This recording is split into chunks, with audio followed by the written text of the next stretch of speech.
Good morning, everyone. I would like to call the Committee on Budget to order. It is 9:02 a.m. on Monday, March 6, 2023.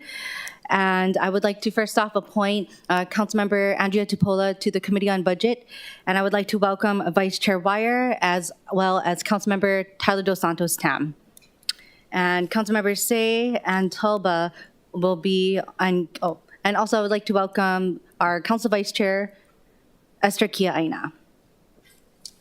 As there are no other members participating remotely by video conference, I will move forward. Pursuant to Section 92-3.7 Hawaii Revised Statutes, this meeting will be conducted as a remote meeting by interactive conference technology with the following procedures in effect for the meeting. Members of the public will be allowed to provide oral testimony on all items on the agenda in two ways, remotely and in person in the council chamber. Remote and in-person oral testimony will be allowed when the agenda item is taken up. I would also like to welcome Committee Member Tulba. Before testifying, each person shall state their name. Each speaker may not have anyone else read their statement and is limited to a 1-minute presentation on each item. All persons who have registered to testify remotely by video conference or phone will be called upon first. When your name is called, please monitor your screen and activate your audio feed when prompted. For those who are joining us by telephone only, I will identify you by your last 3 digits of your phone number. When your number is called, please press *6 to unmute yourself when prompted, and I will remind you how to unmute yourself when we do have numbers. I will then give persons who are not registered an opportunity to offer testimony. Please utilize the raise hand feature on Zoom to be called upon. Some friendly reminders and tips. Please video conference from a quiet location if possible. If you're also watching the proceedings on Olelo, please mute your television at the time you're called to testify. When the timer on the screen reaches 0, please conclude your remarks promptly. Once all the remote testifiers have testified, I will proceed to in-person testimony in the council chamber. Persons who have not registered will be given an opportunity to speak following the oral testimonies of the registered speakers. HRS Section 92-3.7 requires all votes at remote meetings to be conducted by a roll call unless unanimous. Therefore, I will first call for objections, and if there are any, I will call for a roll call vote. For those council members participating from outside of the council chamber in accordance with HRS Section 92-3.7, the meeting will automatically recess if we lose audio-visual contact with you and cannot reconvene until we reestablish contact. Therefore, please announce beforehand if you will be voluntarily signing out of the meeting. Written testimonies, including the testifier's address, email address, and phone number, will be available to the public as described on the posted agenda. And as a courtesy, please silence or turn off all cell phones. Before we proceed on to the presentation, thank you everyone. This will begin our departmental briefings, starting off with our budget season here in the city and with the city and county with the city council. It also marks my 10th year of being a part of the budget briefings here at the city and county of Honolulu.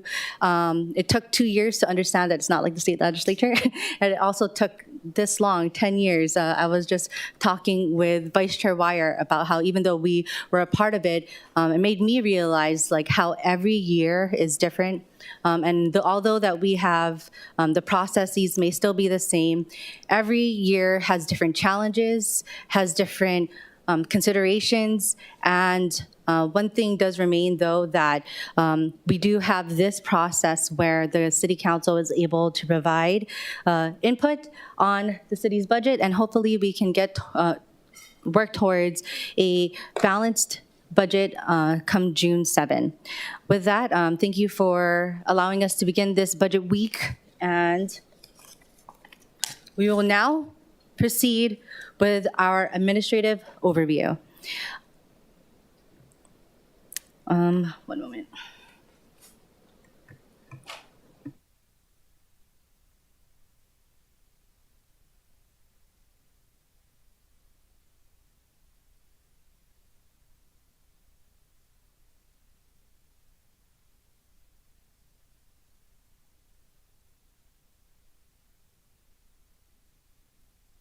Okay, one moment.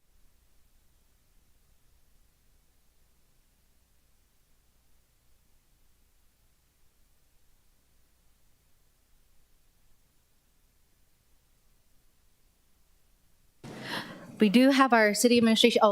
Before I bring up the city administration, I'll also like to welcome Council Chair Tommy Waters. Okay, with us from the city administration, we have, I guess, Managing Director Michael Formby. Good morning. Budget Chair Cordero and Vice Chair Wire, Council Chair Waters and Vice Chair Kiaina, and Council members Mike Formby, Managing Director. And I'm here on behalf of Mayor Blangiardi and the entire team of department directors and deputy directors who will be presenting their budgets to the council over the next days and weeks. We look forward to working with the council through the budget.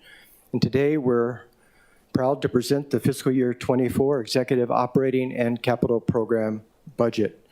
First up, I'd like to have Director Kawano from the Department of Budget and Fiscal Services, who will provide an administrative overview for the council. Thank you very much.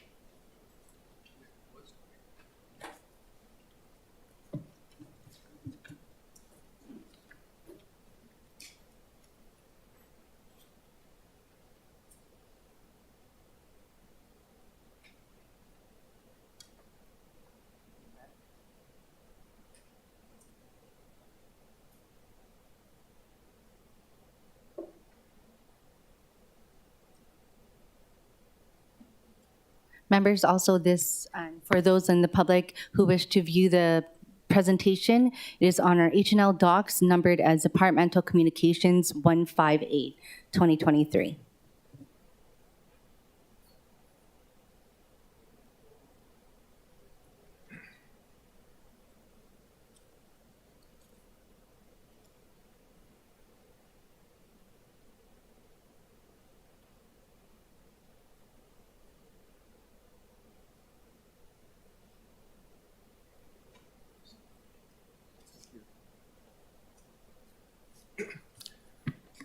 Good morning, Budget Chair Cordero, Council Chair Waters, Council Vice Chair Kiaina, Council members. I am Andy Kawano, Director of Budget and Fiscal Services. I want to thank you for allowing us to not only present the overview today, but start on our department briefings with regard to the FY24 budget. I have prepared a PowerPoint presentation covering the key priorities and components of our budget.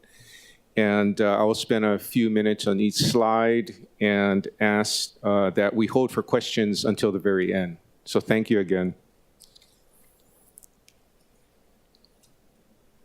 Okay, with regard to our budget, we started the FY24 budget cycle going through our strategies for the FY24 year. We started with the mayor, and we got strategic input from all of the department directors, deputies, and staff.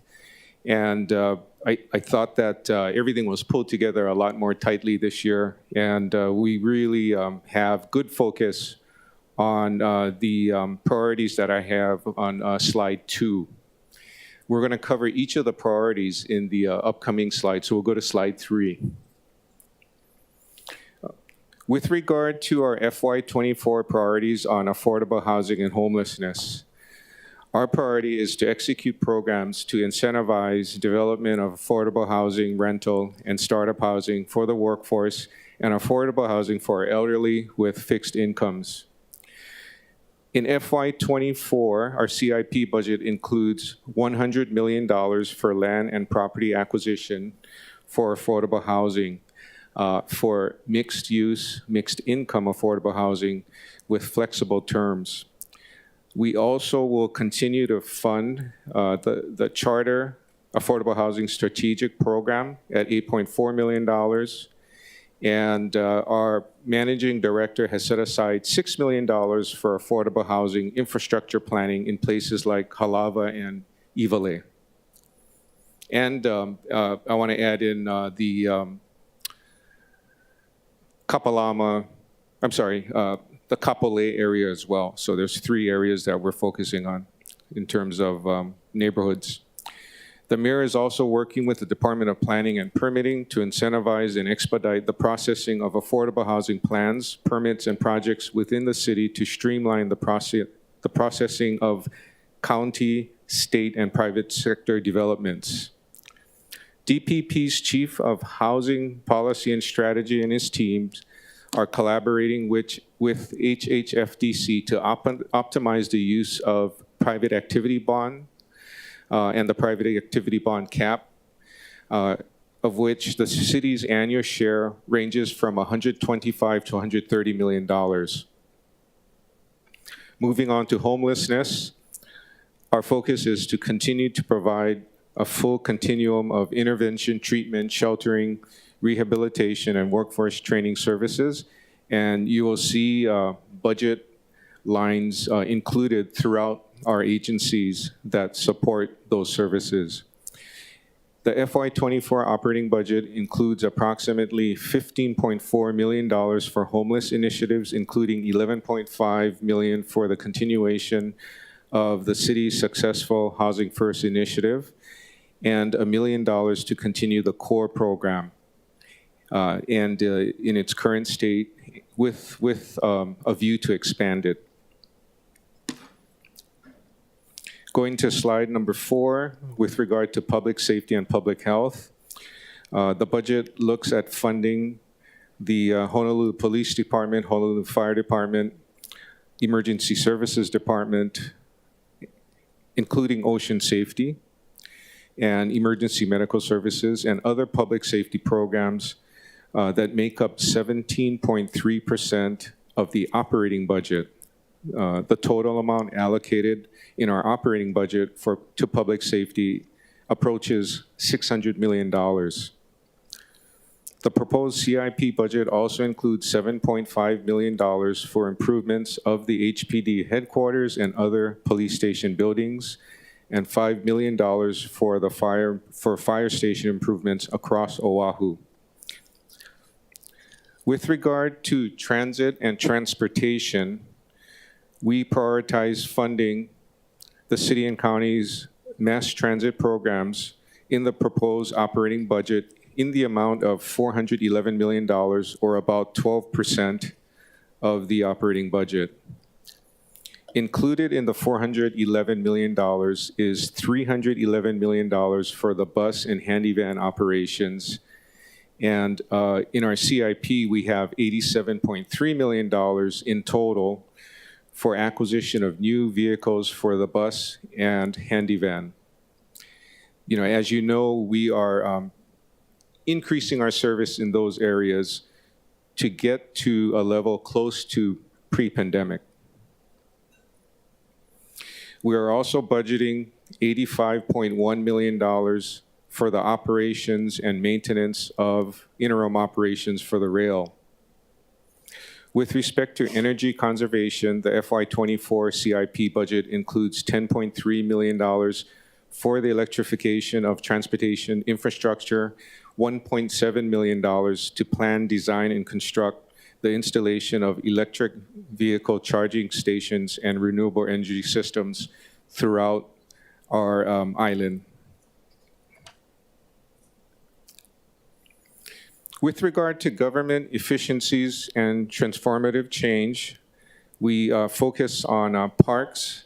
Mayor Blangiardi continues to support the increased maintenance of our parks and upgrades to park facilities for families, sport teams, and others to meet and play year-round. The Parks CIP budget includes $11.1 million for various park improvements, $6.8 million for outdoor play courts at various parks, and renovation of park facilities. The CIP also includes $5.5 million of community block grants to finish multi-year projects that started during the last administration.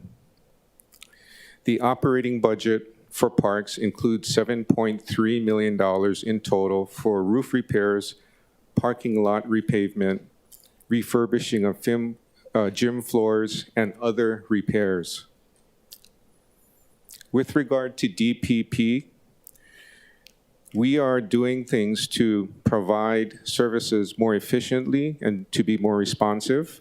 For instance, the budget includes a continuation of robotic technology to shorten the time that it takes to initially filter through permit applications to ensure they're complete before permits go to the next level of reviews with investigators and inspectors.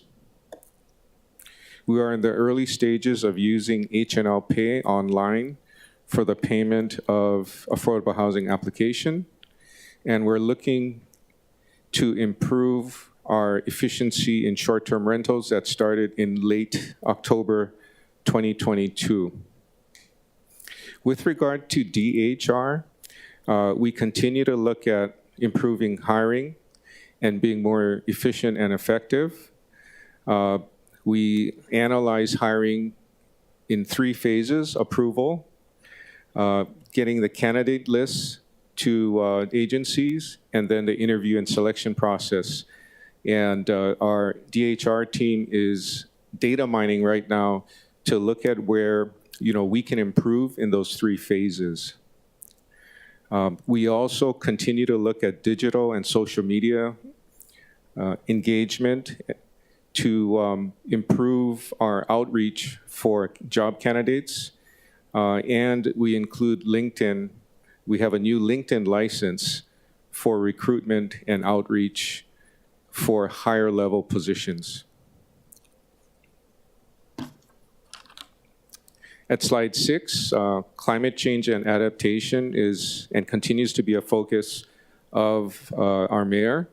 The Office of Climate Change, Sustainability, and Resiliency and the operational leaders of the mayor's cabinet are working strategically to operationalize the lowering of carbon emissions, preservation of our natural resources, and fostering resilience in the face of natural disasters.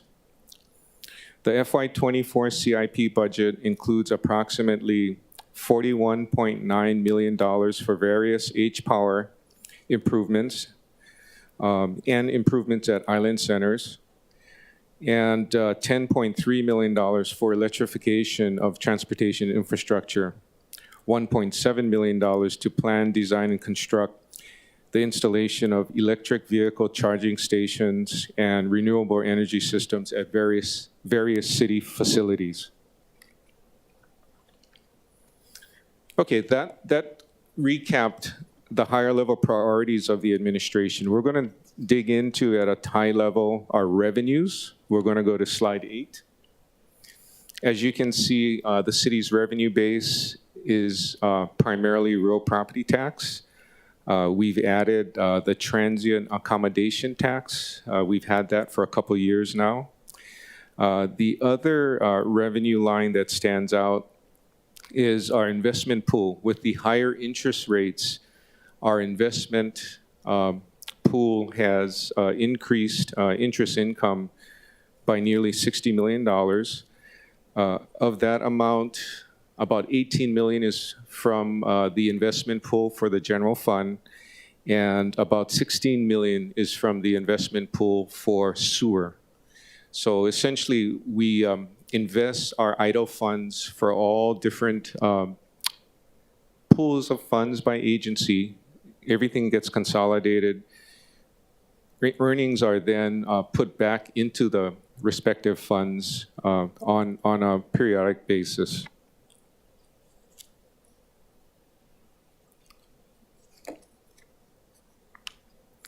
This chart number 9 is really interesting. It shows 30 years of our real property tax valuation trend.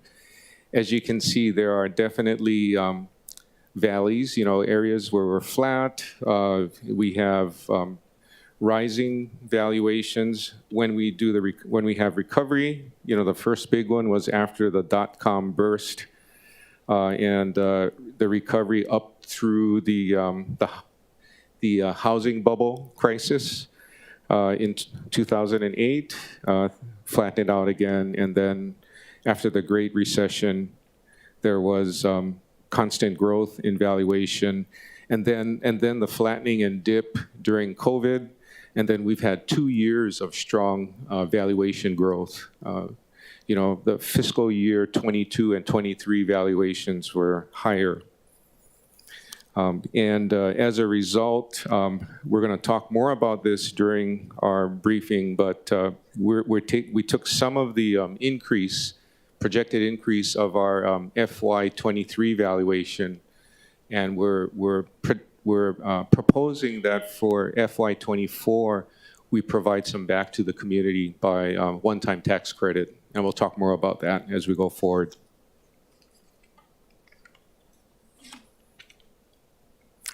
Schedule 10 shows a breakdown of our real property tax revenues. The assessment for tax year beginning July 1, 2023 reflected a net taxable value increase of 9.1%. Residential A, 9.1% in residential and 39% in residential A.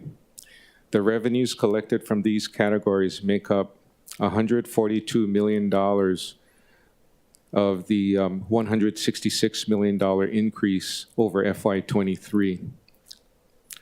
During the assessment period, the demand for homes outpaced supply, driving home prices up, thereby increasing comp sales. We also had a long period of very low interest rates. That's turning around, and we've already seen that for the first month of this new calendar year, the median home prices are actually going down, primarily due to increases in interest rates. And as Mayor has stated in his public discussions on this issue, it's sort of like partially an aberration that we've had 2 very large years of valuation increases in FY22 and FY23. And as a result of that and the fact that we've gotten a lot of feedback from the public, we've decided that it made good sense to provide a tax credit back to the public based on homeowners that have the homeowner exemption. So essentially, there are approximately 750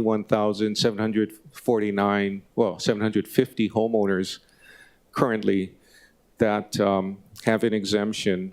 Our proposal is to provide a $300 one-time credit to each homeowner with exemptions, and the amount of reduction in revenue, as shown in slide 10, is about $45.5 million. So we're essentially giving some back.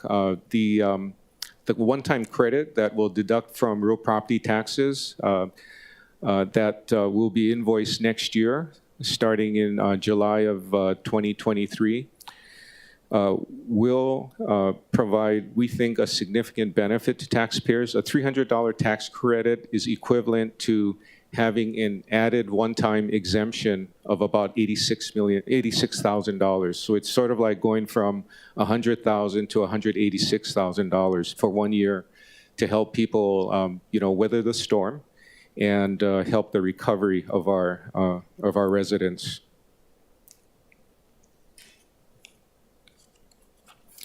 By the way, our proposed tax rates with regard to FY24 have not changed. They're the same as FY22. With regard to operating expenditures, we'll go to slide 12. The mayor's operating expenditure budget is $3.4 billion. As you can see on the pie chart, the miscellaneous category, which is essentially employee benefits, most of it is that, such as the ERS or retirement benefit, the current health plan benefit, and the health plan benefit for retirees that make up most of the miscellaneous category. That totals $783 million, or about 22.9, nearly 23% of the entire operating budget. Debt service is the next largest category at $656.9 million, or about 19.3% of the budget. And that's followed by the public safety allocation that I mentioned earlier of $591 million, or 17.3% of the budget.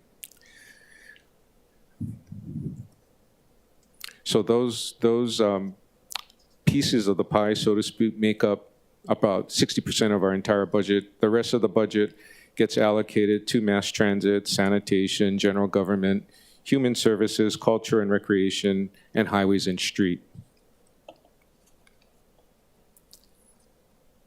Slide 13 shows a bar chart trending of our different miscellaneous classes of expenses.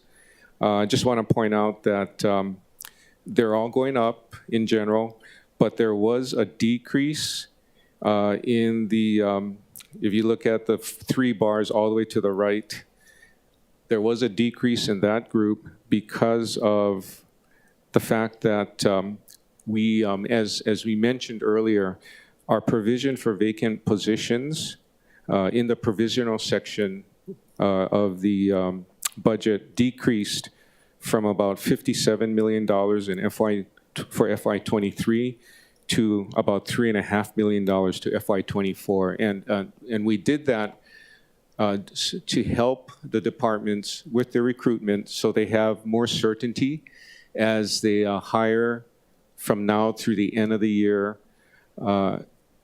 Gives them a sense that they have monies available to fill positions as they focus on hiring. Hiring is,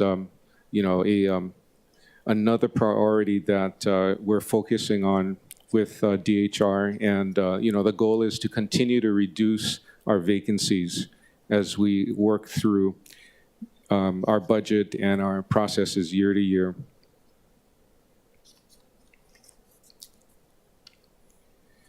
And the last thing I'm covering is the fact that the city has a lot of long-term liabilities and commitments. We cover these every year, and it's important to talk about them because while the numbers are large, we're making good progress in terms of funding some of the larger items that have long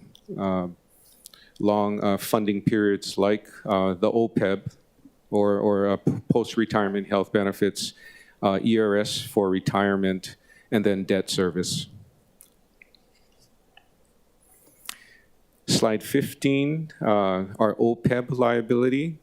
We have a $1.3 billion unfunded liability for retiree health care, and that's as of July 1st, 2022.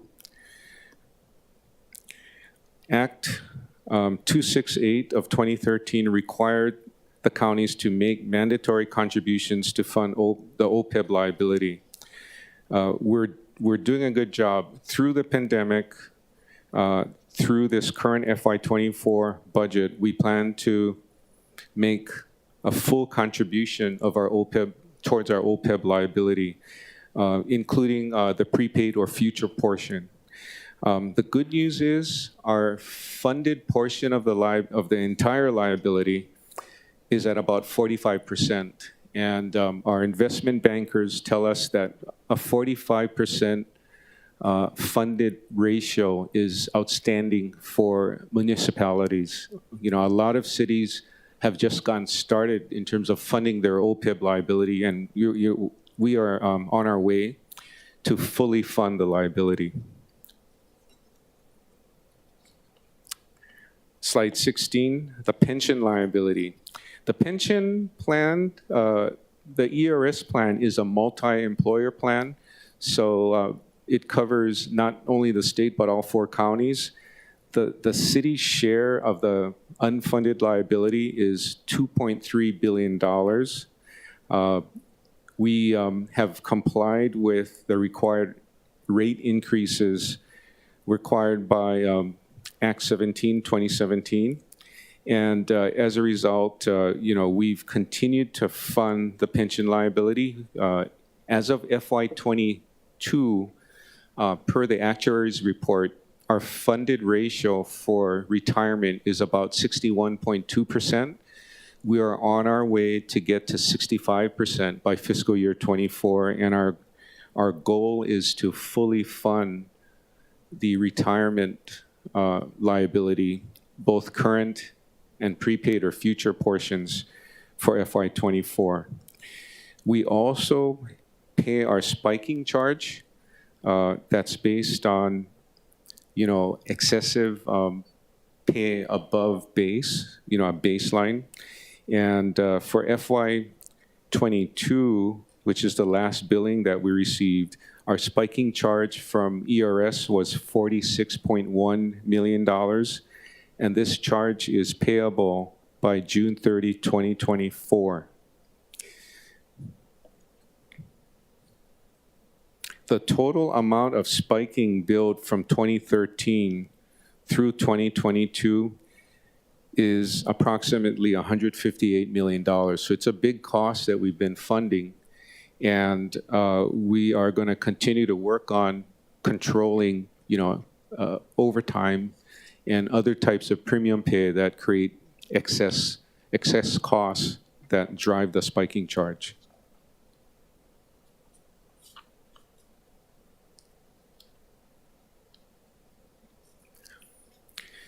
Recently, I want to mention that, Moody's downgraded the city's bond rating, and the bond rating change went from a AA1 to a AA2. Moody's explained that the bond rating went through review because of a bond rating methodology change. So the bond rating methodology change has resulted in more of a quantitative approach to review a city's credit worthiness, and they took a closer look at our leverage.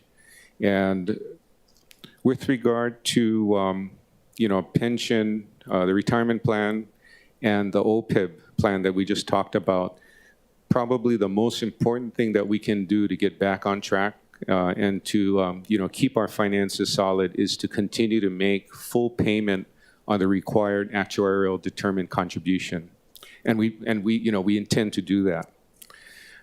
Our rating by Moody's at AA2 is now equivalent to the state. So the state and all 4 counties have been rated at AA2 by Moody's as a result of the change.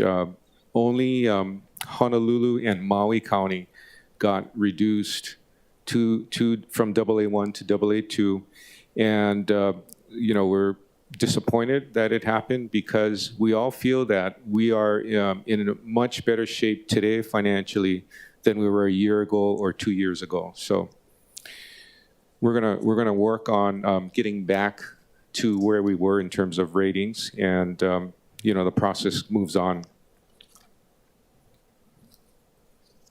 Slide number 17 shows our ERS expenditures have increased from $122 million in FY 2015 to $332 million in FY '24. Those are significant increases. Likewise, OPED and EUTF costs have steadily increased from $153 million in FY '25 to $272 million in the FY '24 budget. That's a 78% increase.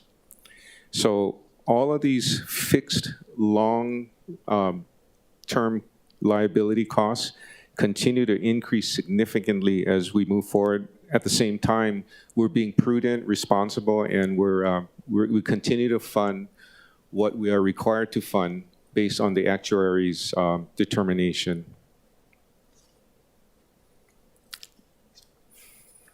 Debt service. As we all know, borrowing costs have continued to increase recently because of the rise in interest rates. The current Fed funds rate is at 4.75%. That compares to 0.25% a year ago. This key indicator of interest rates and the bond market in general has driven interest rates upward. And I can tell you right now that looking at our recent bond issuance this past July of 2022 versus July of 2021, the total all-in cost of our bond issuance went up about 2%, and that's 2% is a significant amount. Debt service increased by $20 million or 3% from the FY23 budget. The increase is comprised of $9 million for debt service on GOB bonds and $11 million in debt service on sewer revenue bonds. We did not borrow for HART last year, any additional amounts, and that was good. And I don't think HART will require any borrowings for FY24. The debt service for HART specifically is budgeted at $92.2 million. Fortunately, we fund debt service for HART through the Hawaii GET and TAT revenue that's allocated to the rail program through Act 1. And we will continue to fund the debt service for HART in that manner. We also allocate some of our Oahu TAT to HART to help cover the costs. And we were informed by the HART team that in comparison to the recovery plan, we're actually in pretty good shape because HART projected an additional $1.8 billion in borrowing needed, it really advances to keep up with construction, but that number has now been projected downwards to closer to $1 billion. So at the very most, we have about $990 million right now that we've borrowed for rail construction that we have that's going to be covered by Hawaii GET and TAT. At the very highest right now on a projection basis, we're probably going to borrow maybe another $1 billion. And then the debt gets paid down through GET and TAT by 2031. So we have to keep an eye on that. We all know that all of the rating agencies are keeping eyes on rail construction because they want us to be within our plan, recovery plan, and they want to see consistency in our numbers such that we have controls to ensure that we stay within the corridor, and we stay on budget with regard to the plan. And it for all indications indicate that we're well within the FTA recovery plan that was just reapproved in 2022. Slide 19, we talked about rail operations already. With regard to the operating side, the cost to the city will be approximately $85.1 million when we go into interim operation this summer. The city also has a set amount of subsidy of $214 million that it needs to fund per the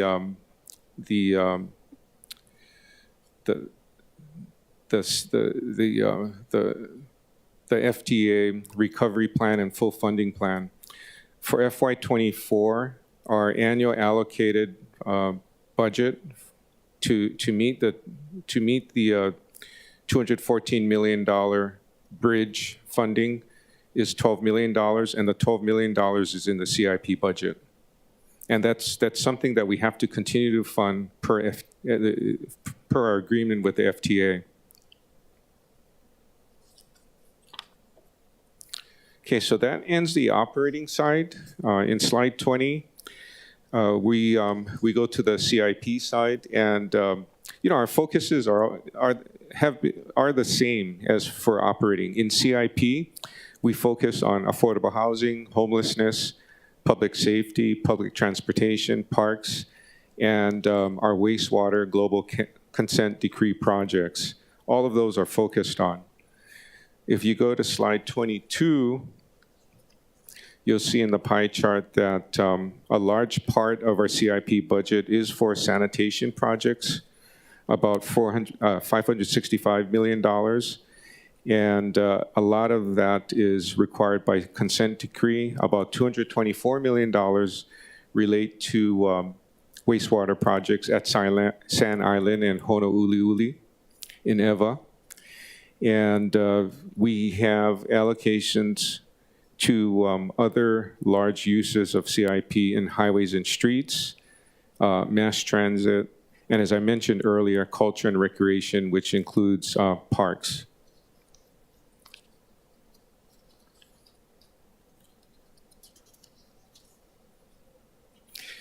In human services for this coming FY24 budget, as I mentioned earlier, we have a proposed CIP budget of $100 million for affordable housing.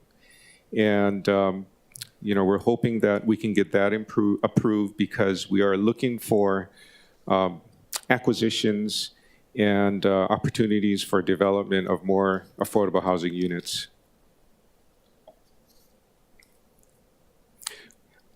On slide 23, we list some of the other specific CIP projects. We have scattered throughout CIP $121 million, nearly $122 million for planning and design.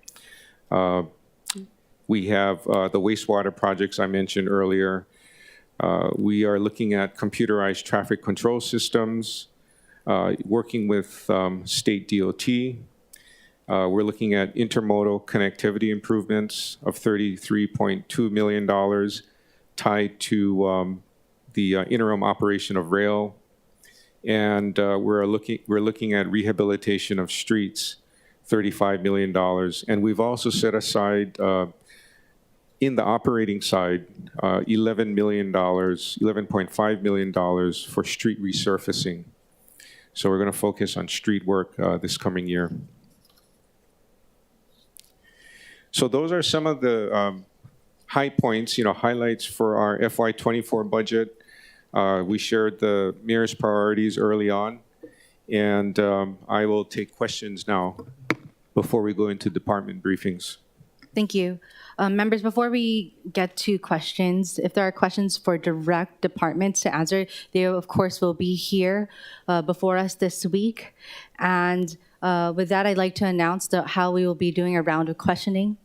We will be going with the members of the committee first, and then we would go to the rest of the council members.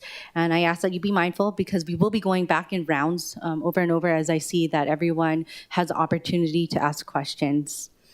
And with that, I will just ask I would like to welcome council members Say and Okimoto.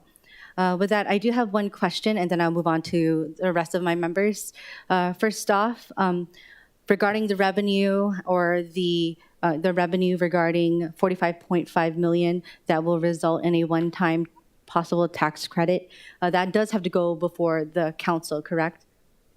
And approved by the council. Yes, that's a proposed one-time credit. So we're asking council to approve the one-time credit. Okay. Correct. And for a one-time credit versus possibly looking at longer-term solutions such as possibly raising residential A threshold, possible tax credits for kupuna, or even adding another stream team on the island, or and any of the possible numerous unfunded mandates that the state legislature throws at us all the time. The city administration believes that the $45.5 million would best be for this one-time tax credit. Budget Chair, that's correct. We thought that something had to be done right away. And this one-time credit that actually happened in the past, I think it happened in 2006, will allow us to provide relief that'll go along with the tax bills that will be issued starting in July of 2023 during fiscal 24. We can jump quickly on that. With regard to tax relief going forward or tax measures going forward, we have bills 37, 38, and 40 that we have in discussion. And hopefully we can use those bills as a vehicle to moderate, if you will, the increase in the tax burden for homeowners that have lower valued homes that may have more of a need for relief. And when you say jump quickly on it, meaning that is something you can start the program of crediting the 151,000 or however many taxpayers, you can jumpstart that program more immediately than any other thing? Yes, we can. Okay. Yeah. Okay, thank you. Those bills will require some startup. We're going to have to, we have some system changes that we're going to have to put in place. So for the most part, as we've discussed during other Committee on Budget briefings, the bills need time to implement, if we decide to move forward with them. And more likely than not, the effective date for all of those bills will have to be July 1st, 2024, so fiscal year 25. Okay. Okay, thank you. But can we invest in utilizing any of the monies to help start up any programs just so that we're prepared to have any type of changes to real property tax relief regardless? Because I think whether it just be this council or future councils or even future administrations, we need to be prepared for that. So can you clarify your question? I'm sorry, Budget Chair. I guess because the program, does it require more funding or does it require like staffing? Like what exactly do we need to set stuff up? There's some development required through Tyler Technology. For instance, if we add tiers and if we add classifications, we have flexibility to do that.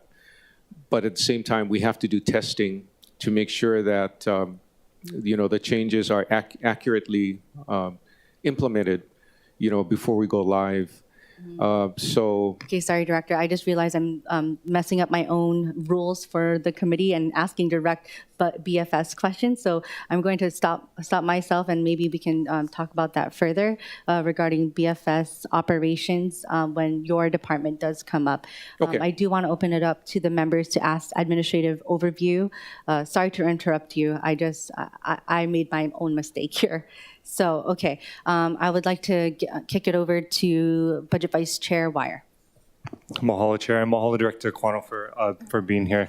And kind of following up on Chair's question, mahalo to you, to the administration, for the tax credit initiative, and then also having an honest conversation about what kind of relief we can provide to local residents through the homeowner exemption or other means. And so appreciate that, and recognizing you. We discussed at the committee hearing the need to have revenue for city services. I was just curious if there are any approaches or policies that the administration is honing in on as a mechanism for revenue generation in terms of our tax framework or other ways. I think you're going to hear more on plans and activities directly from the agencies when they do their department briefings on revenue generation. But with regard to BFS specifically, and we'll cover this during BFS, we have a budget line item again to hire an investment software and services firm. We've been working on the procurement this year. We have a company that we're going to select. We've had some difficulties with the city's general terms and conditions, but I think we should have the company signed up, and we should be able to give notice to proceed this year to start in that process. So this service will help us to optimize our earnings on idle cash in a manner that's safe, liquid, and that can optimize interest income for the city and to help fund programs. So from BFS's standpoint, we're going to do that. We also are going to continue to improve our administration over the Oahu TAT program. And we have in our budget a line item to implement the software and service provider that we had planned to do from last year. And it's the one that we're targeting, and we look forward to do that. And we're actually in process of implementation as we speak. Okay, awesome. That's great to hear. I appreciate that. And I know, just as a general overview, even broader than BFS, how Chair brought up Res A, and I'm curious, given the discussion with Maui County, if the administration's looking at a broader framework where maybe we increase Res A and have an exemption for those that are residentially occupied, so rentals or something like that, as opposed to, I know we've been discussing like a vacancy tax, and maybe there's some challenges to implementing that. I'm wondering if what we can learn from Maui is maybe a framework like I mentioned first. Yeah, that's a good point, Councilmember. In fact, when we cover BFS, we do have a budget line item request to do a study on the vacancy tax program. We want to make sure we set it up right, and we avoid some of the pitfalls that some of the other states have experienced. With regard to your earlier question on our real property tax program and reevaluating Res A versus owner-occupied, and I think non-owner occupied, we want to make sure that we have that discussion on a data-driven basis, because there could be consequences that we don't intend if we don't do it right. For example, if we, you saw in Maui County, they have a very low tax rate for owner-occupied properties and a higher tax rate for non-owner occupied. But as we know, in those cases, non-owner occupied, you have your lower income people renting who cannot afford to buy a house. So if you increase tax rates that the landlord has to pay, if the landlord passes the cost down to the renter, those are the kinds of consequences that we want to have discussion on, because we could actually hurt the people that are struggling most. So we just have to, if we go into that, it has to be data driven, and we need to have lots of discussion. Yeah, I appreciate that. And I applaud Maui for what they're doing. I do think that their long-term requirements are probably a little too strict for Oahu, given that we have a lot of folks that aren't necessarily in a long-term one-year signed lease, right? But we have a lot of folks that maybe are on a month-to-month, or where a lease converts to a month-to-month. And I think you're right, it needs to be data-driven, so I appreciate that. Just a couple more questions, Chair. I'm wondering about the additional $1 billion we have to borrow and just the effect on our bond rating.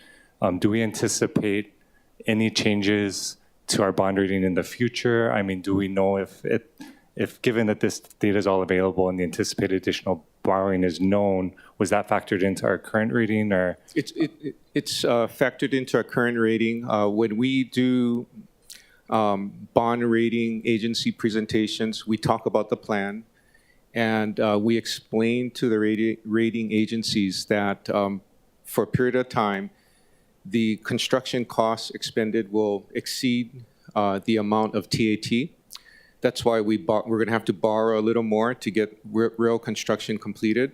But then over time, the GET and TAT collections should catch up, such that we start bringing the liability down. And the other piece that we have to factor in is, well, not piece, but the other major factor is ensuring that we collect the rest of the amount that FTA owes the city in the original plan. So there's about $744 million more that FTA is supposed to advance to rail to help the project move along. So the sooner we can get that in, the continuation of the strong tourism numbers that drive TAT, the continuation of the spending that's occurring that drives GET, the better off we are, because the more collections and the more allocations of dollars to rail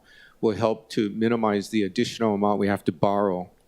And hopefully we can keep it under $1 billion. But, we don't know. The plan showed a target of about $1.8 billion more, but the trend currently, the projection is that it's going to be a lot less.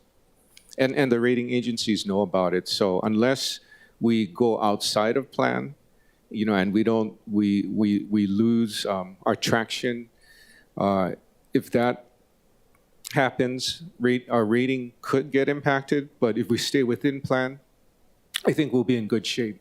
Okay, good. So I'm hearing we get the FTA money, barring any of the other liabilities, at some point between now and 2031, we should see our bond rating go up. Is that a fair conclusion? It's hard to say because Okay. you don't know what's going to happen. If we do our part, we have a better chance of improving the bond rating. Okay, appreciate that. And then just last area of question. So you said, I think public safety was about $600 million of the budget, so about 17.3%. That's correct. Okay, I'm going to have some questions for emergency services later, but just looking at their PowerPoint, it looks like emergency services overall is about 1.1% of that 600 million. Does that sound accurate? They have 66 million. Their budget's about $20 million, right? Wait, no. Emergency their budget is $46 million. 66, I believe. That's with water. Correct, with ocean safety. Yeah, ocean safety. So ocean safety is 20. Yeah. So 66 total. That's yeah. Okay, so about 1% for all of Correct. emergency services. And then we look at our, Correct. as you mentioned, water, our ocean safety first responders. Those emergency responders amount to about 0.36% of the entire Correct. Yeah. amount, 600 million that goes to public safety. Okay, appreciate that. Mahalo. Thank you, Committee Vice Chair. First up, we'll have Councilmember Tolba, then Councilmember Say, then Councilmember Tupola. Thank you, Chair. Good morning, Director. Good morning, Councilmember. What is the status on getting the FDA money on rail? I think Hart will speak to it, but my understanding is that the recovery plan got approved last year. Right. There's the full funding plan that has to be approved next. So when that's approved, then I think the first installment of the 744 gets paid. I think that first installment, if I recall right, is about $125 million. But they're setting targets that we have to hit Okay. before they release the funds. Okay. And Look that's what's forward to going that on. conversation. How did the administration decide on a $300 amount for the real property tax credit? Well, the tax credit back in 2006 was $200. The mayor effectively told the public that we're going to do something about it, and we wanted to provide something back that would be meaningful. So obviously we balanced what we needed. There was some give and take. A lot of the agencies didn't get everything they wanted, but we pushed as much as we could, and we made sure that we were responsible in how we allocated, our budget dollars. But we were able to scrape up about $45 million. Therefore, we backed into the $300. And as I mentioned, a $300 credit off of the tax bill next year will be equivalent to an additional $86,000 exemption. So it's like almost doubling your exemption from $100,000 to $186,000 for 1 year. And we thought because there was so much of a focus on assessed valuation that we needed to do something right away. And we feel that this one-time credit that can be implemented right away will have a very positive impact for those residents that are struggling. And our focus is helping the residents with a home so that they don't lose their home. Thank you, Director. Appreciate it. Thank you, Chair. Thank you, Councilmember Talba. We will go to Councilmember Say, then Councilmember Tupola, then Councilmember Dos Santos Tam, and then Chair Waters. Thank you very much, Director Kawano. Are there any strategies in trying to control the cost of the ERS and the health fund? These are mandated benefits that we have to pay no matter what, and it is tied to collective bargaining. Are there any plans or strategies in how to control it? Because in your pie chart or that figure, wow, there's a big increase in the ERS contribution, the employees' retirement system. Yeah, so a driver of the increase is spiking. Just to be very upfront about that, as a part of our shouldn't say ERP, but our financial system upgrade with our service provider, we are looking at a related project to automate overtime and other types of non-base pay for officers, and we can apply it to fire or any agency, but focus will be HPD. So we're automating the process so that more information can be provided on a timely basis to supervisors to help them to control overtime. But that's in process. Health benefits, I think everyone can help by being healthier, obviously, in terms of controlling the current healthcare costs and costs of future retirement benefits. All of our agencies, and each agency can talk more to it, they all have safety programs so people don't get injured at work. And all of them are taking a look at their safety programs to ensure that the training is in place, to ensure that the employees work carefully and safely so they don't get injured. I mean, there's a lot of things that impact healthcare costs. But I think most importantly, all of us can be more responsible. All employees can be more responsible in being healthier as we move forward. No, I'm just inquiring if the administration will be working with the other 3 counties in making a presentation to the state legislature. Because as the employer of all state and county employees, we pay the biggest share of these particular OPEB benefits. The concern is that if you can't control it, it's just going to eat away into the current expenses. And I don't want to see that, because when you eat away into the current expenses, you're not providing the services for each of the respective departments. That's why I'm posing this, because somehow maybe some mayor should take the initiative to have a major summit about what's going to be happening. And the other reason why I think your assumptions may be incorrect, we're not recruiting employees. It seems like there's more and more retirement and attrition. And these employees who are presently employees are paying the difference of those who have since retired. And that is a concern for me, because the burden will fall upon the employer to pick up that dollar amount. That's one. Number 2,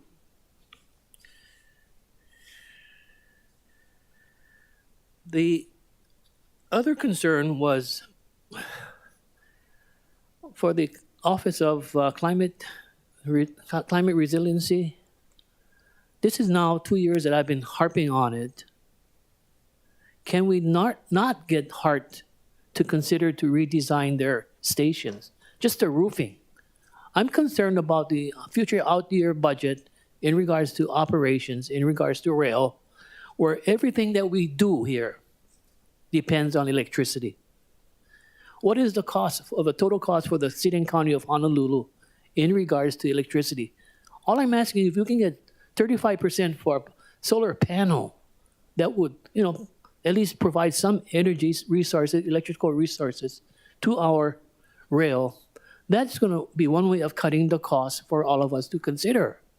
That's all I'm asking, and I haven't gotten any positive response. But at the end of the day, we are the ones that's got to go fund that electricity cost once it's transferred to DTS. That's a discussion I need to know, because I am very much concerned with all of these competing expense side interests competing for the real property tax dollars. And you're correct. By 2031, We may not be here, but our future council members and administration will have to address the repeal of the general excise tax and the TAT, the 1%. So that's the future vision I'm looking at, is planning for the next generation of elected officials. Thank you.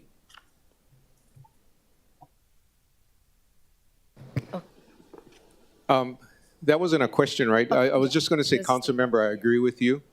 And yeah, we can definitely work with our HEART team to look at ways to reduce energy consumption. Thank you. Okay, next up, we have Councilmember Tupola, then Councilmember Dos Santos Tam, and then Council Chair Waters. Thank you so much, Budget Chair. Thank you, Mr. Quano, for being here. We always appreciate you and your time. I'll try to stick to questions that were just in this presentation, although I have lots of others, but we'll wait for BFS. My question and follow-up with council members saying this may not be able to come today, but when we talked with the Board of Water Supply, their electricity costs are going up from 24 to 37 million for electricity. So I just thought, is there, because right, HEART pays their own electricity, these guys, EMV pays their own. Is there anywhere where you guys have estimated how the electricity costs are affecting our budget and ways that we can reduce that? So our budget administration team looks at total electricity costs for general government of the city. And I can tell you that we have in our CIP plan investments for charging stations, as an example, to expand electrical vehicles to reduce the use of electricity. Sorry, throughout. Director, I'm just talking about the use for the department. So I think it's great that other people want to reduce their own electricity. I'm talking about reducing our electricity Oh no, bill. that is our electricity, because I'm talking about converting our buses from fuel base, Our city vehicles. our city buses from fuel base to electric buses. Same thing. We're looking at handy vans. We're looking at automobiles that we use. We're looking at initially lighter equipment used by DFM and ENV, and we are working to lower our carbon footprint, but it's going to take time. It's a work in progress. I just meant if there was anywhere where we've actually listed down in each department how much they spend on electricity and a plan for that department. I think it's good we're doing it in regards to the vehicles, but in regards to BWS, who is kind of independent, right? They're basing their costs off of the fees they charge. If their electricity continues to rise, then it's going to increase the cost for our ratepayers. So that's why I was asking the question. In general, for the departments, is there a list that you guys have made of a table of how much electricity each of them is using and a plan for each department to bring those costs down? I think that's something CCSR should respond to. I don't know if we have a table or list. I know we track the financial information, but Okay. in terms of the operational side, you should probably ask CCSR and the departments that use a lot of electricity. Okay, we'll try to make one all together with all of that. The next question I had was in regards to private activity bonds. I know it's fairly new. We just started the administration of this at the conclusion of the Caldwell administration. So I don't see it here as a revenue source. So I'm guessing we did not issue any private activity bonds? We have not issued any bonds yet. What happened, the prior administration, towards the end of 2020, filled out an IRS form to carry over the volume cap, such that the 2020 year volume cap was retained for the city. So we have to use the private activity bond volume cap by the end of this calendar year, or it's lost forever. It essentially lapses. So we have two projects that use all of the 2020 volume cap, and I think maybe $10 million of the 2022 volume cap. And the two projects are currently being worked on as we speak. Thank you. So maybe in future spreadsheets, we'll be able to see if there's revenue being brought into the city for that. It's going to be It's going to be nominal because Not very much. the bonds are, we're a conduit Yeah. agency. So the bonds are the liability of the developer that receives the funding. So essentially, everything passes through the city. What we provide to the bond community is our reputation and the fact that we've been good borrowers in the bond industry, but we're not in actuality we're not liable to repay the bonds. Last question. In regards to you saying that we're going to fully pay our pension liability and such, what percentage were we paying prior? 75? How much of it, you said that it affected our bond rating, so how much were we paying prior? The city has always been making full payment of, they call it the current portion of the actuarially determined contribution, and the future prepaid portion relates to future benefits that are going to be received. So for retirement, it's accrued retirement benefits. For the OPEB piece, it's future medical costs and medical benefits that retirees receive. So the city has always been paying the full amount. We struggled through COVID to make the full payment, but we've been paying the full amount. So you saying that we were affected by the way we paid was just their arbitrary view of how we paid it because we did pay in full every year prior? Thank you, Chair. Yeah, There's a new and that's why we're very disappointed with the rating decline because, even if you look at HART, the borrowing we set aside for rail, we didn't borrow anything last year, a year ago.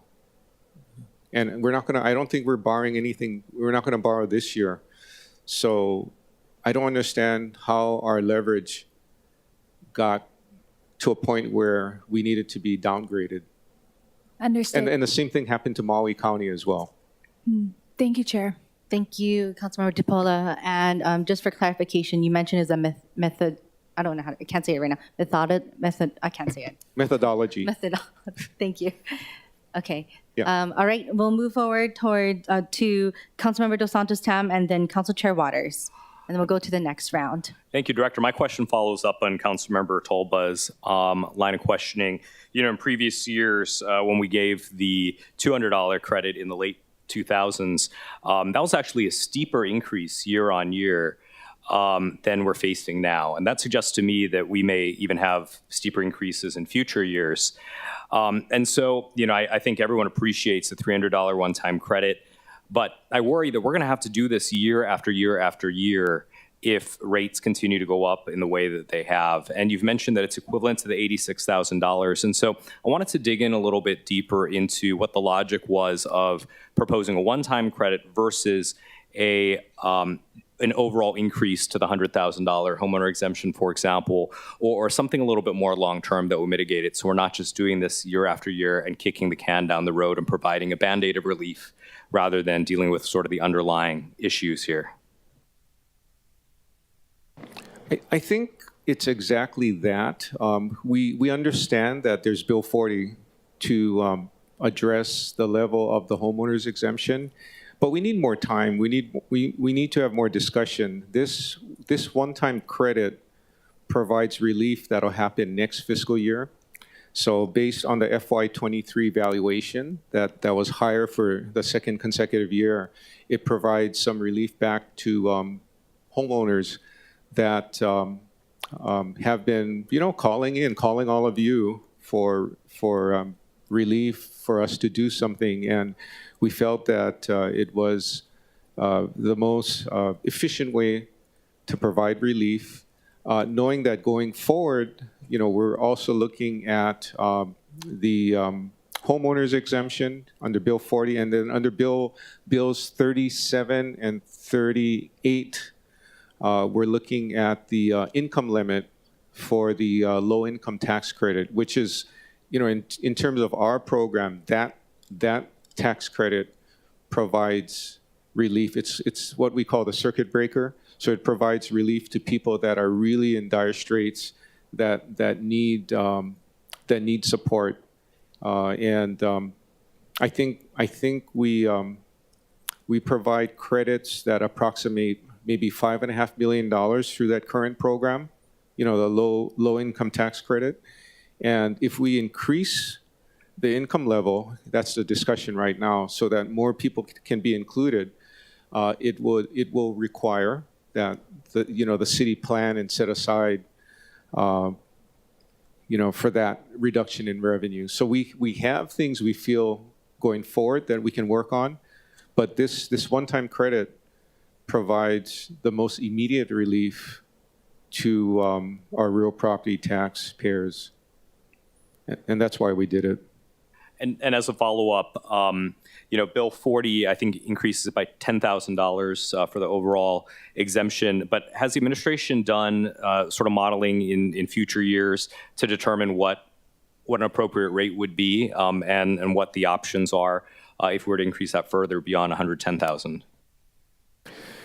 It's hard to say. I know when you look at that 30-year bar chart, right? There were some periods of time where there were increases for many years. We just don't know what's going to happen. We do know that the increase in interest rates have really slowed things down. Mortgage rates have gone up. And we do know that the Board of Realtors reported for the month of January that the median sales price for a home actually decreased. So it's under $1 million now when it was over $1 million for the last few years. So what I can say is that we're not out of the woods yet. We're still in recovery phase. I think we just have to be smart about what we do. And in my mind, the fixed dollar homeowners exemption is the most efficient to implement. And if 10,000 is not enough, through the information we share with you, we can have more discussion on that. And as I say, I think for the exemption, the number for homeowners is that every $10,000 increase in that homeowners exemption, and we have almost 152,000 homeowners, will reduce our revenue and amount we have for our budget by about $5.2 million.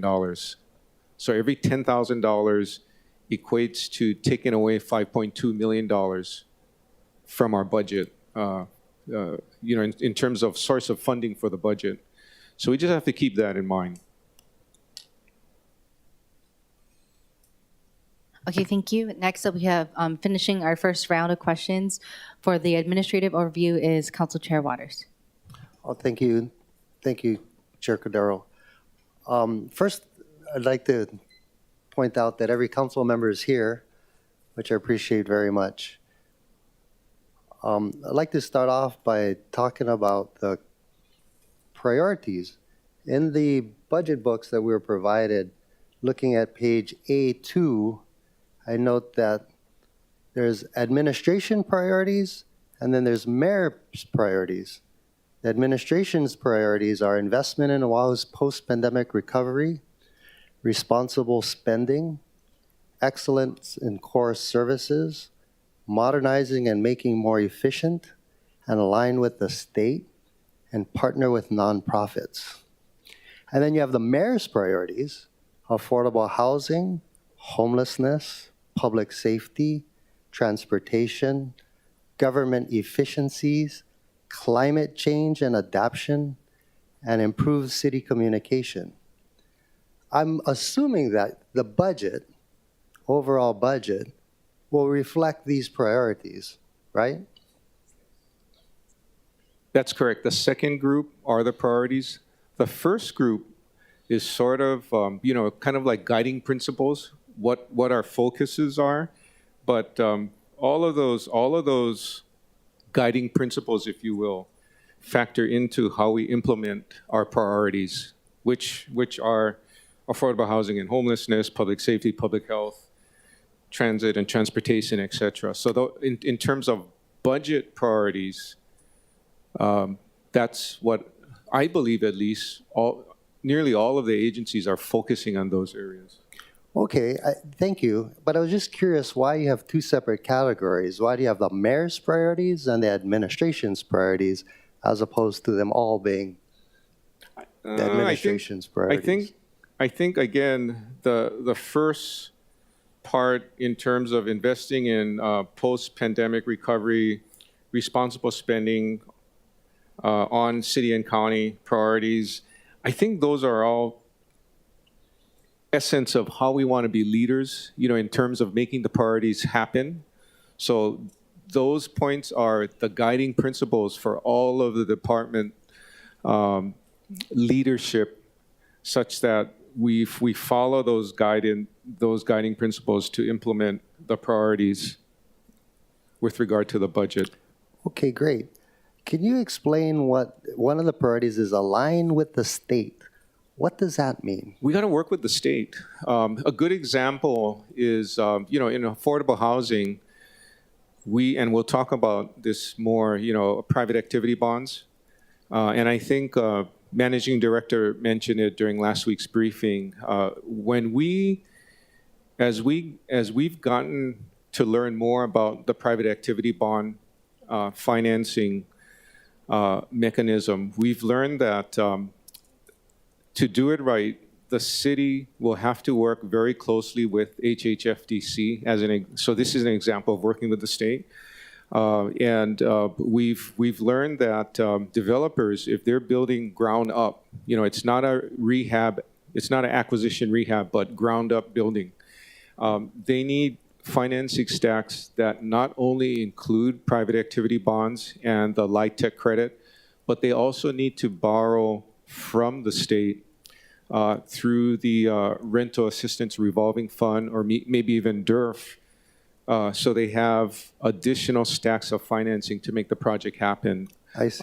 The LIHTC, that's the tax credit benefit through the private activity bond program is not enough in a lot of cases because of the cost of acquisition and development in Hawaii.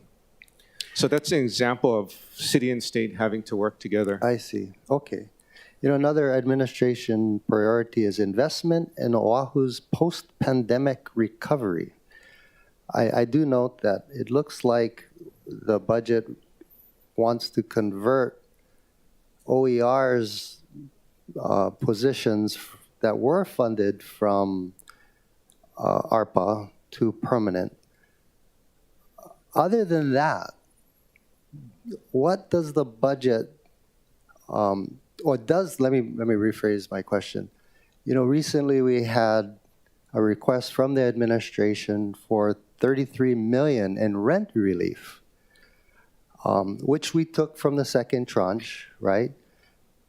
Does your budget reflect any funds for rent relief coming out of the main budget? I'm sorry. So when we're talking about investment in Oahu's post-pandemic recovery, right? We talked about using $33 million. I think we ended up giving. No, I got that part, but I'm trying to tie in that to the question. So does your budget, anywhere in the budget, any of the departments, are we giving more rent relief? Other departments giving more rent relief? Does your budget, anywhere in the budget, are we providing rental relief? Any more? Remember we talked about that $33 million only lasting 2 or 3 months. Then it's done. Does your budget give more relief? Because what's going to happen after 2 months? That question, I really don't know. I didn't see it. I didn't see it. So I'm just wondering if I missed it. Yeah. No. I think with regard to giving city-funded monies and allocating some of that to rent relief, there's no significant amount of that. Okay. Yeah. I know, or I've heard that the administration is going to come in and ask for an additional $12 million for food security from the second tranche. Is there anywhere in the budget for that $12 million coming out of this $3.4 billion budget? For food security, not that I'm aware of. No. Okay. So other than the OER positions being converted from ARPA to FTEs, is there any other investment in Oahu's post-pandemic recovery that you know of? And we can talk about OER when the managing director comes up and presents. Oh, But as far as you know, is there any other investment in post-pandemic recovery? well, I think probably the big area is the fact that, the focus on hiring.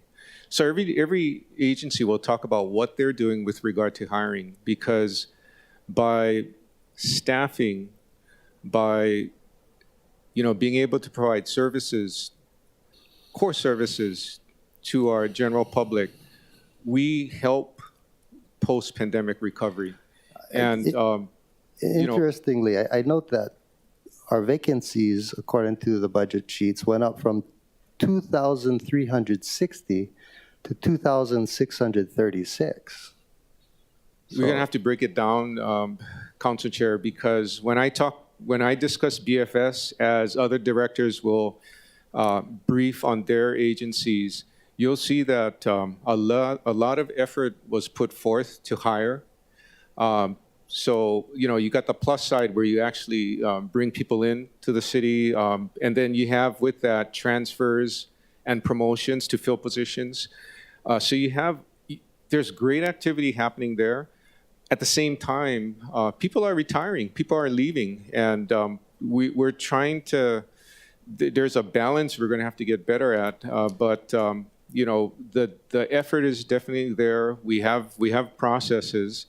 When DHR speaks or does its briefing, you'll hear about all of the new processes in place that are based on fact and data to help drive hiring more efficiently. I mean, to me, that does help post-pandemic recovery.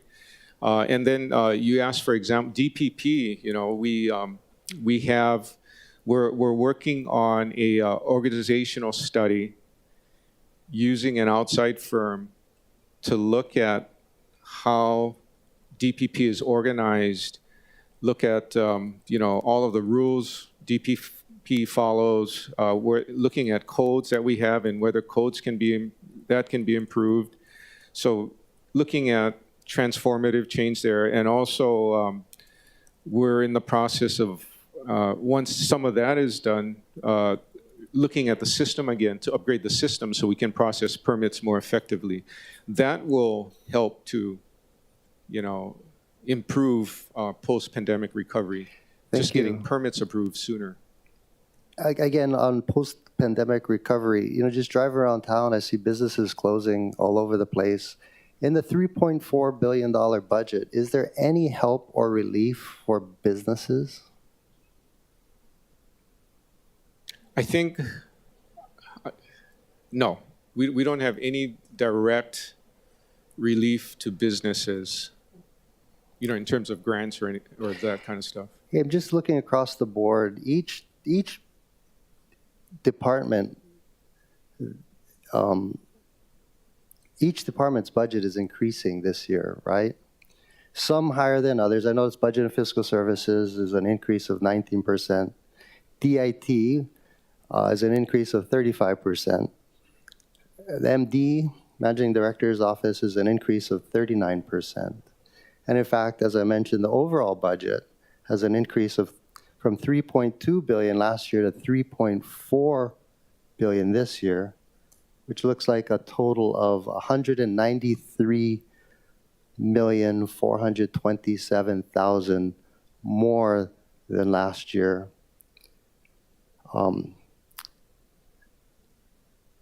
When our revenues went up from $1.38 billion in property taxes to $1.67 billion, a 14.1% increase, right? While our vacancies are going down, I look at the provision for vacant positions, right? That was last year $57 million, it went down to $39 million. Can you tell us where the difference went, the $17.2 million in difference from provisional vacant positions? Let's talk about the provisional first. So I think as we discussed in committee and budget in the past, this year we didn't sweep all of the monies out into the provisional to give all of the agencies more certainty on what they have available, such that they can hire with confidence and not having to worry about whether or not they're going to have monies next year.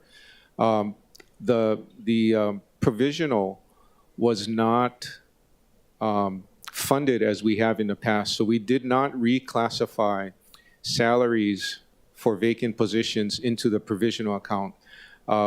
We reclassified some just for positions that were general funded. In general, the smaller agencies with 50 and fewer employees were not swept at all. And the reason why we decided to do that is because we're listening to our agency teams. When you only have 50 employees, you can have a unit with 1 or 2 staff.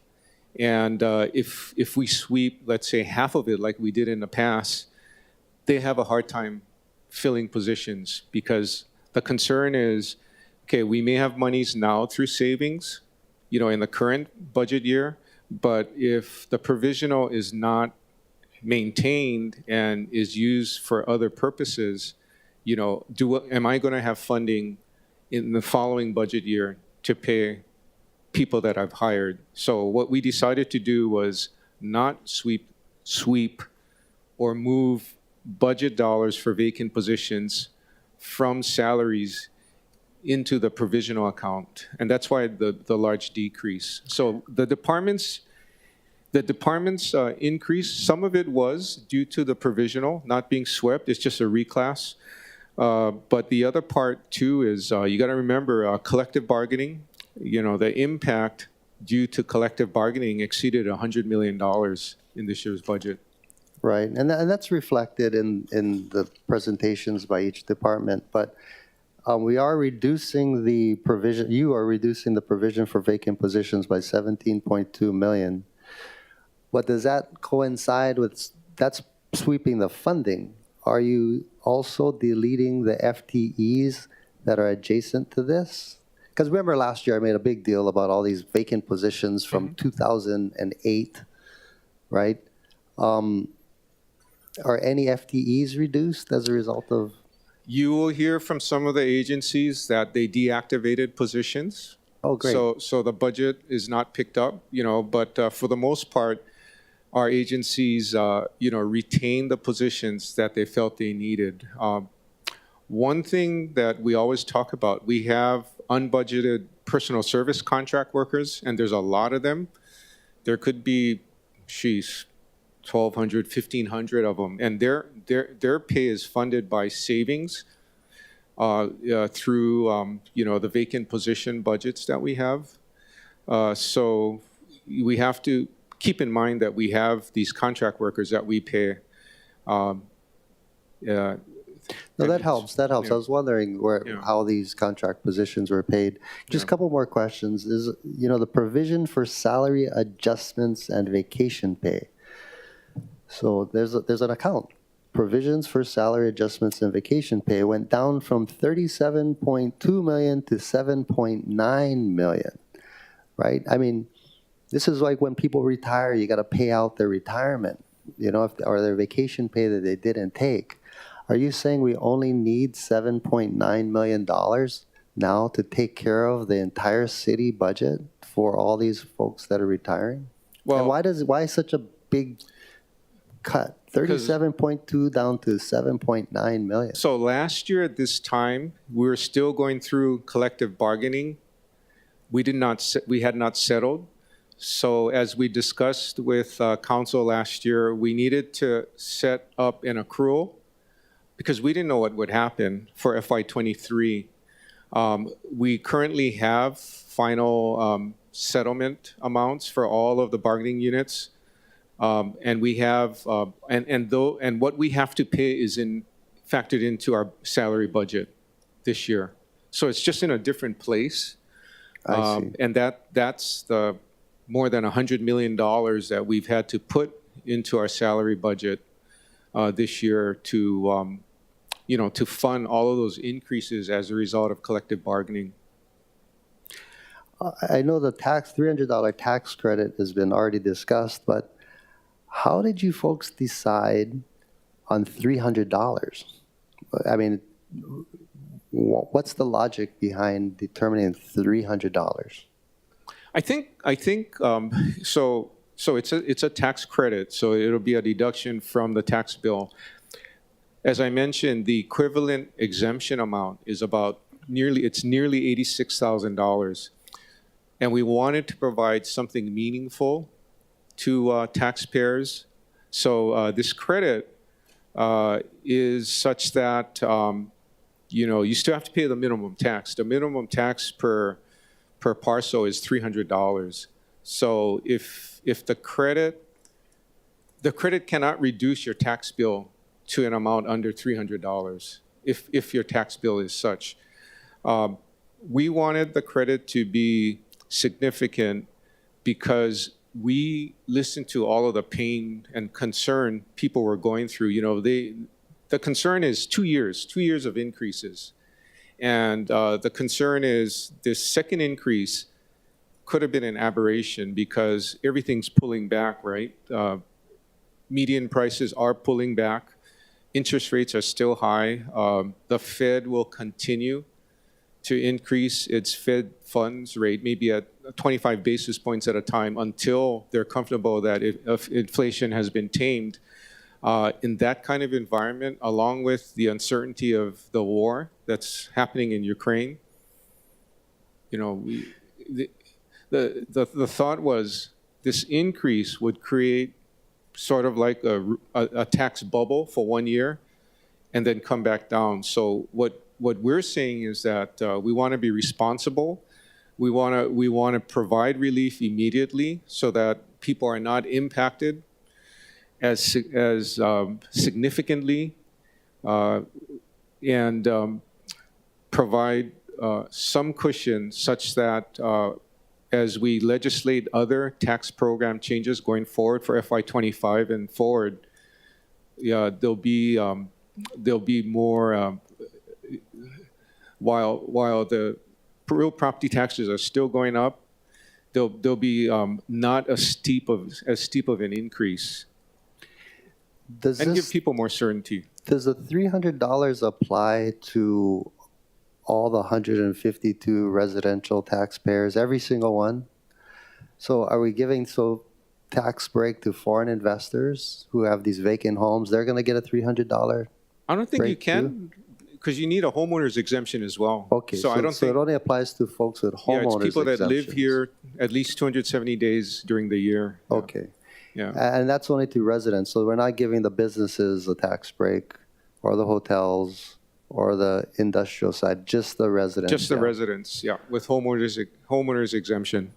Okay, and you did mention, though, that you need more time, because what the budget committee is grappling with is looking at Maui's framework, possibly reducing taxes for residential taxpayers, but at the expense of others. We've been grappling with this for 2 years now.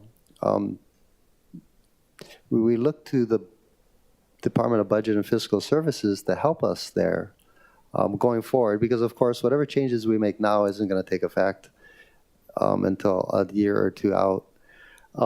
Last thing, Chair, and I'm so sorry to take so much time, but the debt service, it's currently at $19.3 million. Are we capped at $20 million for debt service? Is there a cap? The number doesn't. You said $19 million. 19.3. Oh, wait. That's too low. Too low.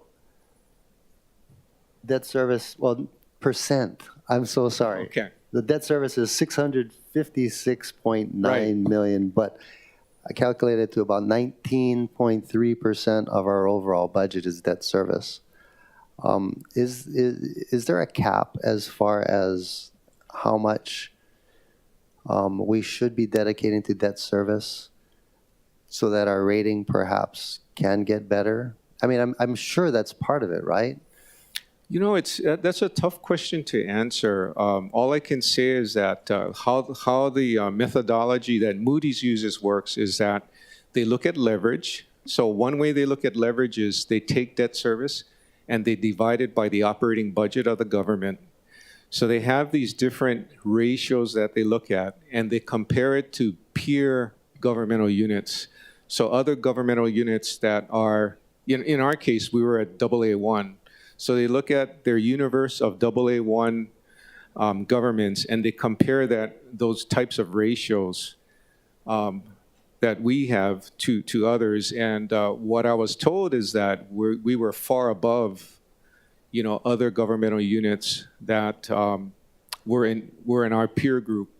And that was one of the main reasons why they moved us down, because of the leverage concerns. And they're not just looking at our GO bond coverage, they're looking at revenue bonds as well, right? Because wastewater, if you look at our entire debt stack, we have GO bonds and we have revenue bonds. Those are the main types of bonds that we have outstanding.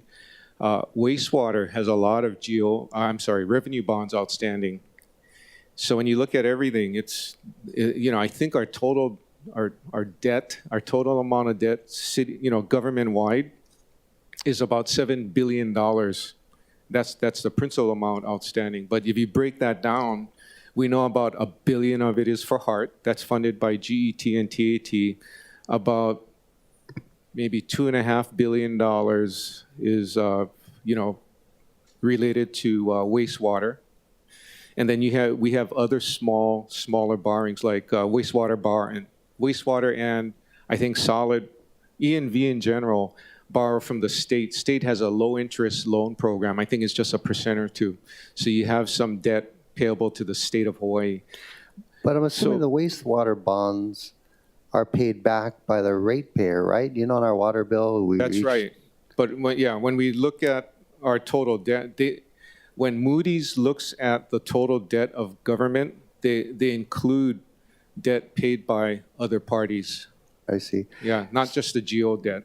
So I do have a point, though, that our debt service went up from $638 million to $656 million, an increase of $18 million or 3%. Is it possible to take some of that surplus based on the 14.1% increase in revenues and use that to pay down our debt? As I noticed, we're only giving $18 million more from last year. Just using basic economics that we all should be following. When we have a credit card at home, try to pay that off first. Is that possible? It's possible if the debt is callable. Some of the series that we have outstanding cannot be early paid. Okay. It's possible. Last thing, our bond rating really means that our interest rates are going to go up. Not necessarily. No? Yeah, we have 2 bond ratings. We have Fitch, who's also very reputable bond rating agency. They did not lower us. We're at AA+ with them. There might be some confusion at the investor level from their perspective, but I'm thinking that when we do our presentation to investors and the rating agencies next year, we have a good story to tell.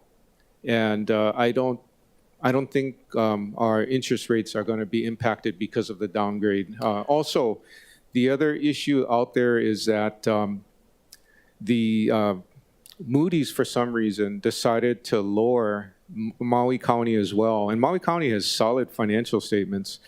And in effect, what they did is they put all governmental entities in the state of Hawaii at the same bond rating level. So everyone's at AA2 now, which is interesting.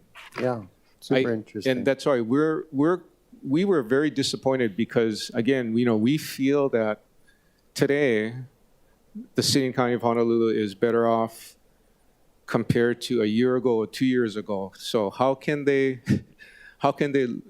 downgrade us when, in fact, 2 years ago we had a negative outlook. Last year, because we're getting traction with rail and all of that, they took away the negative outlook, providing a neutral outlook. And then all of a sudden, they changed their methodology and downgrade us. So it was still not happy with it. Yeah, I appreciate all your answers. Thank you. Thank you, Chair. Thank you. Members, before we move on to round two, I just want to share that we did not start the rest of the actual departments yet. So I'll start our round two, but I do also want to announce that I'll probably be breaking around 12:45 for about 45 minutes. Okay, so first up, we have Councilmember Tupola, then Councilmember Dos Santos Tam. Any other? And then Vice Chair Wire will round out our, okay. And then Councilmember Say. Okay, Councilmember Tupola? Thank you so much. Just real quick, wanted to flesh out that answer from Chair Waters in regards to the 300. So we're saying it's a credit, not a refund. So a credit is if you owe taxes and then you can get your bill credited, but this doesn't mean that everyone will get it because not everyone might have taxes owed, correct? That is correct. So this is not going to apply to everyone, the 151,000 that you quoted before. It'll apply to the vast majority. But it'll be applicable to them. But Yes. whether or not they will be able to get it if they owe taxes will determine whether or not they get it. There's a minimum tax of $300 that has to be paid for each parcel. So for the very, very small properties that are owned, except for those, everybody should use most of the credit. Okay, thank you, Chair. Yeah. Okay, thank you. Councilmember Dos Santos Tam. And then we have Councilmember Say, then not Council. Thank you, Director. Budget Vice Chair Wire, sorry. Thank you, Director. This is a high-level question, with rail operations beginning and rail construction coming into town. We've talked for years about value capture of property taxes around rail stations, whether that's through a TIF district or some other mechanism.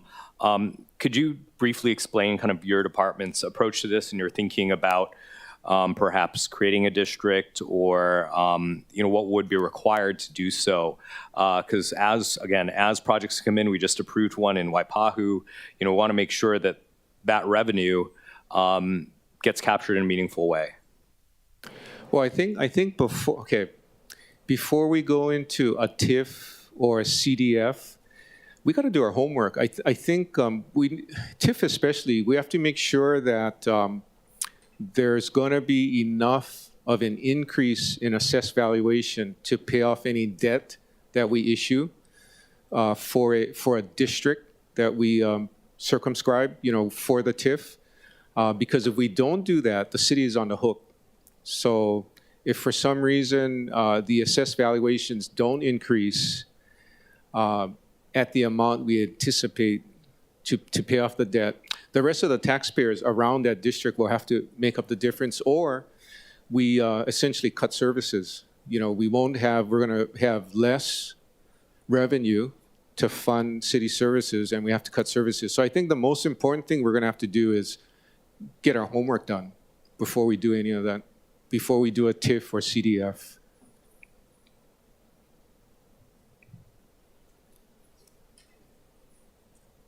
And by the way, the industry for TIFs indicate that where you have real estate that's already priced high, high assessed valuations, like Oahu, there's actually less opportunities for TIF to be successful because the real estate valuations are already higher, so you don't get an incremental increase. And that's why even more so we just have to be careful because to keep the same level of services, if we don't have enough of an increase in assessed valuations, the entire tax base will have to make the difference up. Thank you. Okay, next up we have Councilmember Say and then Committee Vice Chair Wire.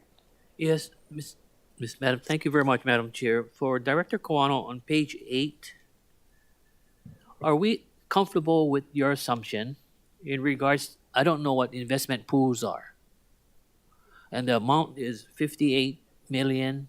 Prior to that, in 23, we only appropriated 2.0 million. I'm just wondering that huge increase. Is the assumption correct that it's going to be about 59 million from the previous year? You know, it's all based on the increase in interest rates. You know, during the pandemic, the interest rate on investments, short-term investments, safe investments, was almost zero, almost nothing. You know, that has gone up quite a bit recently. You can get, if you go out far enough, you can get CDs now, right, at 4%. That didn't exist 2 years ago, a year and a half ago. So a year ago. So our team feels that that level of interest income is reasonable. Okay. And that will be continuously going out to the out years, correct? Well, no, I can't say it's going to continue to the out years because it depends on the general economy that, you know, we at the city, we do not control. The economy the economy controls us to some extent. Well, I just wanted So- it to be a firm source of revenues that would continue on at that level because we're basing it upon the new budget that's coming up, Madam Chair. That if this particular revenue was to drop, how do you make up that loss based on our budget? And then number two was very simply, I don't see how we can agree with the increase in fuel tax when everyone is going towards electrical vehicles. The state is now going with that mileage thing. And, you know, I'm just concerned about assumptions for this upcoming fiscal year, and I hope we can do it because at the end of the day, Madam Chair, once the FRF is completed, that's it. So just my concern about these assumptions that we have made on page 8. And that's it. Thank you very much. Thank you. Okay. Committee Vice Chair Wire. Thank you, Chair. Director, I just wanted to make sure I understood the full picture. So when you were talking about the provisional funds, back to what we were talking about earlier, you're saying that some of that got shifted to departments for FTEs, and so that's why the amount is smaller? That's correct? Okay. Oh, no. No. So in the past, we did this for 10 years. The entire amount of vacant position budget dollars would be swept or reclassified into the provision for vacant positions. So that amount would be, you know, anywhere from 30, 40, and last year $57 million. It grew, you know, with inflation and increases in pay. What would happen is council members, as I've been told, would take a look at the provisional. They would look at the vacancy report that you get. And if they felt that an agency would not hire, they would take some of that provisional money and use it for council ads because everything has to balance, right? So that's what would happen in the past. What we're asking for and what the agencies are going to advocate for is that allow us to have that budget so that we can continue to focus on hiring and focus on staffing the city right for future generations. So it's just it hasn't impacted the overall budget. We're reclassing from government operations to the provisional section. We were doing that. This year, that reclass amount was very small, and we only reclass general fund funded positions that we felt would not be needed, and very small amounts. You know, the amount of reclass by agency ranged from 0% to perhaps 15% or 20%. And as I mentioned earlier, the smaller agencies did not have any sweep. And with respect to public safety, police, fire, emergency services, water, we did not sweep anything from public safety. Everything was retained in salaries. So there's no reclassification out for public safety. Yeah, and just to clarify, when you say water, you mean ocean safety? Oh, yeah, ocean safety, sorry, yeah. No, thank you. And just looking at, I guess, the amount ocean safety makes up out of the whole budget, I mean, a fraction of a percent of the 600 million, 3%. Of course, I don't think we want to necessarily take funding from public safety, but I'm wondering, given we have these provisional funds, if the administration would support adding additional full-time employees for ocean safety, understanding that we want to, ensure that we're protecting our community, and just the importance of having first responders there, right? Does the administration have any thoughts on that? So when you take a look at our budget proposal, we did add positions for ocean safety, and some of it was converting what we have funded through ARPA. But we did add positions. We didn't add everything that they wanted. At the same time, there was give and take across all agencies. So we did do some, and I think we can add some again in the future. But yeah, we did not add everything that they wanted, into the budget. They got a good chunk though. Okay. And when you say that, you mean emergency services and ocean safety? Because then we do have both of them together. Yeah. Because we do have the history of the council, right? In terms of the policy on dawn to dusk, or I guess what's morphed into 410s. Yeah, and that's why we added bodies for dawn to dusk, and as well as CORE. They play a big role in the CORE program. Of course. For the homeless. Yeah, and so it's more than just what the department wants. I think it's a reflection of what, the council, at least historically, not speaking for anyone here today, what the community's been asking for. And so that's the only reason I ask, is that if we're comfortable, administration would be comfortable adding those positions to fully cover and follow, the requirements that exist today, right, to keep the community safe. I think we're in a comfortable place, keeping in mind that, the people still have to be hired, people that we've added and trained. And then we have to retain, because if people leave, you're on that slippery slope, so to speak, where you're going to rehire and all of that. So assuming that we can not only hire good people, but retain them, I think we're in a good place. Yeah, no, that's awesome to hear. Because my understanding, and of course, I won't dive into all the department stuff yet, is just that ocean safety has a very low, or very low vacancy rate. That's at least my understanding. It's a great entry level position, and then you talk about retention, but I know occasionally they'll go over to like fire or other city positions. But ultimately, at the end of the day, if we have a division or a department that's filling those positions, and we know that there's a bigger policy, both echoed by this body and by the community in terms of public safety, I think we have a lot of potential there. But appreciate all your insight. Thank you, Council Member. Yeah, thank you, Director. Thank you, Chair. Thank you, Committee Vice Chair. Any other members before we move on to testimony for the administrative overview? Okay, moving forward, we will proceed with remote testifiers. First up, we have Gigi Zhang. Aloha, Chair, Vice Chair, and the City Council. I'm Angela Melody Young, testifying on behalf of Kapalam NSW. So I just want to comment about a little part of the budget. So homelessness. I want to look at every aspect of homelessness as it pertains to the budget, the housing aspect, the social service aspect, the medical aspect of homelessness. CORE has a capacity to collect data about homelessness because of its unique structure. Because CORE is structured with mental health professionals and social workers, it has unique capacity for assessment.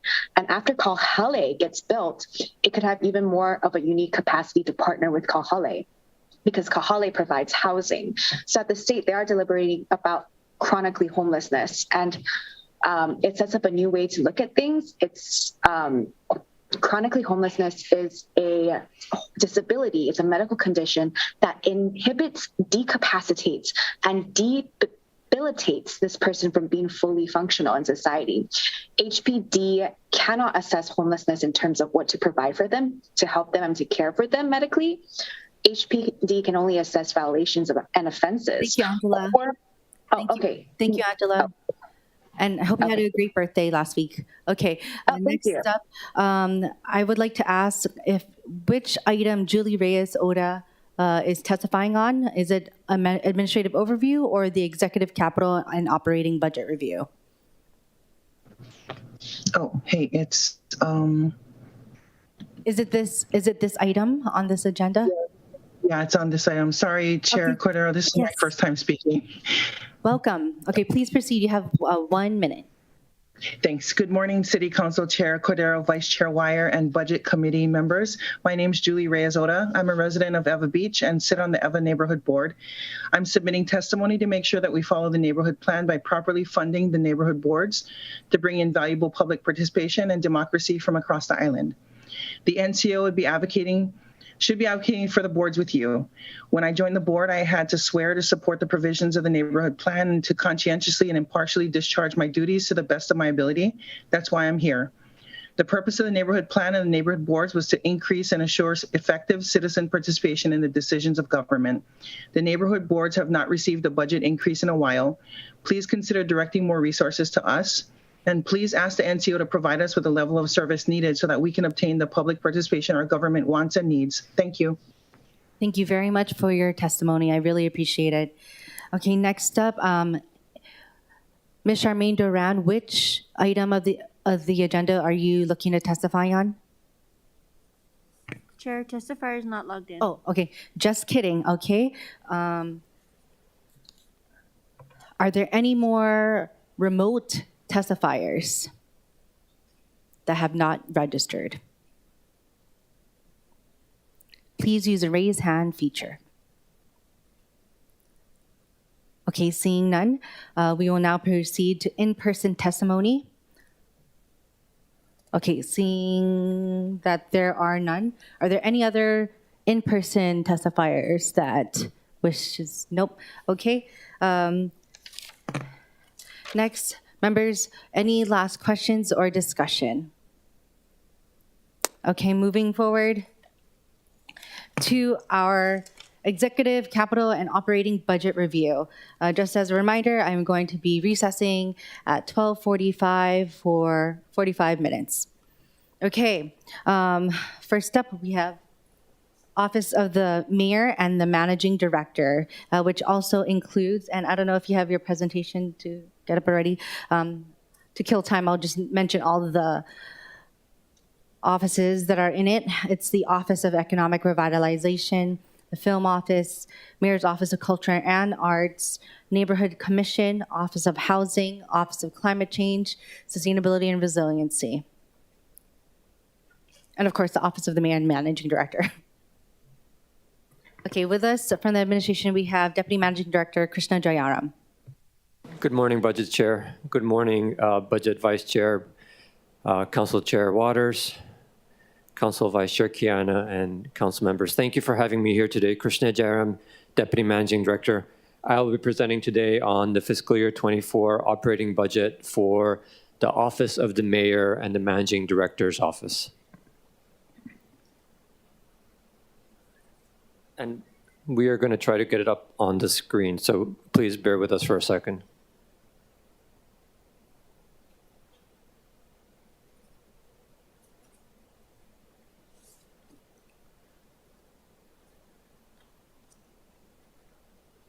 Also for members of the public and members who wish to access it online, it is numbered as Mayor's Message 55, 2023. Okay, please proceed. Deputy Managing Director, thank you. Thank you. Thank you for your patience as we got it up on the screen. So first, I'll cover the Office of the Mayor, the 2024 operating budget.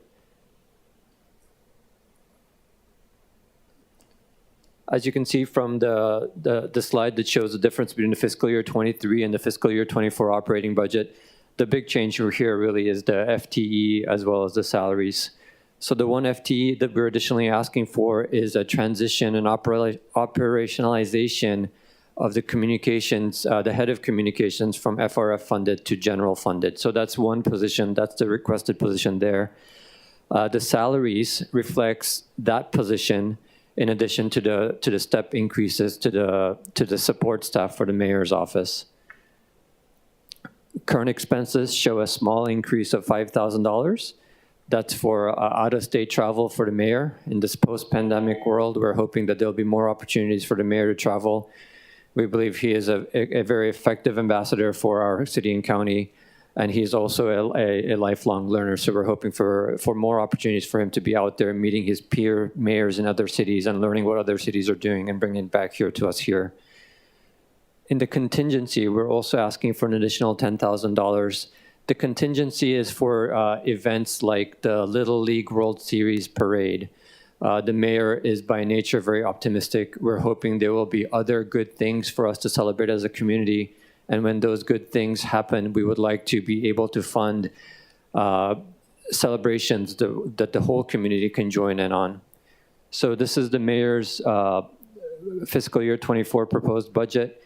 And Budget Chair, I would ask you for some direction whether you would like me to keep going through, or would you like me to pause after the office of the mayor before I go on to the MDO? I apologize. Thank you for that question. Please, we'll go with each office, and then we'll get questions, and then we'll go to the next office. Thank you, Budget Chair. Thank you. So this is the slide for the mayor's office. Okay, thank you very much. Okay, any questions for the Office of the Mayor budget that is on the screen before us?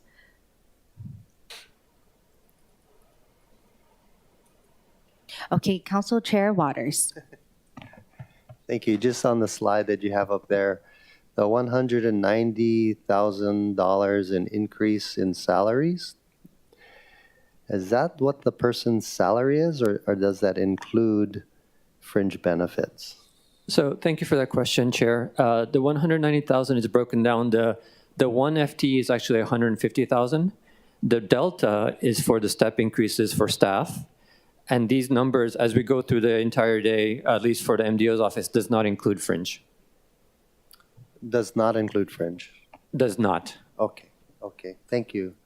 I'm just looking at the budget book, and there is from FY 2022, $65 million in the budget from 2022.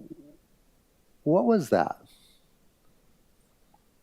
Let me check if we know. Hold on a second, Chair. Sure. It's on page B153. So the budget director will answer that question. So those amounts, so you'll see those large amounts in 22, I think for the mayor's office and for the managing director's office.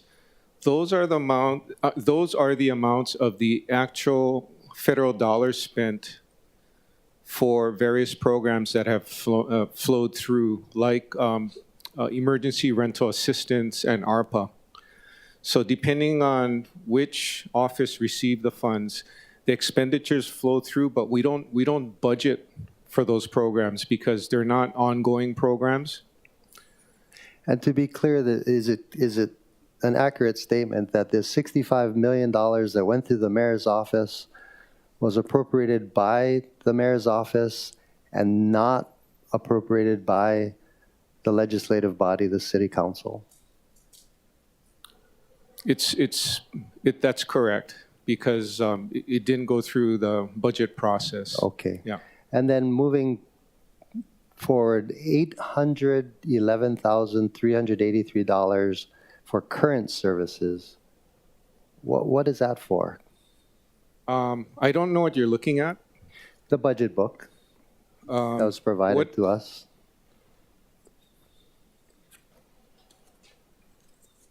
So, Council Chair, what page are you on? B as in boy 153. B153.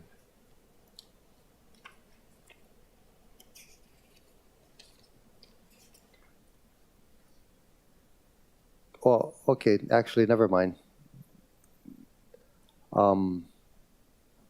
That's source of funding. Okay, I got it. You got it. Thank you, Chair. Okay. Okay, Councilmember Dos Santos Tam. Sorry, just to follow up, this new position at $150,000 salary, what is this position going to do? So, Councilmember Tam, thank you. This individual is already in place. He's currently funded by FRF. He's the Chief of Communications. So we have a 4-person communications team. The mayor has made effective communications with the public a priority. He believes strongly that we need to be able to communicate transparently, effectively. You know, in 40 years ago, when you had 4 TV channels, there's one method of communication. Now we have so many different ways that people get their information, and so we're trying to be assertive and communicate better how the city is doing, what the city is doing. So that includes things like under this new chief, we've been doing video press releases. We just started a podcast. We're being much more aggressive on social media, and so that's what this person will be focusing on. He is the overall lead for how the city communicates. Understood. I think that's a good point that, you know, some of this money came from SLFRF and other COVID-related funding that may not exist in the future. And I think for your office and the other departments that will follow, I think it would be helpful to flag, you know, what's existing already in place but just needs a different source of funding, so we really understand what's brand new versus just a new general fund request. Okay, thank you. Any other questions for the Office of the Mayor budget? Okay, my question is, in the Office of the Mayor's fiscal year 2024 requested appropriation for salaries, I know it's the 1 FTE, and then I guess I forgot what you said. Can you please provide what is the salaries amount attributable to the current vacant FTEs that would have been in the previous budget years that would have been swept into the PVP? If you'll give me 1 second. So, Budget Chair, to my understanding, there haven't been vacancies in the previous years. Oh, okay, thank you. Sorry, my microphone was off. Okay, any other questions? Okay, all right, we can move on to Office of the Managing Director. Thank you. So the Office of the Managing Director, a very quick recap. The Managing Director is the Chief Operating Officer for the city. All of the departments report to him directly, except for the Corporation Council, who reports to the Mayor directly, as well as HART and BWS, which are semi-autonomous, and the Prosecuting Attorney's Office, which is a separately elected official. Under the Office of Managing Director, we have City Management, and then we have 5 offices, and all of the executive directors for the 5 offices are here. I'm just sharing this slide to you to show you sort of the breadth of what's under the Managing Director's office. So these 5 offices are under our purview for budget as well as HR purposes.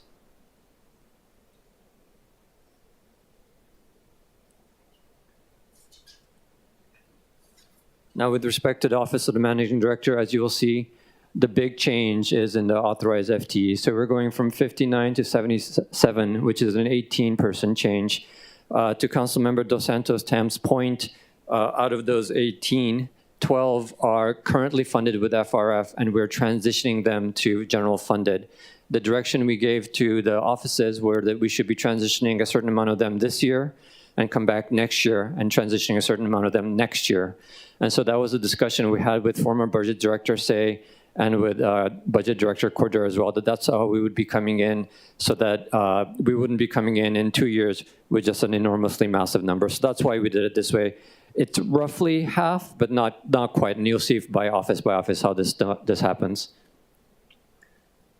So the salary increases, the bulk of that dollar number is these operationalization of FRF into general fund. The other big piece of this is that we have decided to propose a new structure for the compensation for the executive directors and the deputy directors. When we came into office, the compensation for the different office executive directors was sort of all over the place.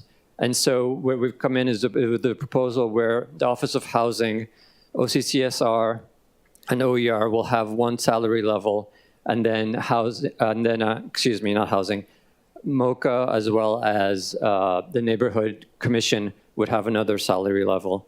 And this proposal is a reflection of the confidence that the mayor and the managing director have in the personnel that are in there now, and also in the belief of the importance of these programs. OER, OCCSR, housing are incredibly important to what we do. We're talking about RURP, we're talking about benchmarking, affordable housing working group. So these we feel are critical programs of the city, and we want to be able to incentivize folks that we have to stay, and if necessary, to attract people. And then with respect to MOCA and NCO is participatory democracy at the neighborhood level, so it's incredibly important.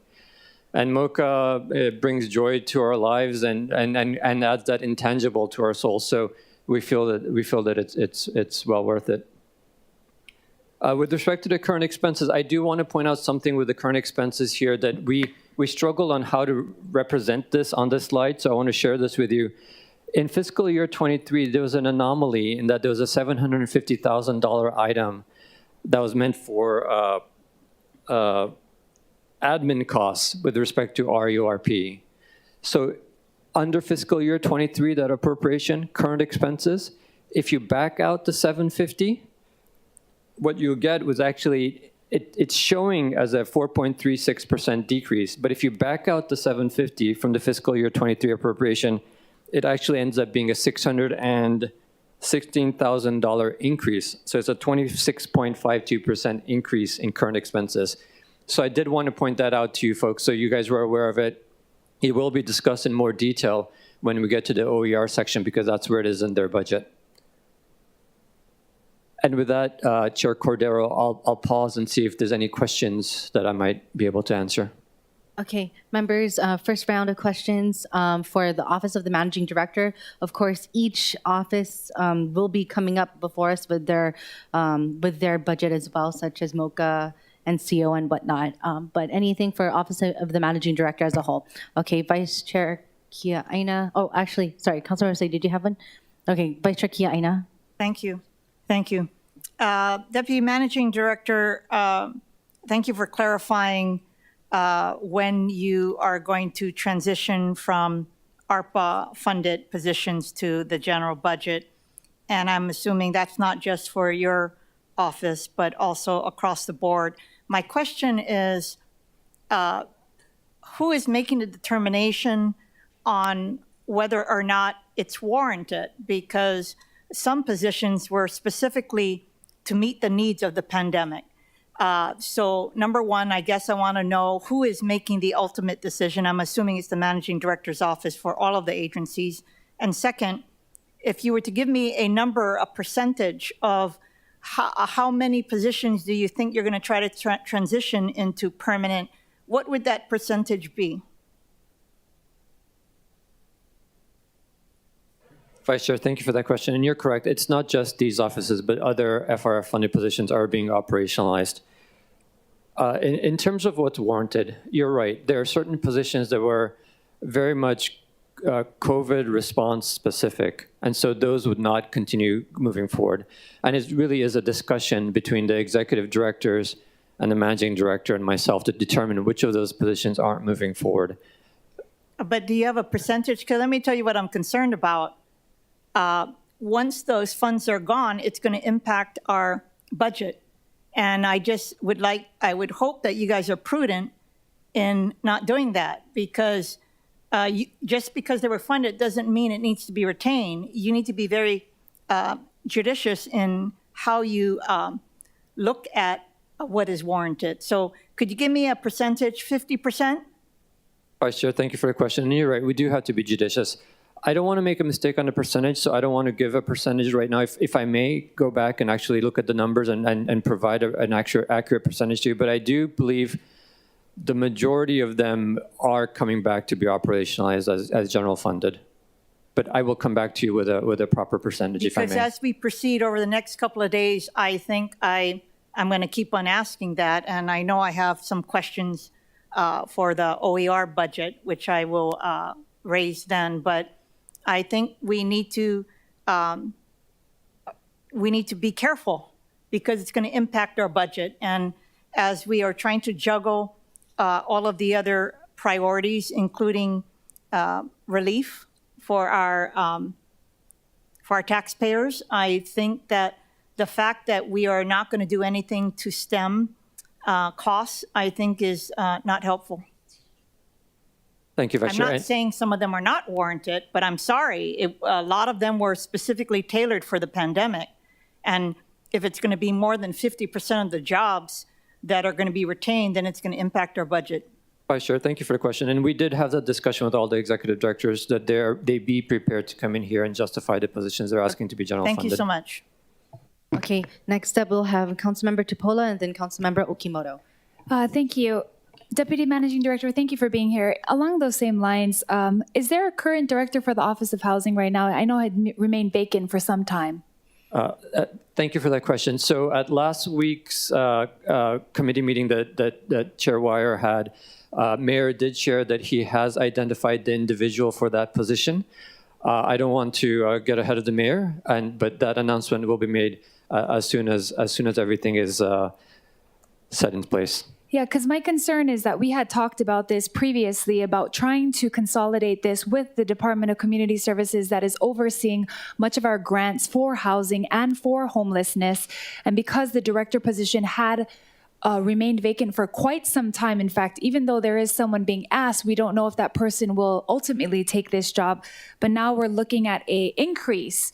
So not only did we not have a director for a long period of time, and we're not sure if this person will take it, but now we're going to ask for more positions when our original suggestion had been that we try to consolidate this and get this more streamlined so that we can actually have a very clear connection between policy priorities and the actual funding that comes through our Department of Community Services. Thank you for that question. The question is entirely fair. What I will share is that the compensation that's being sought for the office will match the individual's experience and knowledge. And to your larger question, which is about where the Office of Housing fits in all this, that's an ongoing conversation that we're having with the mayor in terms of determining how best we structure ourselves to address the issues that we have. Well, and my concern is that, we're still trying to understand the city's housing plan, and I just think that it would be more prudent if we were able to keep it where it's at, seeing as though we were still kind of a little bit on edge as far as this office and the effectivity of it. I don't know if now's the time that we ask to expand it with 2 more positions if we haven't seen, say, for example, we saw 2 years of success, and we were like, wow, it's going really great. With 2 more people, we could do X, Y, Z, but we haven't had a director in that area. So what can the administration say as to why we would need 2 more positions in an office that's kind of not been led necessarily by a director, and we haven't had a good footing for that? Thank you, Councilmember. So I'd respectfully have a little bit of a different take. I think that despite the fact that we didn't have a director, we have achieved quite a lot, and that would be our position. And so the ask here is that we have achieved quite a lot. The managing director shared with the committee last week the complexity of the problems we're facing with, and we're asking to bring in a caliber of person that's going to help us even more. So that's the way we would look at the issue. I understand. I think if you guys have achieved a lot, then what are the 2 new positions for? I think it's to achieve even more. Okay. I'll ask them more questions on exactly where that would align in their priorities, because I think it's great that the administration's position is that they've achieved a lot, but I think we really have to determine if we're concerned that we have a lot of bills. Our overview with Director Kawano, we need to be realizing that we're increasing our own bills if we're not being judicious with how we choose these positions. So thank you, Chair. Thank you. Okay, Councilmember Okimoto and then Council Chair Waters. Thank you, Chair. Kind of along the lines of what my colleagues have been saying. Thank you for being here, Deputy Managing Director. I just wanted to echo, it seems, I looked at this and there's, under equipment, there's 0. And we have a lot of these salary positions that you guys are requesting to fill. To me, it seems like we're overbloating government again. And that's how I view it. And for me personally, I'm wondering why aren't we spending money on infrastructure and other areas that will help kind of be a more sustainable portion of government rather than creating and filling positions that we're not even sure. I mean, I maybe I missed it. I heard some of the positions, but I don't know exactly where or why all of these positions are being created. And I do have concerns for when the funding does run out. I know that you mentioned you guys are aware of that, but it seems like our priorities right now seem a little bit backwards. So, Councilmember, thank you for the question. I think there's several threads in there, so I'll try to answer them as best as I can. As far as the funding running out, that's because 12 of these positions are currently funded by federal funds. And so we are coming in with 12 this year and another number next year that we're proposing to the City Council will be funded by general funds instead of federal funds. So that's the piece with the funds running out. We are coming forward with the positions that we believe, back to Vice Chair Kiana's point, that we believe need to continue and should be general funded. And we wouldn't be coming forward with positions that we feel are no longer necessary because they're very, very specific to COVID. To your larger point about expanding government, that's not our intent. And you know, the mayor's direction to the budget director and to the whole team was that we come in with a fiscally responsible budget. So I think in terms of the overall size of the budget, I think it is fiscally responsible. It is not a huge increase.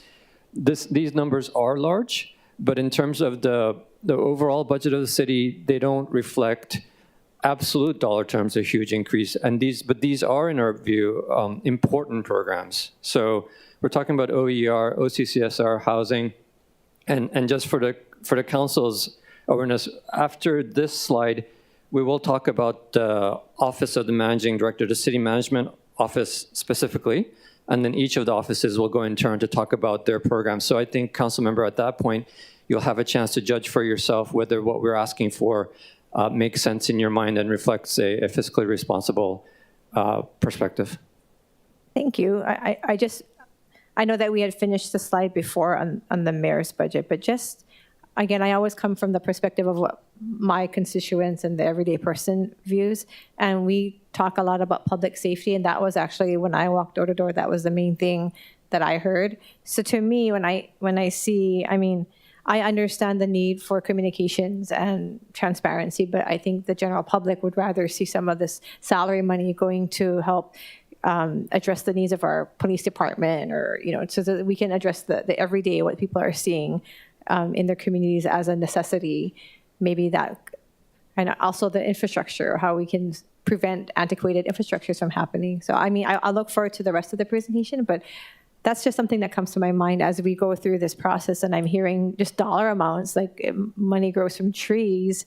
And I know that our communities, what they want are to have safe communities and that they can trust that we're doing the right things with their taxpayer dollars to provide the services that they need.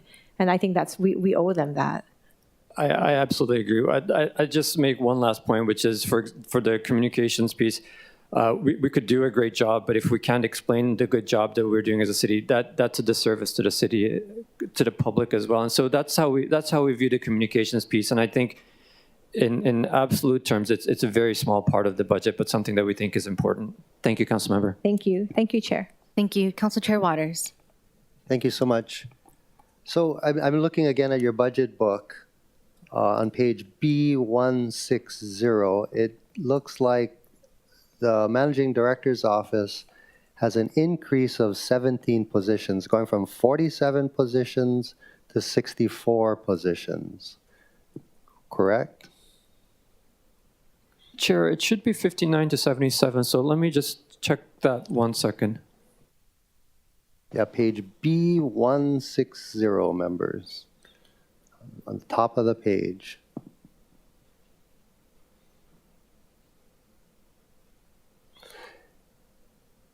And I'm assuming the budget was done probably a few months ago, so you may have changed that since then. Chair, if you'll bear with me, we're pulling the right page. Okay.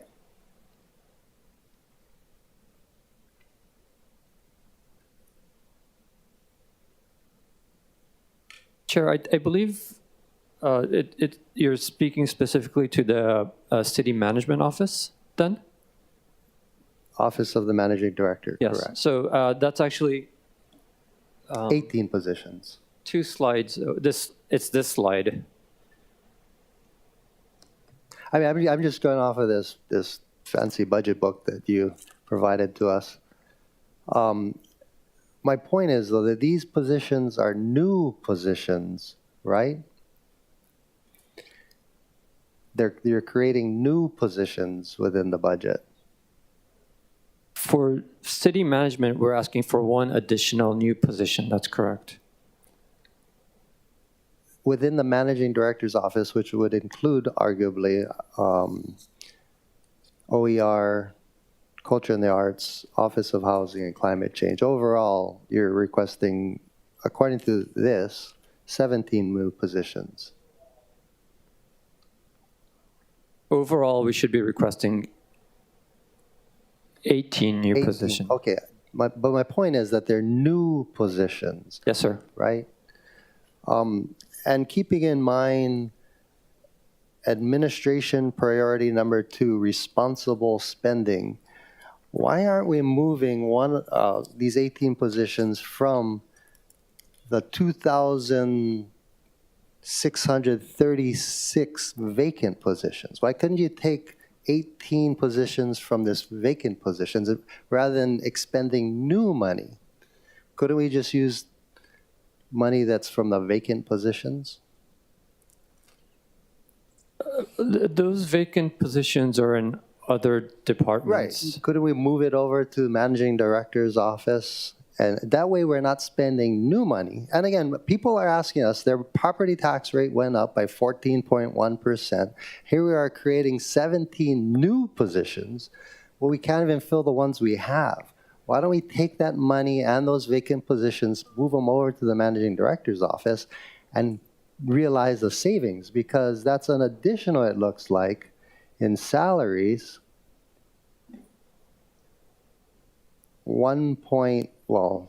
this seems a bit low, $1.5 million. Sure, I take your point. Out of those 18, 12 are currently funded, and there are bodies in them. And I think what you're suggesting is that we should look for vacant positions elsewhere that apply, that fit, and move them over. And I think part of the answer to that, Chair, is that those are positions that we're trying to fill into other departments as well. So we'll be taking from other departments positions that they believe they need to fill positions over here. And so there's a balance to all of this. Okay. Also, on the same page, under City Management, FY 2022, there was an expenditure of $35,150,812. What was that $35 million spent on? I believe it was probably ERA money that came in, but if I could check on that. Okay. Yeah, please. Also, down later on the page, on their current expenses, there was $34,178,522. What was that spent on? I believe it's the same thing. It was a quirk of how the funds came in during COVID. So they came into the MDO's office or the mayor's office and it went out. But I will get you details on those expenditures, Chair. So back to the new positions, you're saying that some of them are currently in place and that was being funded by ARPA money, right? Correct, Chair. Okay, and now you're asking us to pay the same salaries and positions from general fund money. That's exactly right, Chair. Okay. You know, this $35 million, that was money that was expended through the SLRF committee outside of council oversight, right? So with those 2 items that you just described, I'm actually not sure whether they were ERA or SLFRF, so I will get back to you on those. Okay, and then you're going to have the OER, Culture and the Arts, Office of Housing, and Office of Climate Change come up separately? Each of the offices will be coming up in turn. Terrific, thank you. Thank you. Okay. Vice Chair Wire. Thank you, Chair. Briefly. So Deputy Managing Director, I'm wondering if we're looking at the Office of Housing, if we're going to have either in one of these new positions, FTEs, or in someone that's already there, someone that could manage and do outreach to the stakeholders. And I say that because I feel like we're sometimes siloed, not just the city, and I recognize administration is doing a lot of great work, but speaking to, just the efficiency questions that come up, we see even outside the city from DCS, community policing, you have state folks like DOH, DHS, Department of Health, Department of Human Services, even our prosecutor's office is doing some type of homeless work. And so my hope is that as we're going through this growth and progression period that and I know we can't control folks outside the city, but that we can bring all the stakeholders together, more than just, and not that this is what is done, but more than just going to pick and, focusing on what we do, because, the folks we have already, I know, are working super hard. And so I know that there needs to be someone that's kind of doing that outreach. And I don't know if that's purely the role of the director, or is there someone else on staff that's kind of mapping that out? Thank you. So that is one of the roles of the Office of Housing, is to perform that sort of coordination, stakeholder engagement function. And that is something that is currently happening. We hope that with the new executive director coming in and additional staff, that we'll be able to be much stronger at it than we are now even. I appreciate that. Mahalo. Thank you. I'll reserve, I guess, maybe as an overall, Deputy Managing Director for this fiscal year 2024 with the overarching Office of the Managing Director, which FY24 requested appropriations for salaries could be attributable to current vacant FTEs that would have been swept into the provision for vacant positions. Thank you for that question, Budget Chair. So in terms of currently vacant, let me get you an answer.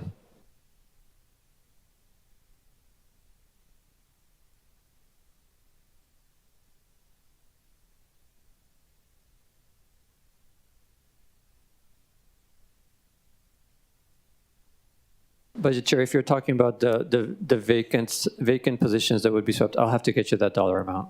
Okay, thank you. Okay, before we move on to round 2 of questions for the Office of the Managing Director, I know that we have City Management, then Office of Housing, and more following this line of questioning. Any questions for Office of the Managing Director? Okay, we can move on to City Management. Thank you. Thank you, Budget Chair. So with respect to the Office of the Managing Director, I do want to cover this slide very quickly. It's the general funded vacancies. It reflects the vacancies that are in the city management, as well as the offices that are under MDO. Our goal is to fill, and let me explain the slide, but our goal is to fill all of the vacant positions by the end of this fiscal year. The reason there is a disconnect between the number of positions to be filled, which is 7, and the number of vacancies is because of the OER, it shows 5 vacancies, but 4 of them are currently actually filled with FRF positions, so they're not vacant. So what we have are 7 vacant positions where there are no warm bodies, and that's what we intend to fill by the end of this fiscal year.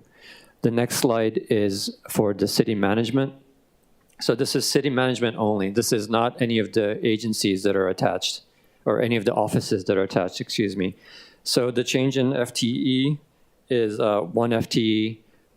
What we're asking for here is an admin specialist. So every department has an administrative services officer. The bigger departments have multiple admin specialists, and these are the individuals who help with all of the budgeting, the human resources work.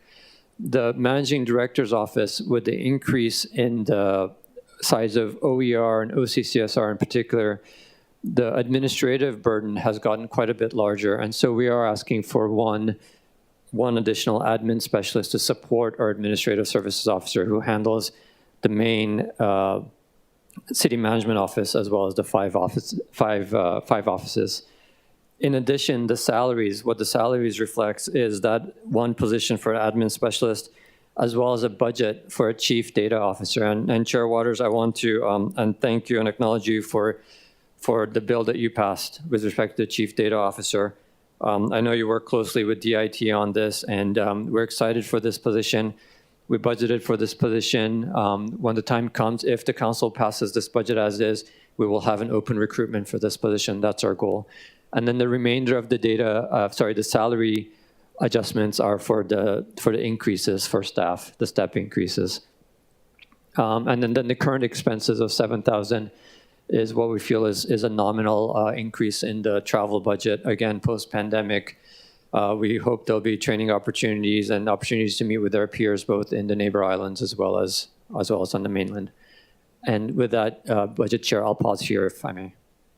Okay, thank you. Any questions for city management? City management.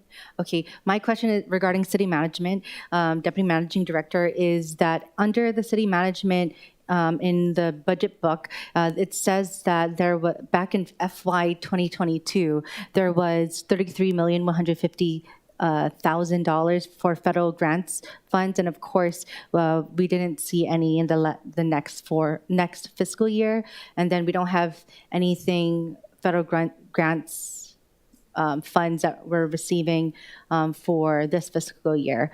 Do we seek that? I don't know if this was the Homeland Security grant. I'm not sure if it was. So, Chair, thank you for that question. It wasn't. I don't believe it was a Homeland Security grant, but it was the series of funds that were sort of a peculiarity or a one-time aspect of COVID. So either it was ERA or FRF or something, and it flowed through the way budget chose to do it was to put it through MDO or mayor. And I think that relates to the chair's question that he asked in the earlier slide about the 33 and the 35 million. So I will try to get a comprehensive response on all those amounts to the city council.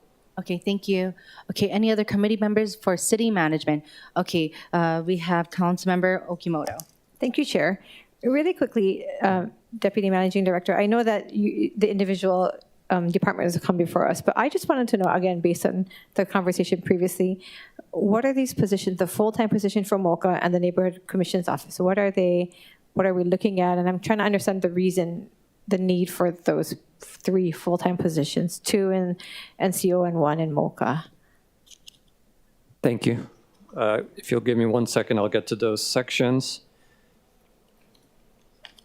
For the NCO, the 2 additional positions, one is an additional neighborhood assistant, so an additional individual who will help the neighborhood boards and who will assist the neighborhood boards in performing their duties and functions. And one is a community services relations specialist, so somebody to help us message more broadly the work of the neighborhood boards and what they're doing. So that's NCO. And their salary is, their salaries would be what?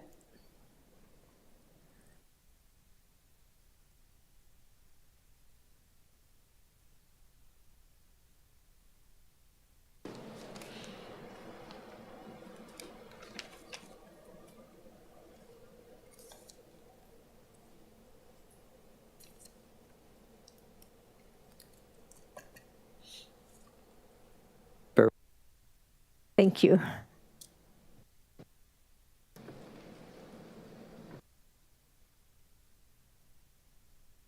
Councilmember Okimoto, would we be able to wait until the NCO presentation?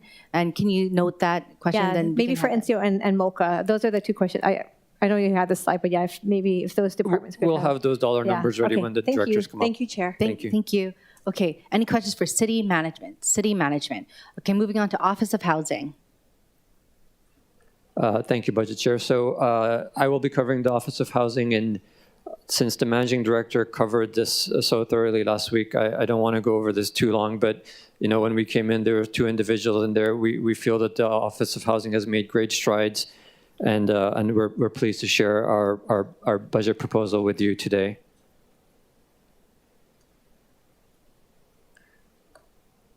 So for the Office of Housing, the budget is mostly directed towards personnel. We're asking for the creation of a deputy director position. And I am mindful of the comments made by Council Members Tupola and Council Member Okimoto about the need to be fiscally prudent. Again, our view on this is, as much as housing is a priority, we would like to bring in high quality, high level individuals who can immediately make an impact. And we do believe that to do that, we do need to offer a strong salary. And so that's why we're coming in with a request for a deputy director. We're also asking to create a planner 5 position, again, to bring more horsepower to that office. The other big piece to this is the change in the current expenses. The current expenses that goes up by $310,000. That's mainly made up of 2 pieces. $10,000 is for travel and training. We want our folks to go to the mainland, to go to our neighbor islands and see what else is happening in other jurisdictions, and to learn. There's only so much you can do via Skype and WebEx and webinars. And then the other piece is $300,000. The managing director covered this at last week's committee meeting. We are in the process of updating and correcting the current affordable housing plan. And so we'll be providing that to the council shortly. This money is for a contractor to come in. We do recognize and appreciate that at some point we want to provide to the city council and to the general public the summary of everything that we've learned as part of execution and learning, or as council chair you called it, learn as we go. We do appreciate that at some point there needs to be an articulation of that. So this is an amount to hire a contractor to help us put that together when the time is right. Budget Chair, I will pause there for questions. Thank you. Questions for Office of Housing? Committee members? Okay, Vice Chair Wire. Yeah, thank you, Chair. And again, appreciate all the information. And I just wanted to kind of come back to the point I made earlier, because I do recognize that's, I think, what the Office of Housing is doing, right? There's a lot of outreach going on. I think just my frustration is not stemming from the lack of work on people's part, because I know everyone's working super hard, but seeing just the silos, and it creates barriers, I think. Like, we sit down with, we do meetings with HPD and parks together so we can, talk through issues that are going on at the parks. But then when I look at in District 2 in particular, just, the struggles with our provider, and then, community policing, of course, across the island, and then seeing states' response to certain things. I just wanted to stress again how important it is not to just do like individual outreach, and not that that's what you folks are doing, but just not to do individual outreach to all the players, but try to bring the conversation together, understanding that, our kuleana is limited, but I do think we can be a part of that process, and ensuring that we can get folks on the same page as much as possible, and understanding that oftentimes those on the ground could be our community policing team, could be our providers, could be our Work Hawaii folks or DCS folks, do oftentimes know what is and isn't working. And so I do think it's important that we're bringing both sides together. I think we need new ideas, we need innovation, we need outside thinkers, assuming that'll be in the upcoming director for housing. And of course, I'm sure they'll have expertise in the field as well, but then we also need to tap into just all the expertise that's on the ground right now. And I'm sure you know this, and so I don't mean to belabor it, but just wanted to share that, because that's the frustration I see. Councilmember, I appreciate you sharing the frustration and the concern. The things happening in silos is something that we're concerned about and sensitive to as well. And that's part of the reason we created the Affordable Housing Working Group. We wanted to bring all of the department directors in and have those twice a month meetings. But you're right, I'm sure there's still things happening in silos. And given your past professional experience, we'd certainly welcome sitting down with you and walking through specific examples of where you see silos being maintained or silos that need to be broken down, and just talking through those, because it's not just at the departmental head level that it happens, but it's really sort of all the way down that we need to break this down. So we'd welcome that. Would welcome that conversation with you if you'd be willing. Yeah, of course. I appreciate that. Well, Thank you. Chair Waters? Oh, terrific. Thank you. I, for one, like seeing the Office of Housing built up a little more. And in fact, 6 positions seems a little too little, right? Especially if this is a priority of the mayors and the administrations. But I do have a question based on your slide of Office of Housing. If we're creating 2 new positions and salaries go up by $399,084, let's just round it up to $400,000, assuming that those 4 positions that were previously funded, you're giving them the 4% raise from collective bargaining, that leaves still quite a bit of money for these 2 positions. So how much is the Director of Housing going to be paid? Thank you for that question, Chair. And if I may just touch on that too few positions, because I can certainly see how this doesn't represent the emphasis that we're putting on housing. And what I'd share with that is we also have folks at DPP who work on PAB. So those are housing people. So Craig Hirai is working on PAB, that's housing. And we have another individual coming in, that's also housing. DLM spends an enormous amount of time on housing. So we are focusing on other departments also adding their strengths in terms of personnel. So I do agree with you that in and of itself, 6 seems like not the largest number, but there are many individuals in other departments also. So I think if we were to cumulatively add them all, it would be much more robust. To your point as to how these numbers work out, the deputy director position, the request is for $125,000 for that position. We're creating a planner 5 position at $86,000. And then we're funding a non-budgeted planner 5 position at additional $86,000. And that's how the numbers add up closer to the $399 number that you're focused on. The deputy director position is at $125,000. But you just said we're hiring a director and a deputy director. Those aren't the 2 new positions? Or the deputy director? The director position already exists. We're increasing the salary for the director position. So the director position, I think, is in the 99 to 100 range. So we're increasing the director salary. We're creating the deputy director position and salary. We're creating a planner 5 position, and we're funding a non-budgeted planner 5 position. Okay. If the director's position was already funded, it was one of the 4 positions? Yeah. Yes, sir. And that was only $172,000. So those other 3 people were probably making not much money. I mean, how can we expect to keep these folks? You just take the 172 minus the 100 that we're paying the director. You got $72,000 for 3 other positions. So I find this confusing as well when I go through it. But what it is that some of these positions are FRF funded. Oh. Well, why? I mean, why are you doing it through the FRF? I mean, obviously, everybody here, I think, takes housing, very seriously and as a priority. And these are the ones that I don't have any problem switching over to FTEs rather than from FRF.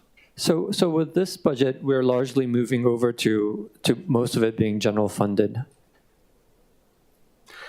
Okay. And then the $310,000 in current expenses, you're saying that's to update the housing and homelessness plan? So we are currently updating the existing housing plan. We're updating it internally, making new what's outdated in it. We'll be presenting that to the council shortly. The $300,000 is for a contractor to come in. As we discussed last week, we're doing a whole lot of other things that aren't even contemplated in the plan. At some point, we want to put that into an articulation that we can present to the council and the public. So that contractor is for that purpose. And the $10,000 is for travel and to train our personnel. Okay, thank you so much. Thank you, Chair. Thank you, Councilmember Okimoto, and then Councilmember Say. Thank you, Chair. Managing Deputy Director, could you just repeat to me, you said the Deputy Director would be at 125 and the Director was 325? No, the director, the top position will be at 150. 150, okay. That represents a approximately 50,000 increase from where it is now. Okay. So that position exists and we're increasing it. The deputy director position is new, New. and we're asking for 125 for that position. Okay. I know last week we heard that the mayor announced that he found someone for this director position. Do we have a timeline of when this person will start employment? So I don't want to steal my boss's thunder on this. It'll be soon. Okay. We'll get you details as soon as things get more concrete. Okay. I did have questions about knowing that I as you can see, I don't like the bloated government. Why do we, before the director is even in place, is there an actual need for the deputy director? I would think with the housing, and I agree that we should focus on this. This is a top issue of all of our communities. Wouldn't we just want to have more employees instead of another layer of bureaucracy, another deputy director? I mean, what's the need of that? If I think I would like to see the positions be used in a way that's, again, more rooted in the ground level versus another layer of employment. Thank you for that question, and it's a very fair question. The way I'd answer that is that we don't view the director and the deputy director for this office being as small as it is. They're not really administrators in the normal sense. They're really subject matter experts. They're supposed to be doing the work, and the salary for those two positions are reflective of the fact that we want people to come in with deep subject matter experience and the connections and the knowledge to do the work. So I wouldn't view either the executive director position or the deputy director position as somebody who's coming in to sort of do the paperwork to make the office work. They're actually coming in to do the work of the Office of Housing. Okay. So that's how I would view it. And after I stated that, I know it was a reflection of you, deputy director, but I do know in the past with housing and with homelessness, there was issues with hiring and letting go people. And I think, again, as the taxpayer from our communities are watching, we don't want to see positions come and go. I mean, we want to instill the trust back into our community members. And for me, again, I'm going to put a plug in for when this plan is presented to us. I really would like it to have it be substantial, not just a summary of things, but an actual plan with a baseline and objectives and a 1, 3, 5, 10 benchmarks for us to look at. And I know that this person coming in has a great job, but hopefully whatever you guys had as the previous administration's baseline of the plan that could be used. So I'm just going to put a plug in for that. So I really would like to see us moving in some kind of direction. I feel like there's no direction right now. Councilmember, thank you for those comments. I do feel we're moving in respectfully, I do feel we're moving in a positive direction. I mean, we have accomplished quite a bit. What we, and the managing director noted this last week, what we haven't done as good of a job is in relaying to the council members what all we've been doing. And so we want to do a better job of that. The plan that we'll be giving to you folks shortly, just to be clear, it's the existing plan that the prior administration came up with. We will be updating that. At some point in the future, the $300,000 is for us to come in with the fuller articulation of what we're going to do. Thank you. Thank you, Chair. Thank you, Councilmember. Okay, Councilmember Say. Thank you very much, Madam Chair. I'd just like to reflect the past 2 years that I believe Chair was the Vice Chair of Budget. But more importantly, I think the members do not understand what happened in the fiscal year 21 when we went through the budget. If you recall, there was a 20% restriction on by the previous administration. And we were during that COVID period, we just didn't have the general funds. So a lot of times what we did, and that was the policy that the council made, was that the positions, the warm body positions would be 50-50. 50 federal, 50 county. And that would be the transition now of what you're seeing. I think the deputy managing director for every program area, you should be very candid with the council that sometimes these positions were partially federally funded in order to get the positions at the request of our council members, and then with portions of the general fund. But more importantly, I personally feel you folks have done a bang-up job because we are just going through this post-COVID, and the amount of services that we have provided to the residents at large has been tremendous on all avenues. So, but I'm not trying to defend you folks, but to have a historical perspective. And then for last year, for fiscal year 23, that was the council's budget, basically. The first budget I had to deal with wasn't our budget. That was sent down by the past administration. And this is the kind of historical perspective you should be sharing with us also. And finally, none of us, I don't know, maybe none of us were here when they decided to shut down the Department of Housing. And I'm just frustrated because, yeah, I can understand the concerns, but I wasn't here when we created DLM. I wasn't here when programs were sent to the Department of Community Services. I wasn't here when when did we create the Office of Housing? 2011. See, these are three different components of what we're trying to address, housing. And there has been no collaboration to me with these three departments if we are where we are today. That is a concern. But I'm not criticizing the administration. I'm just sharing my manao with all of the council members and the general public. It's very difficult to grasp everything one time. You know, I supported Director Crucky when he came on board during his confirmation that he was going to address housing and homelessness. I supported the person that was the homeless coordinator that has since left to the state ledge.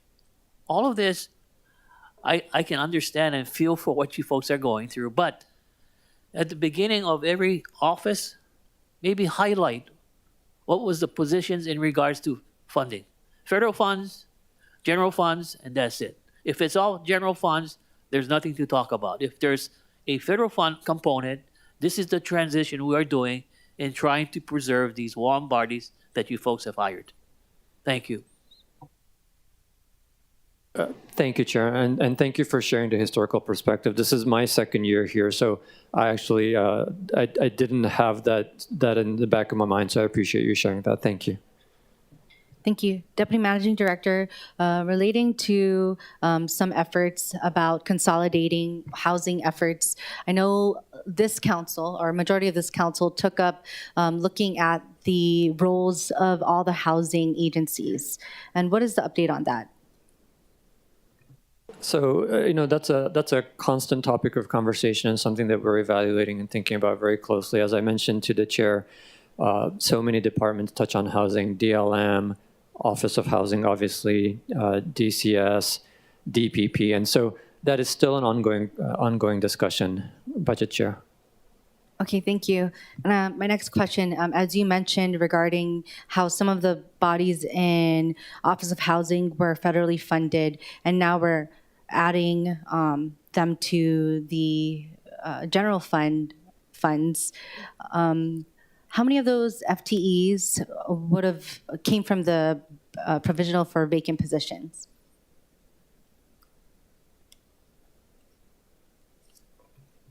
Budget Chair, I believe none of them were from the PVP. Okay, thank you. Okay, any questions else? Any other questions for Office of Housing? Any questions? Any questions? Okay, moving on to the Office of Economic Revitalization. Oh, we have with us Deputy Director Kimberly Sparlin.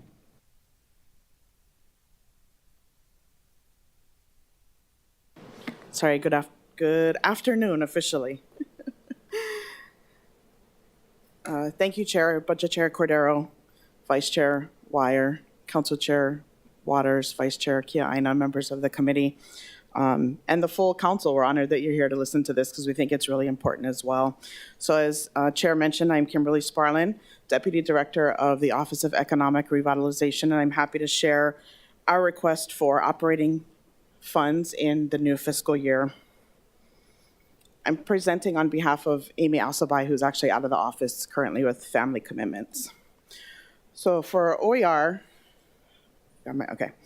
Our work is to support small businesses and families to focus on community equity and good jobs for our neighbors. Our work is guided by our good job strategy. As you can see here, there's 3 parts to it. The first is preserving good jobs. We do that through business relief funds, employee skill building. They include efforts by our business and constituent educators, which we'll talk a little bit more about when we ask for our positions, our business recovery grants, and the resource network that we are putting together. Our second pillar is to create good jobs through technical assistance for businesses, nonprofits, and farmers, and funding programs for entrepreneurs and investments in key economic sectors. Examples of this work include the agriculture grants for small farmers and ranchers, the proposed Honolulu Accelerator that we've talked with several of you about to support local business startups, and our work to support buying local in the emerging field of regenerative tourism. Our third pillar really works to help people get a good job. We offer training. We fund programs that offer training and job placement and ongoing skill building for new entrepreneurs. This includes Good Jobs Oahu, which is a partnership with the University of Hawaii. It's our third iteration of our Oahu Back to Work, and the work of our Pacific Islander Community Liaison, and the new broadband initiative that our office is working with DIT on to help increase equitable access to high-speed internet. We thank you for, again, you guys diving into the numbers here, and I think hopefully some of the confusion in the previous slides you'll see in the slides into each individual office on how we have been funded over the years and what our growth looks like as we move forward. So on this slide for fiscal years 19, 20, and 21, these reflect the positions, so the blue general funded positions reflect the positions that were previously in the Office of Economic Development and the Honolulu Film Office, okay? Then in fiscal year 22, OED and the film office positions were subsumed by OER when the council set up OER. An additional 5.5 positions were approved for general funding by the City Council at that time.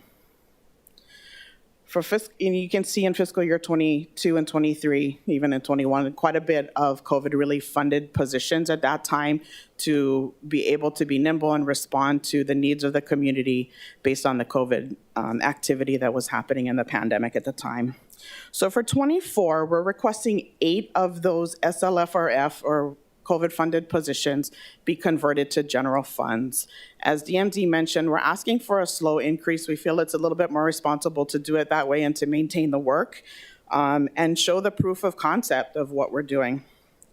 So I'd like to provide a little bit of context on how we're currently staffed and what our vision is with our peers in the state and our peers on a couple of cities on the West Coast. So our staff of 26 serves population of about 1 million people. You guys know those numbers. But in comparison, Maui County has a economic development agency of 20 staff supporting a population of 164,000. So quite a differential there when you look at that.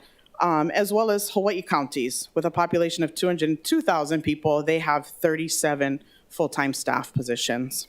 On the West Coast, when you look at the city of Seattle, which has a population of 734,000, they've got an economic development agency similar to ours that has 34 full-time positions. And in San Diego, which is a little bit larger than ours, about the size of our state at 1.4 million, they have an economic development staff of 55 people. So we don't think that the vision for this office and the positions that we're requesting are outside of what needs to happen if we want to look at an equitable economic recovery and consistency and ability to support future economic shocks in our community.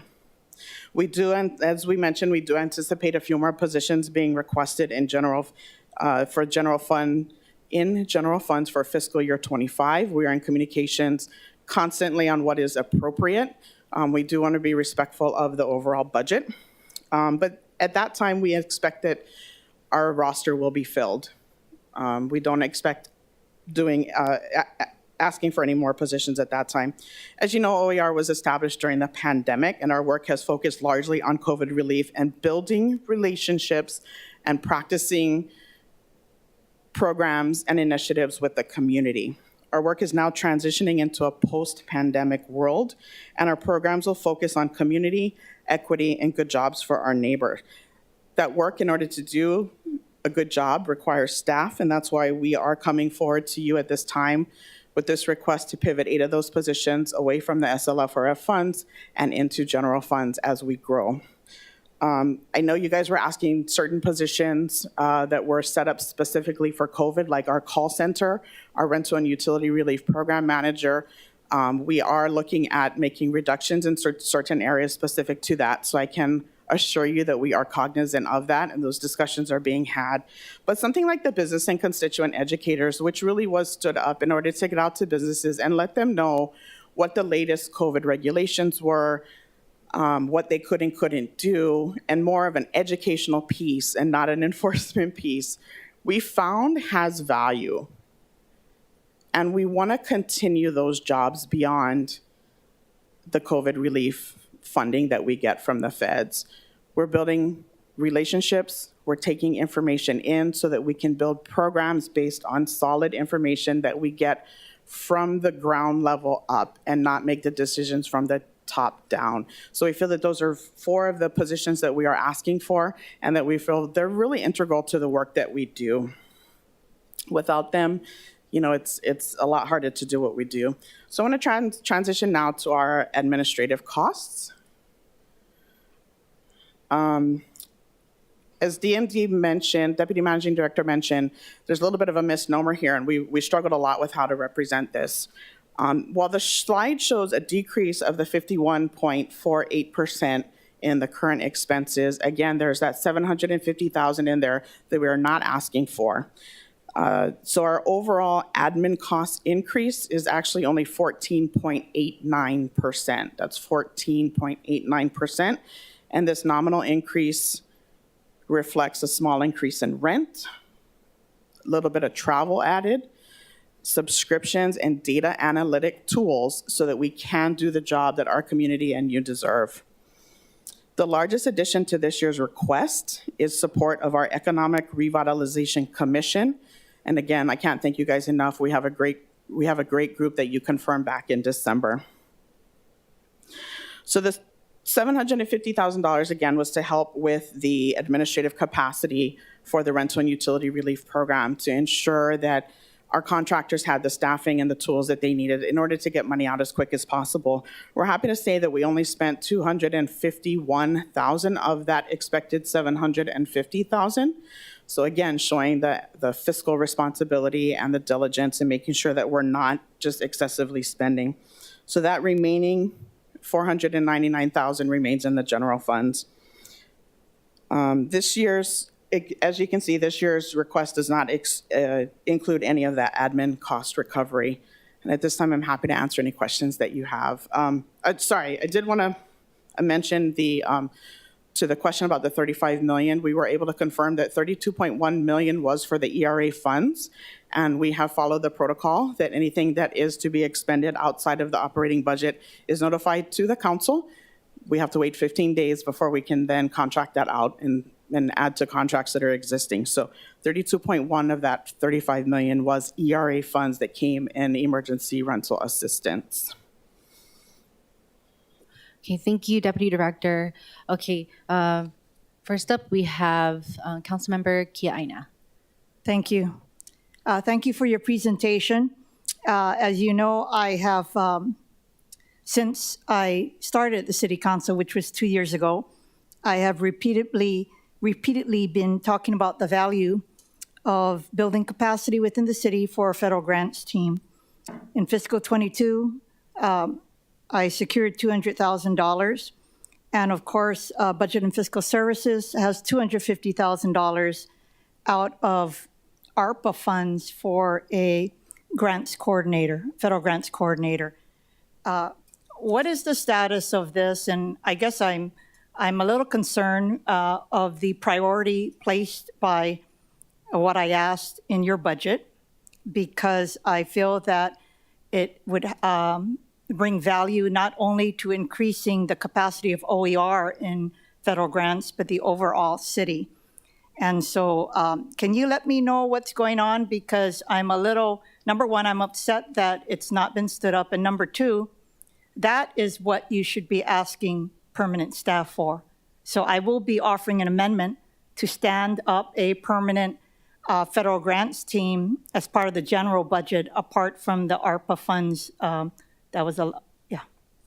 Thank you for that, and thank you for your constant support. We definitely feel that, and apologize that you feel that this is not a priority.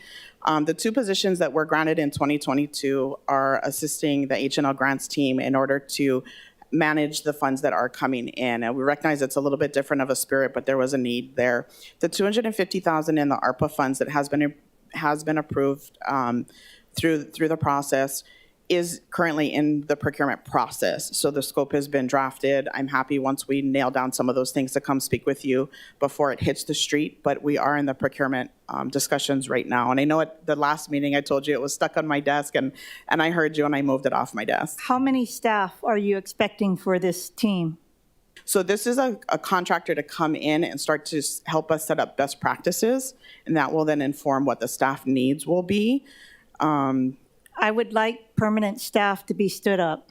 And again, it's not just us. I said last week that Chair Waters and I were with Senator Schatz, and he's aghast at the lack of capacity within the state of Hawaii and all of the counties to be able to compete for not just general federal funding, but also for the billions of dollars coming down for all of the various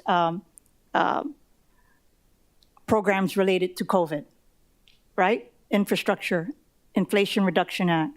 So I just want to make sure that as we move to this process, that you guys get it stood up as soon as possible. And I'm not going to wait for you guys to do an assessment. All you need is someone in there to identify programs. It's called grants.gov. And you go and find writers to be able to compete for these funds. The other questions I have has to do with the various positions. I know you have a tourism, well, first of all, let me clarify. Are you seeking general funds for the tourism position, the Pacific liaison position, and I don't know how many positions for the business outreach program? Thank you. We are seeking 4 positions for our business educators. Those are the boots on the ground that get us the information. We are seeking the position for the regenerative tourism program manager. Sorry about that. And we are seeking a position for our small business and finance program manager, works closely with our business and constituent educators, helps develop programs to support our small businesses. And then 1 admin specialist in order to help support the work that is being done there. At this time, the Pacific Islander liaison is not being converted to general funds. It is still funded through the end of this calendar year through SLFRF funds. Thank you for that. I do believe that you guys need to reconsider how you are allocating these positions, because there is value in the Pacific Islander liaison position, although I believe that now that the pandemic is over, they warranted specific attention. I think that just given how difficult it is for many underserved communities to navigate government, that you broaden the position to not just include Pacific Islander communities, but others as well, including our newly arrived immigrant population. So I don't know if that's appropriate to be in your shop or the Department of Community Services. So this might be for the Managing Director's office. I just think that that's critically important. One of my concerns about all of your other positions is that I don't want to be doing a job that's supposed to be done by others. The Hawaii Tourism Authority has lots and lots of money. And if we're assisting, they should actually provide some funding for the tourism manager. And for the business outreach program, I appreciate it, but it's still there's a lot of other resources out there. So I feel that there's a misalignment with regard to your focus. And if you could help as we move along in maybe reassessing that, because we're going to revisit that when we have our budget hearings and we entertain amendments. And then lastly, let me just say for the tourism manager, I was very impressed with his presentation. But again, since I believe that we shouldn't be replicating the duties of the other entities that deal with tourism, DBDT, as well as Hawaii Tourism Authority, and private industry, I feel that you should narrowly tailor it to how to deal with the impacts of tourism on our local population, right? So you have hotspots, and Haiku Stairs is on top of the list for the Oahu Destination Management Plan. You have our Parks and Recreation team that's trying to stand up our park rangers so that we can limit commercial activities at our parks.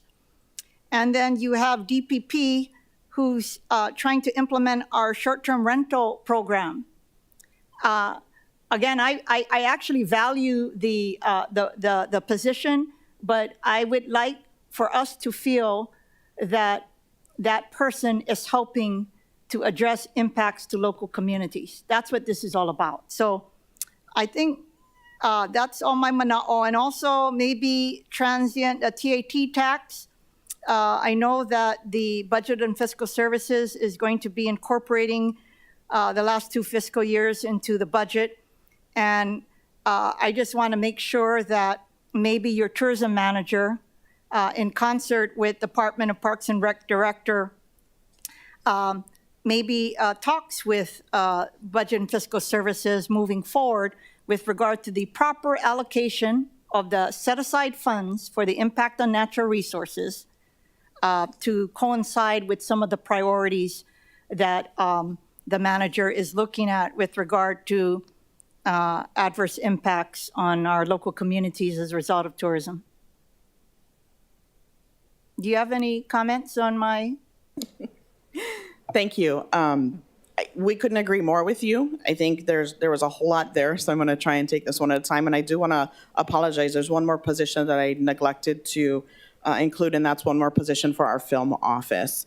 And so we are asking for one more film and entertainment specialist to support the $350 to $400 million a year industry that comes into our community. And, you know, Councilmember Tobo, you've been a large part of this conversation, as well as how we better support that industry, support our workforce around that, so we are not bringing people in to do those jobs.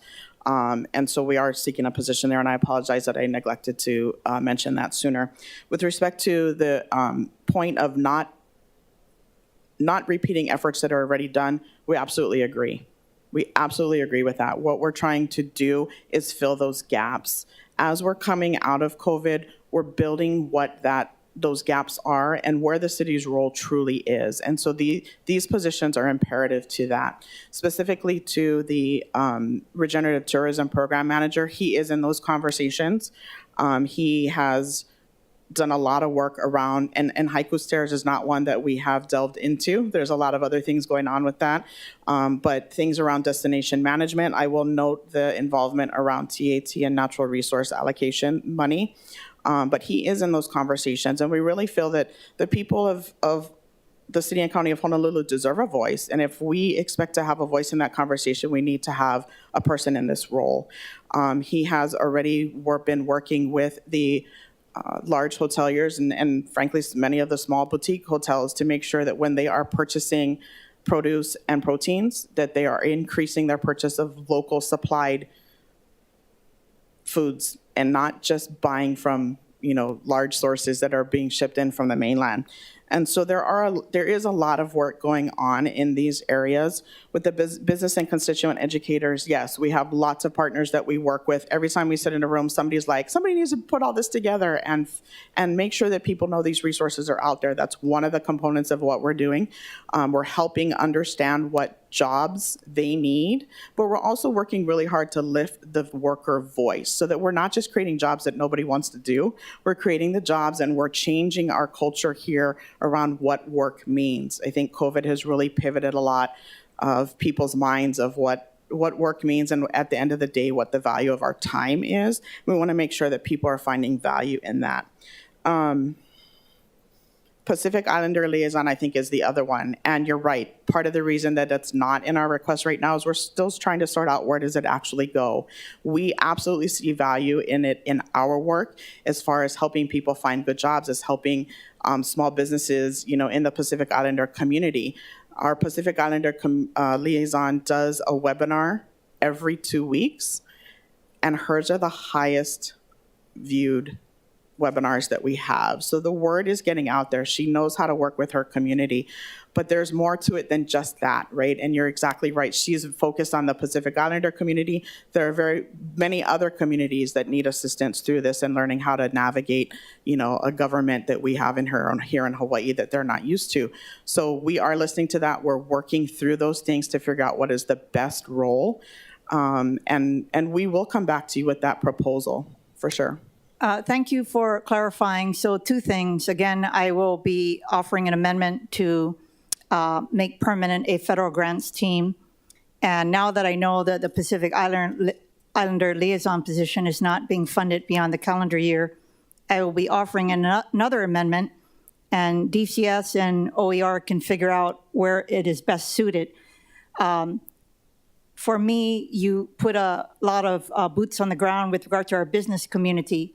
Individuals and families need help, and not just in relief programs, but helping to navigate what is out there. And that is why this community liaison position is a necessity.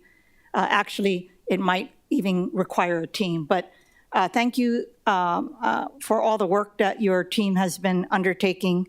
Look forward to your agricultural phase 1, phase 2, and phase 3 of the grant program rolling out, and look forward to working with you to, again, increase your capacity to do good, not only for OER, but to kokua the other departments. Thank you. Thank you. Before I move on to Vice Chair Wire, I just want to announce I did mention that we were going to recess at 12:45, but we'll just recess when we are PAL with the last office within the office of the Managing Director and Mayor. Okay, so Vice Chair Wire. Mahalo, Chair. Mahalo, Deputy Director. Appreciate all the work you're doing, Director is doing, in being responsive to our office, to the community. I think it's vitally important right now. Particularly appreciate the agricultural work that you're doing, because I think we're at a space now as a community where we recognize that it's not purely a sustainability issue, but there's a business component, right? Recognizing that small farmers are dealing with the same struggles that a lot of our small businesses do. And so it's important that we're at the forefront of that, right? And trying to provide support. And also with tourism, right? Understanding just the dramatic impact it's having on the quality of life in our neighborhoods. Because I totally, appreciate the comments that were made earlier about in some ways wanting to stay in our lane, but like you said, we're filling those gaps because ultimately at the end of the day, the counties are created, right, to bring power back to the ground level, back to the people. I think that was Prince Kuyo's purpose. And, I think a lot of what we're doing or you're doing is trying to be responsive to those needs. Of course, everyone understands that we don't want city to just grow endlessly, right? So given that your number of positions actually will be going down, right? You're going to increase FTEs, but be losing folks. How does that affect the work you're going to be doing? So those are specifically the COVID response positions. So things like our call center. We originally had 10 that were stood up for our call center. There's not a need for that. And as we've seen the demand in the call center decrease, we've decreased those positions as well, some through just natural attrition and not refilling them. We're not trying to, kick anybody out of a job, but if we're seeing the demand go down, then we just don't necessarily backfill at the same rate. And so a large chunk of that is that, exactly. And as Councilmember and Vice Chair Kia Aina mentioned, our Pacific Islander liaison, that's one position that is we're still sorting out where is that ultimately going to go. And so, yes, at the end of the day, we do see the positions coming down because so many of them were directly set up for COVID response. Appreciate that. Did those folks relocate to other city positions or outside employment, or do we know what happened to the the ones from the call center? Some of them have moved on. One of them was actually assumed into the managing director's office. So one of the things that we do commit to them when they do come into the call center is working with them on what their next step is going to be. And frankly, we have this conversation with all of our staff. We don't see this as a last stop for any of us. I mean, we hope to some extent that the powers that be see the value that we do, but many of our folks are still young. And are going to be swept up by nonprofits, and they're going to be swept up by other parts of government because they are doing amazing work and have critical experience through this pandemic that can be then borne into the rest of the community. So we work with them on what is it that we can do, giving them some other skills in order to meet minimum qualifications to go into clerical jobs that are so vastly needed in the rest of the city government as well. So some of them have moved into other city positions, and some of them have moved on to other jobs in the private sector. Okay, no, that's great to hear. And then coming to just the pursuit of federal monies, right? Because I agree, I think there's potential to be more active and proactive in terms of pursuing opportunities. So I'm trying to understand the layout in terms of where it best fits. So do we know if FGU and BFS, Federal Grants Unit, would be suited to do that, or would it be more in your purview to work on that, or is it something that would be a collaboration if we're looking at where the responsibility should fall? I'm not going to speak to BFS and what it's appropriate in there. We are always happy to take on any role. I think that's what we've established through COVID is, okay, let's throw it to OER and see what we can pilot and see what we can then establish moving into a non-pandemic world. That being said, if there is an economic component, things like CDBG, things with the Economic Development Administration, and we're having conversations with them and funding for things like business incubation, and how do we repurpose some of the city assets that are either underutilized or not being utilized at all. You know, we're going to need money for that rehabilitation for those spaces, and we don't necessarily want to come back to you for that money. And so if we can do things like that, yes, there's definitely a role if there's that economic component. Things around workforce development is another one. And then, as you mentioned, agriculture, USDA is another one that we have good relationships. So when we're talking subject matter specific, we definitely feel that there's a role in our place. But if you're looking at the government, you know, the citywide government and how that structure is going to be, I don't know that it's our place to tell another department how to operate. Oh, no, of course, I appreciate that. And then that makes me wonder, given Councilmember Say's comments earlier about Department of Housing, I think was it Housing and Community Development or something along those lines, but maybe that speaks to the need to bring everybody under one roof in that sense, right? Because you can be assessing CDBG funds, where they should go, and then everyone can kind of be on the same page, or other federal funds. Because, yeah, I mean, the options are kind of amazing when you talk to, you know, HUD and see some of the projects they're doing in like the Pacific, much broader than the scope we've done, right? But then, of course, housing is a huge issue that we need to, I think, prioritize. But appreciate all you're doing. Mahalo. Well, I think to your point, there's no one solution for housing, right? We need to help people help themselves. And that's really what we want to do through the Good Job Strategy, is make sure that we're not just providing a home, but we're providing a future. And that we're providing an opportunity for them to live the life in the vision that they want to live, and provide those resources, like I said, whether it's through rental and utility relief, as long as we can do that with the money that we get from the federal government, and the generousness of this body right here that gave us, you know, another $25 million for that, so that we can continue to keep those folks housed, as well as that stock, you know, there's affordable housing stock in affordable housing inventory. I think many of us, I'm sure I did in my last job, panicked immediately in 2020 that there was going to be a fire sale and a bunch of offshore investors, you know, coming in to our community. And it's programs like this that have prevented that from happening, and very proud of the work that's being done there. But to your point of collaboration, we do that all the time. I think we're probably the most annoying department or office in city government going, hey, remember us, we want to help, you know, and we have people that can help. We work closely with DDC to make sure, and DTS and DFM to make sure that when there are disruptions to our businesses because of infrastructure projects, we're getting the information out as fast as we can, and sometimes faster than a press release if at all possible. One example of that is the sinkhole in Kaka'ako that impacted many businesses for many, many months, and we're proud that DDC listened to us, listened to the businesses, and we're able to make some adjustments in the second and third phases of that to minimize the impact to businesses. It's things like that, working with DTS, working with HART as we start coming through, Dillingham and the impacts that are happening to businesses there, is getting our folks with a city sealed shirt out into the community and not just a contractor shirt, because people don't see that difference. But then listening to that and then saying, okay, what can we do about this? And setting the expectations. We can't solve every problem. We recognize that. But to Councilmember Keane's point too, maybe there is somebody that can, and then we can help point them in that direction. And so it's really an educational piece. Thank you. Thank you, Chair. Thank you. Okay, Councilmember Dos Santos Tam, and then Council Chair Waters. Thank you. This is a follow-up to Councilmember Wyer's set of questions. I just wanted to dig a little bit deeper into the federal grant unit question. Knowing that a lot of these federal grants are tied to programs, so it's programmatic funding, but also there's often heavy compliance work that needs to go in.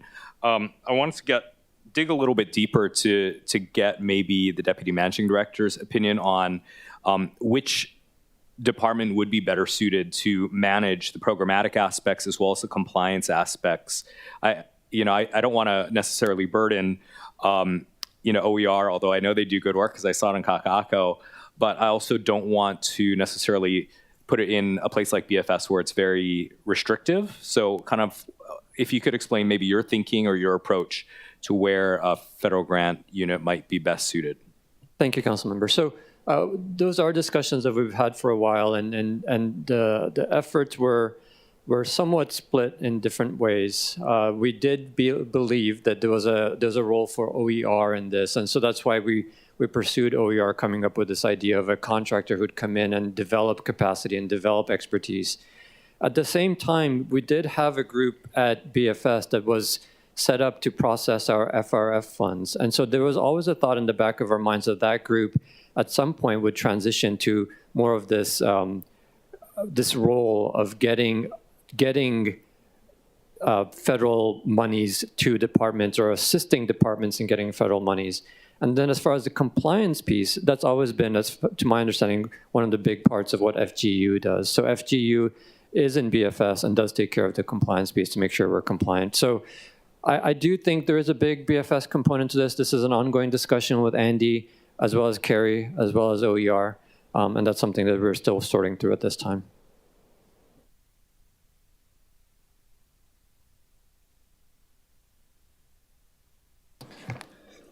Thank you. Now on to Chair Waters. Terrific, thank you. I want to follow up on what Councilmember Keaino is talking about, as well as Wire and Dos Santos Tam. One of the things that Councilmember Keaino said, there may be a misalignment with regard to your focus, right? Are you folks focused on COVID recovery? Because Office of Economic Recovery, in my mind, was set up, and that's what we were told when this office was initially set up. Or, as you mentioned, when you talked about other jurisdictions like San Diego having 55 people, are you now going to focus on the economy? I know you mentioned that you're transitioning from one to the other, but I'd like to hear from you folks. I mean, what is your focus? Thank you for that. And you're right, there is a gray area here as we move from one to another. I don't think anybody here agrees that we are fully out of the economic impacts of the COVID-19 pandemic. And so that is our primary focus, is making sure that relief funds are going out, that training programs are being set up so that small businesses are supported. In 2022, according to the Small Business Administration, we had a negative 120 businesses that closed statewide. That's 120 business owners that lost their life's vision. That's what we want to prevent at any given time. Now, that's going to happen naturally. That happened before COVID. That's part of what small business owners know going into it. But the more that we can put out there and the more that we can help them do the work that they envision, grow to where they are comfortable employ our family members. Because keep in mind, small businesses employ 49.3% of employees on our island. So that's your family members, that's my family members, that we want to keep them economically sustained through whatever comes next, whatever the next economic shock is that we may not have any control over. There are too many things happening around the world that impact us. And so we want to stabilize some of that. We want to give the worker a voice in what our economy should look like. The economy is our people. So what kind of programs are you doing to support small businesses? And by the way, when you say 120 businesses statewide, is that, did I hear you correctly, statewide or island-wide? Statewide. Unfortunately, the SBA does not break it down by island. Okay. So how much money are we spending to help small businesses? And where is it reflected in your budget? So primarily our money right now is through SLFRF funds because that is available. So since the inception, we've spent over $415 million into our economy. In 2021, I believe it was $173 million in small business support. And right now there's another $10 million on the street. 600 applications were received. They're just under 40% reviewed. 40% of those reviewed, and they're going through those. And so there is work in that area. Another area that we're focusing on is our resource network, and that's going to help small businesses understand where the resources, the technical assistance programs are in our community in a one-stop shop vision. You know, it's going to grow, it's going to get better, it's not going to be the Cadillac when it rolls out, but understanding where those technical assistance providers are. You know, many times small businesses just don't know where to go. We have 2 people on our staff that said that before they came to work with us, they didn't know that these resources were in the community. So to the point of, yeah, they're out there, and do these assistance providers need to maybe take the lift of communicating their resources? Maybe. But I don't know why we couldn't do that either. So again, just looking at your budget request, where can I find in the budget request help for small businesses? It is not in our general fund budget at this point because we're focusing on using the SLFRF funds for that. Okay, and how much money in this year for SLRF funds is being used for small businesses, and where can we find that? Well, there's a bit of it. We are talking agriculture grants. We're talking about an accelerator program for small businesses. There are other accelerators out there, but they're focused more on that medium-sized business, and we want to help people get to that. We're helping small businesses by providing some of the workforce training. That's another $5 million that we're putting into Good Jobs Oahu to help with worker training to make sure that small businesses have somebody to hire when they need them as well. As far as a specific list, I think we can either get back to you or they're in the SLFRF plan. Yeah, I mean, we get an update every month, but it's in a PDF format, very difficult to read. So yeah, if you could provide to us, I mean, clearly the agricultural grants is something that we put in with the leadership of Vice Chair Kia Aina, so we know about that. But as far as this Honolulu acceleration, you know, the regenerative tourism, film office, things of that nature, if you can, please provide that to us. And by the way, we're happy to get the word out too, working together to show the small business community that we're actually helping do that. But it's helpful for us to know exactly what we're doing and what your office is doing in that regard. You know, I want to talk about, again, back to, you know, your focus and just, again, reading from B161 in the budget book. You know, one of the things it talks about what you folks are focusing on is to align with state and federal agencies to capture funding. So, can you explain to the committee what funding you captured? And that doesn't include CARES or ARPA, right? If this is in your budget request, this is what you guys are doing. What have you captured so far in federal funding?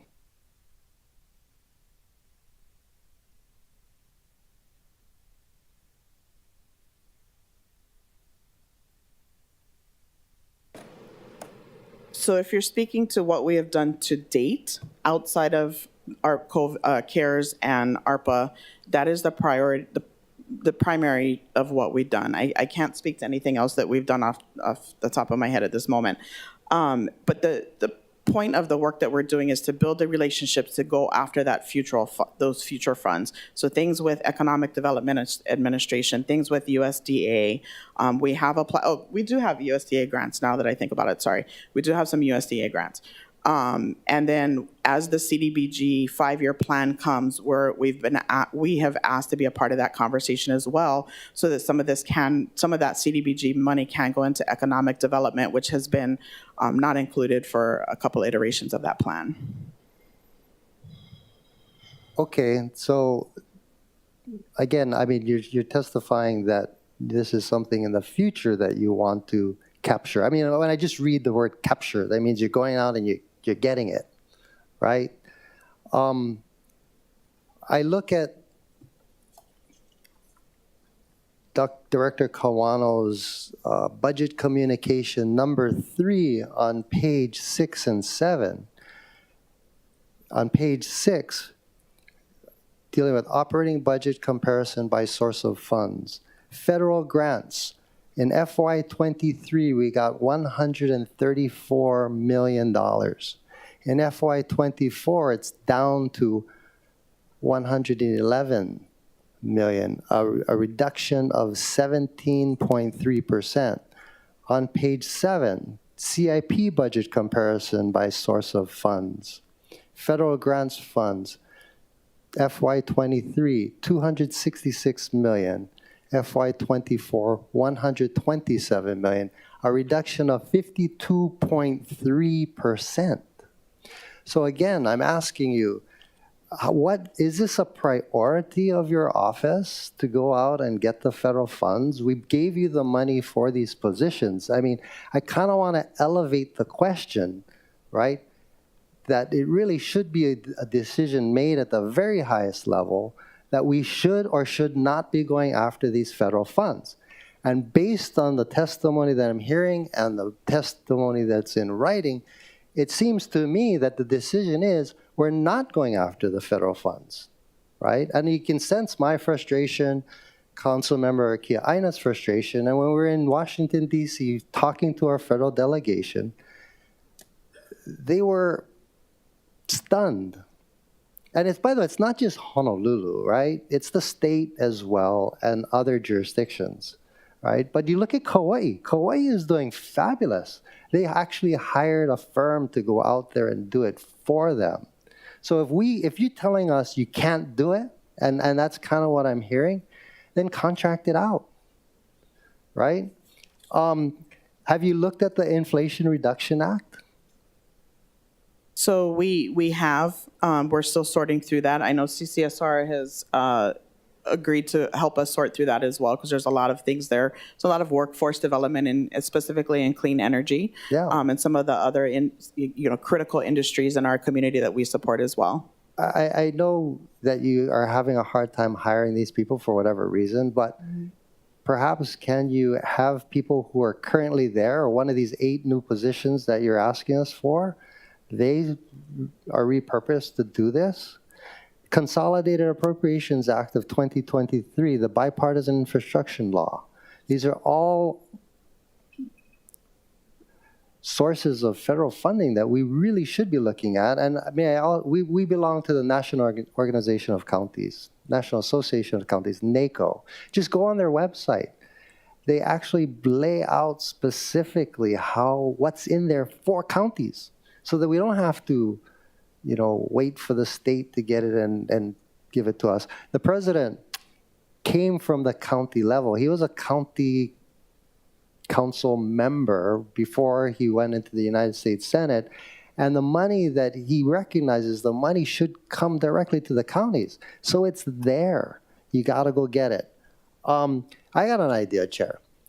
Rather than funding these additional positions through the FTE, why don't we say they go out and get the federal funding and use that money to fund these positions? I mean, just to light a fire, right? And by the way, on your budget book, again, on page B161, it looks like you got 25 positions in FY 2023, and you're asking for an additional 10 to be 35 positions, which is different from what I'm seeing here. So is this budget book incorrect?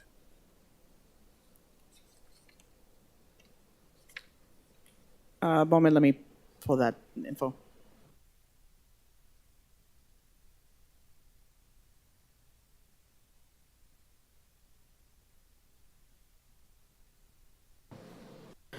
So that line item includes city management, which includes OAR. So that is you're looking at two different things. Okay. So that extra 10 positions is part of managing director's office. You're just asking for 8 new positions to be funded through the general fund. That is correct. Okay. Thank you very much. Thank you. Thank you, Chair Waters. Deputy Director Sparlin, relating to those 8 positions, how many of those positions, how much of that salary would have been in the PVP for this year? So none of them would have been in PVP for this year. If we go back to the slide, trying to remember what slide it is. Hold on. With the vacancy, the managing director's vacancy. Yeah. So in the managing director's vacancy, it shows Office of Economic Revitalization. Those 5 positions that were previously approved through general funds, it's a little bit of a misnomer. One of them is vacant.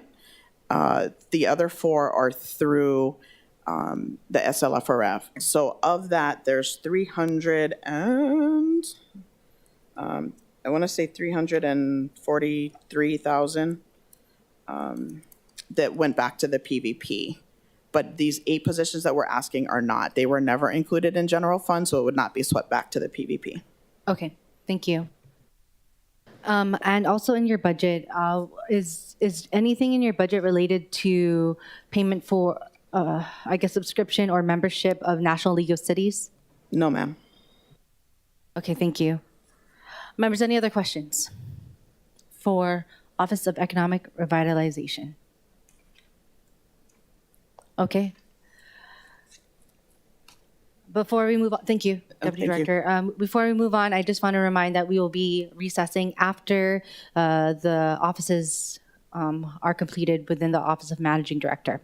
Okay, moving forward, we have Mayor's Office of Culture and the Arts. And with us, we have Executive Director Makanani Salah. Hi, Director. Aloha nui kako, o wau o Makanani Salah, me ke ke'ena o ka mo'o meheo me ka paheona. Good morning, afternoon, everyone. I'm Makanani Salah from the Office of Culture and the Arts. Thank you so much for the space to present our budget ask for FY24. For the sake of brevity, I won't belabor each of these points, but these are the 4 sort of large buckets within all of MOCA's programming basically falls. The newest one is probably Hawaiian language and cultural parity, which is something that our office has taken really seriously and is taking on behalf of the mayor and a lot of the city administration. We employ basically a 4-pronged approach to enrich the community through equitable access to programs and events rooted in culture and the arts. Taking a look at our budget overall, you're going to see a 51.28% increase over FY23. We are requesting 1 extra FTE. It's going to be for an information specialist aide. To answer Councilmember Okimoto's question, it's going to be in the $52,000 range. And we are looking for someone to help us increase our capacity to serve all of the city departments with any kind of Hawaiian language and culture issues. But those of you who know our office, everyone basically has to do everything since we're really small. So they also will help with community art exhibitions and probably co-sponsorships that the community comes to us for. Just to let you know, the 1 FTE will be a big difference for us because we do policy level work, but we also do a ton of direct programming. So 1 position makes a world of difference for us.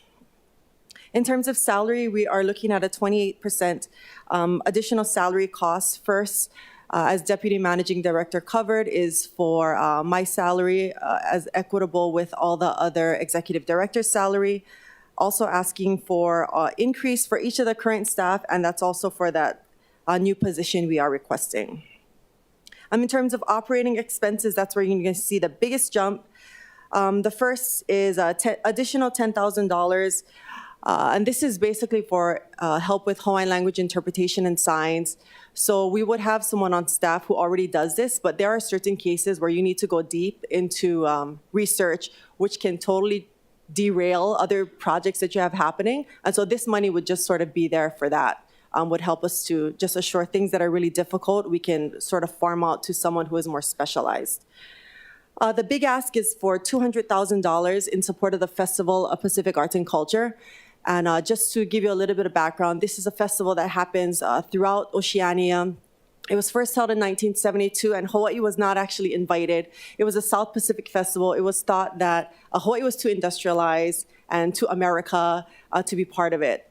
But after 1972, Hawaii was asked and has been a participant every year. For a time, it was Kamehameha Schools who represented. And then it became Halamohale Ilima's Mopona de Silva, who has taken a contingent at every festival thus far. The location moves around between Micronesia, Melanesia, Polynesia. This is the first time Hawaii has been given a chance to host. Initially, it was supposed to have been in 2020. As we all know, everything got thrown off because of COVID. It has now moved to 2024 in June for 10 days. And so this $200,000 ask is really in support of the entire city support for this festival. It is being supported by our congressional delegation at a national level because the host is not actually the state, it's the US because Hawaii is the state of the US. So the nation is United States. So federally, there are gonna be some monies coming down. The state is also heavily investing. And this is just for the city to also throw some money in to assure the success of this festival. I think that is basically it. We do not have an equipment ask for this FY24. And mahalo, I'm available for any questions. Thank you, Council Vice Director. Chair Kiaina. Sorry. Thank you, Director. You know, it's kind of ironic. The Kingdom of Hawaii was one of the first nation states in all of Oceania to be recognized independently. And because of the trauma that we have faced from colonization and the impact of westernization, somehow when island nations include us in their initiatives, we're supposed to be grateful. It's kind of insulting to me because they need to be sensitive to what we have gone through. No other nation in the Pacific has been through what we've had with regard to decimation of our population and as well as impact of westernization. So first of all, thank you for all the good work that you do. I'm a strong supporter of the Festival of the Pacific Arts and Culture. And I guess first, I just wanted to ask, $200,000 isn't a lot of money. And what would you do with that? And what would you do with $500,000? Because I will be offering an amendment to increase that budget. Can you tell me what you would do with $200,000 and what you would do with $500,000? Thank you for the question, Councilmember Kiaina. So the $200,000 is really thought to be sort of spread across any ask of the city. It could be special duty, HPD. It could be for contracting. Some of the major pieces of the festival are to create performance venues, basically for 10 days. And the delegations rotate from 3 p.m. to 10 p.m. and they just rotate in and out. So each of the communities that host a festival venue get, these, I believe it's 27 member nations bring in delegations to perform. So people here are going to get to see stuff they would never see. We have small countries like Niue, Wallace, and Futuna. These nations that are pretty small and their land base is disappearing. So to bring them here and do that, we might be contracting stage hands, lighting, any number of things. I think 500,000, of course, would increase that capacity. But the thing about Hawaii hosting is the rhetoric at the commission level, because this festival is housed out of Fiji. And so within the Pacific community, the rhetoric is that Hawaii doesn't know how to host in the Pacific way, that we're really good at hosting Asians and United States people, but we don't know how to do things in the Pacific way. And I think it's insulting as well. But I think because of the structure that we're in, it is difficult. So for this this festival, the idea is that you just have to get yourself there. So each of these delegations can bring 100 people. You just have to find your transportation here. And once you get here, we house you, we feed you, we transport you to wherever you need to go. And we're just here to, let the community experience all that these people have to offer. So it would just increase our capacity to do that. Well, thank you so much. I think an increase of $300,000 is a pittance to contribute to our culture. Hawaii is not Hawaii without our culture, our indigenous culture, of course. And when you look at the overall budget, I think you need to, the overall presenters of the budget need to rephrase the percentage of culture, recreation to say recreation and culture, because the budget of culture is under $1 million, and it's $1 million out of a $140 million budget, and $140 million out of a $3.41 billion budget. And I just feel that it's misleading to say culture and recreation when culture is not getting that much money. So all I want to say is continue doing the good work that you're doing. Fully support this. I fully support your emphasis on the revitalization of the language. I will speak with you offline, but I've told anybody who wanted to listen, the Federal Native Hawaiian Education Act provides $45 million for Native Hawaiian education, which includes language preservation. Most of that money, I don't even know where it goes. You don't see the results because a lot of it goes to the University of Hawaii at Manoa because they know how to write grants. So I'm pretty sure your office is eligible for the Native Hawaiian Education Act. Go get that money and ask for money for the city to be able to utilize it in the preservation of Hawaiian language. Thank you. Thank you for your comments, Councilmember Kia. And I just wanted to respond to the percentage of the budget. We do a ton of the work in culture and the arts, but I want to remind you that Parks and Recreation has a culture and arts program. They do a ton of stuff that helps our communities.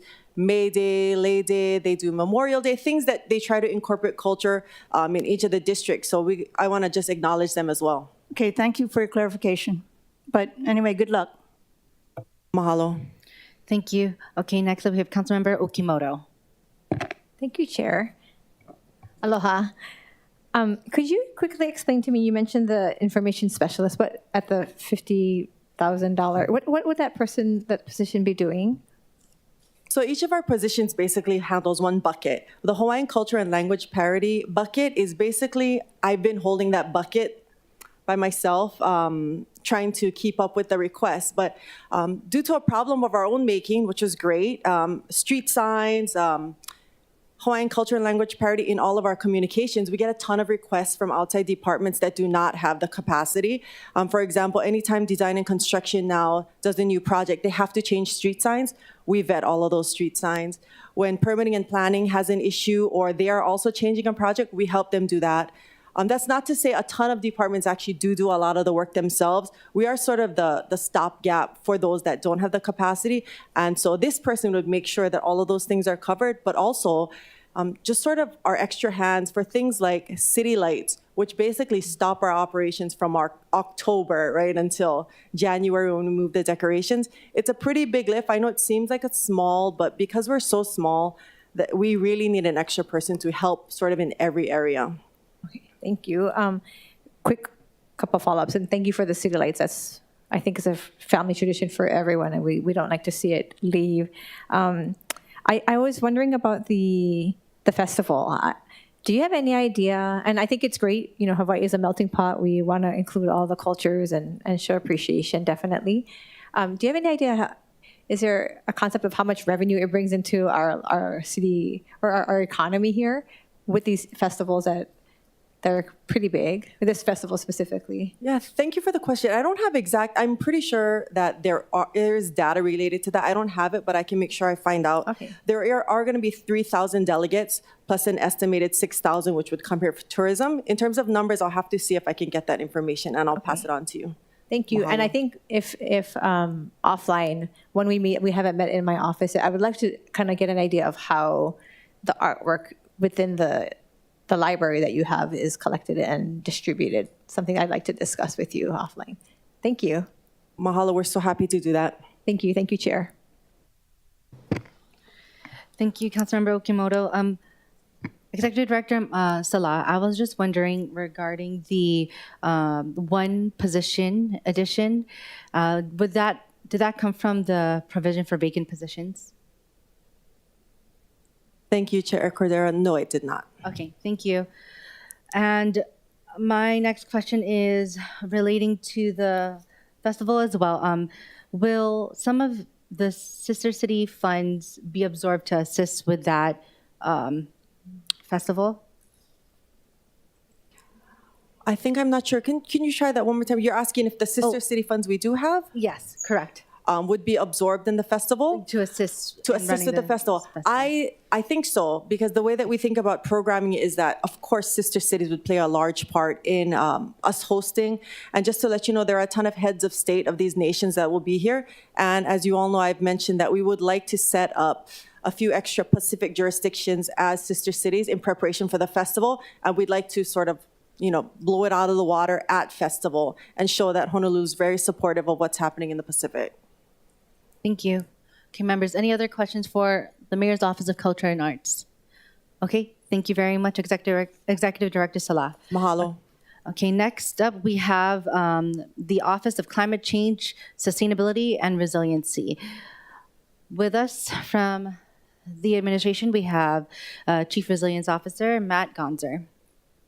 Aloha, good afternoon. Budget Committee Chair Cordero, Vice Chair Wire, Council Chair Waters, and Vice Chair Kiaina, and members of the Council and the Committee.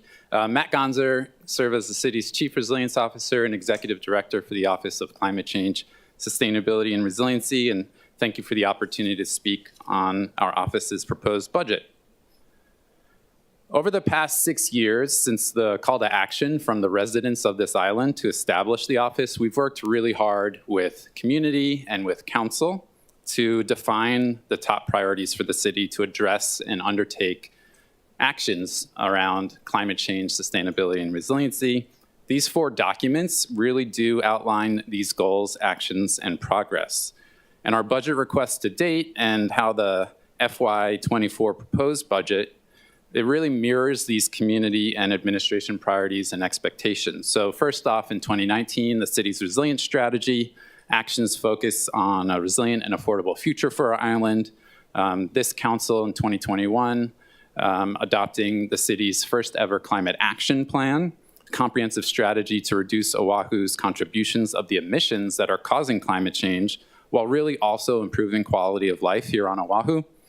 The forthcoming Climate Ready Oahu, which is a climate adaptation strategy consistent with Mayor's priorities as discussed this morning, really outlines how the city can manage some of our biggest risks in terms of climate impacts to assets, services, and community members.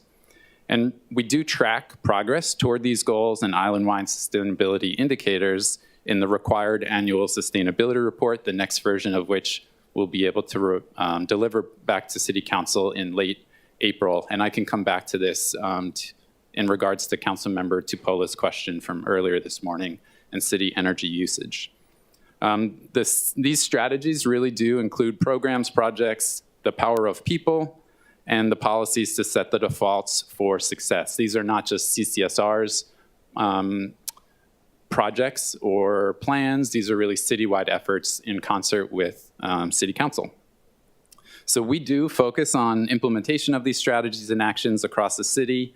Positioned within the mayor and the managing director's office, our responsibility is to coordinate actions and to bring resources to bear, along with council, other city agencies, academia, businesses, industry, and the community, obviously. And we also implement or support the implementation of certain city ordinances or different directives that have come to pass since the office's establishment in 2016 into 2017.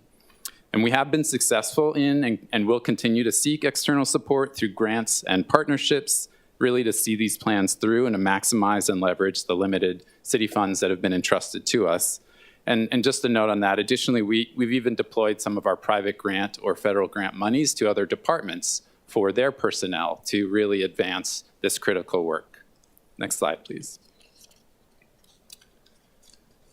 And likewise, our power within CCSR is really in the people on staff managing these programs and projects and in their securing of additional funds for citywide efforts.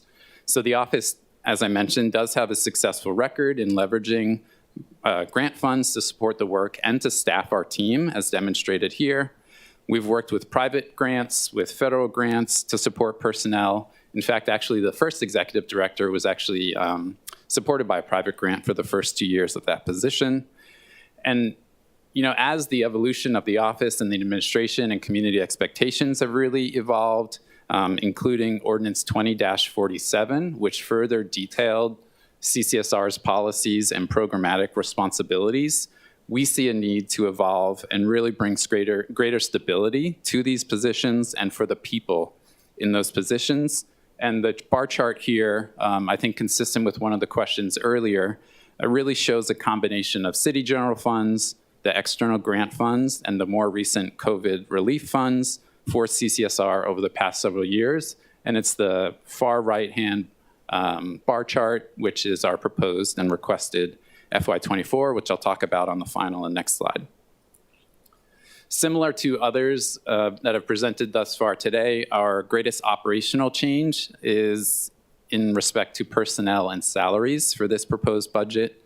As mentioned, while we do leverage partnerships with other city agencies and their staff, as well as leverage outside grants, we do have a modest requested increase of 4 additional team members to be covered by general funds. And I emphasize covered because these include established current positions with people in them, though there are 2 additional proposals. And I can come back to the specifics of those positions at the conclusion here. So the budget salary increase is also inclusive of the negotiated and proposed increases for all team members, whether general funded or FRF funded. There is a slight decrease in current expenses, and this difference really includes a decrease of needed project monies or consultant services relative to last year, which really was a big year for us in terms of projects, really highlighting administration's priorities for climate change adaptation and council's support of that work. And then on balance with slight increases in certain other line items, including subscriptions, memberships, this has resulted in a net decrease of just shy of $5,500 in current expenses. And in closing, we recognize our budget request is small as compared to how we partner with other city agencies to meet our city resilience goals. And this is really through their leadership and their broader city resources to the operating agencies. And as mentioned, we work hard and will continue to work hard to leverage our limited funds with some of the external monies that have been discussed today, and we have a strong record of that. We do have an office goal to match at least 1-for-1 city general funds with external grant funds, and actually historically over the last 6 years, the office has been approximately 2-to-1 in terms of either private or federal grants with the monies provided by administration and council. And really just to conclude, we're committed to continuing the success, especially with the new and forthcoming resources. We heard mention of both the Inflation Reduction Act and the bipartisan infrastructure law. And we're here to be a resource in support of that information. And I'll take a pause here and happy to answer any questions. Thank you. I guess I'll tee up the questions because you just mentioned regarding the possible funds that you will be seeking. However, you don't have any teed up for this fiscal year. Is it because they're ending, or like our programs are ending, or did we not find any for this year? Are you referring to the chart before that shows some of the grant-funded positions? A lot of our grants to date were catalytic private philanthropy. They're never intended to be permanently supportive. Certainly, the voters established the office 2016, first staff person in mid-2017. They saw, because local government was stepping up, that they wanted to support the establishment of the office and really be a catalyst. This is both local philanthropy as well as some national and international philanthropy. So those are dwindling, and really we'll be closing out some of those startup grants within this current fiscal year. and always want to try to provide more stability for the people that now, since those positions were created, Council through Ordinance 20-47 articulated that we need to do this work. So we're finding ways to either get additional external grants or as part of our transition plan here to convert them to general funded positions. Okay, thank you for your answer. Okay, members, any questions? Okay, hold on, let me look. Okay, all right, Council Chair Waters and then Councilmember Okimoto. Thank you so much. The 4 positions that you're currently asking to be funded through FTEs are currently funded by SLRF, is that correct? One of them is a mix of private grants and funds that we actually get through the State Department of Health through a USDA program. There's been some instability with our partnership with the state because of, frankly, some of their personnel challenges. So we're seeking stability in that position through a transition plan here with the general funds. It might still be that should the state be successful in re-upping their 3-year agreement with the USDA, we could use those funds for other programmatic needs and or shift that into the salary and have some potential salary savings there. One of the other positions is currently FRF, that's an energy efficiency specialist, which was brought on board to implement Ordinance 22-17, which is building benchmarking across the island.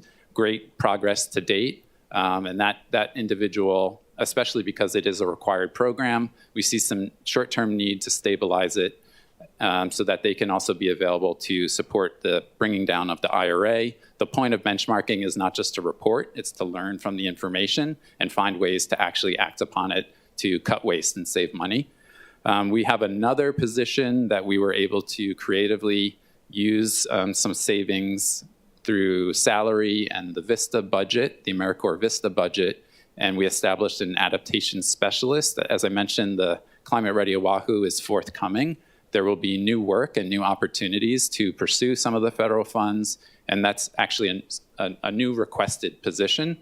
And then the last one is a data analyst. So folks are probably familiar that the AmeriCorps VISTA program, that we've been fortunate over the last 5 years of having at a peak 18 individuals across 6 city agencies that will be concluding within this fiscal year. That again was never intended as a host to be a permanent opportunity, and we're trying to buffer the potential loss in that capacity within our office of 8 individuals with a requested 1 individual who then will take on additional purview of some of the data analytics to then support city sustainable operations.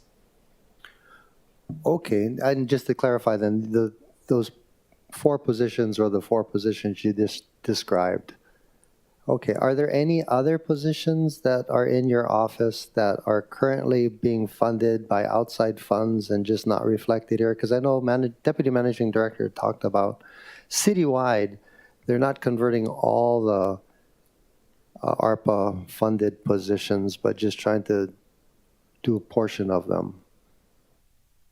So actually, if you go back one, the easiest way to explain it is in the FY24, we would have the conversion of a couple to general funds, the establishment as just described, and then we would still have 4 remaining that are funded by FRF, and we have approvals for that through September of 2024.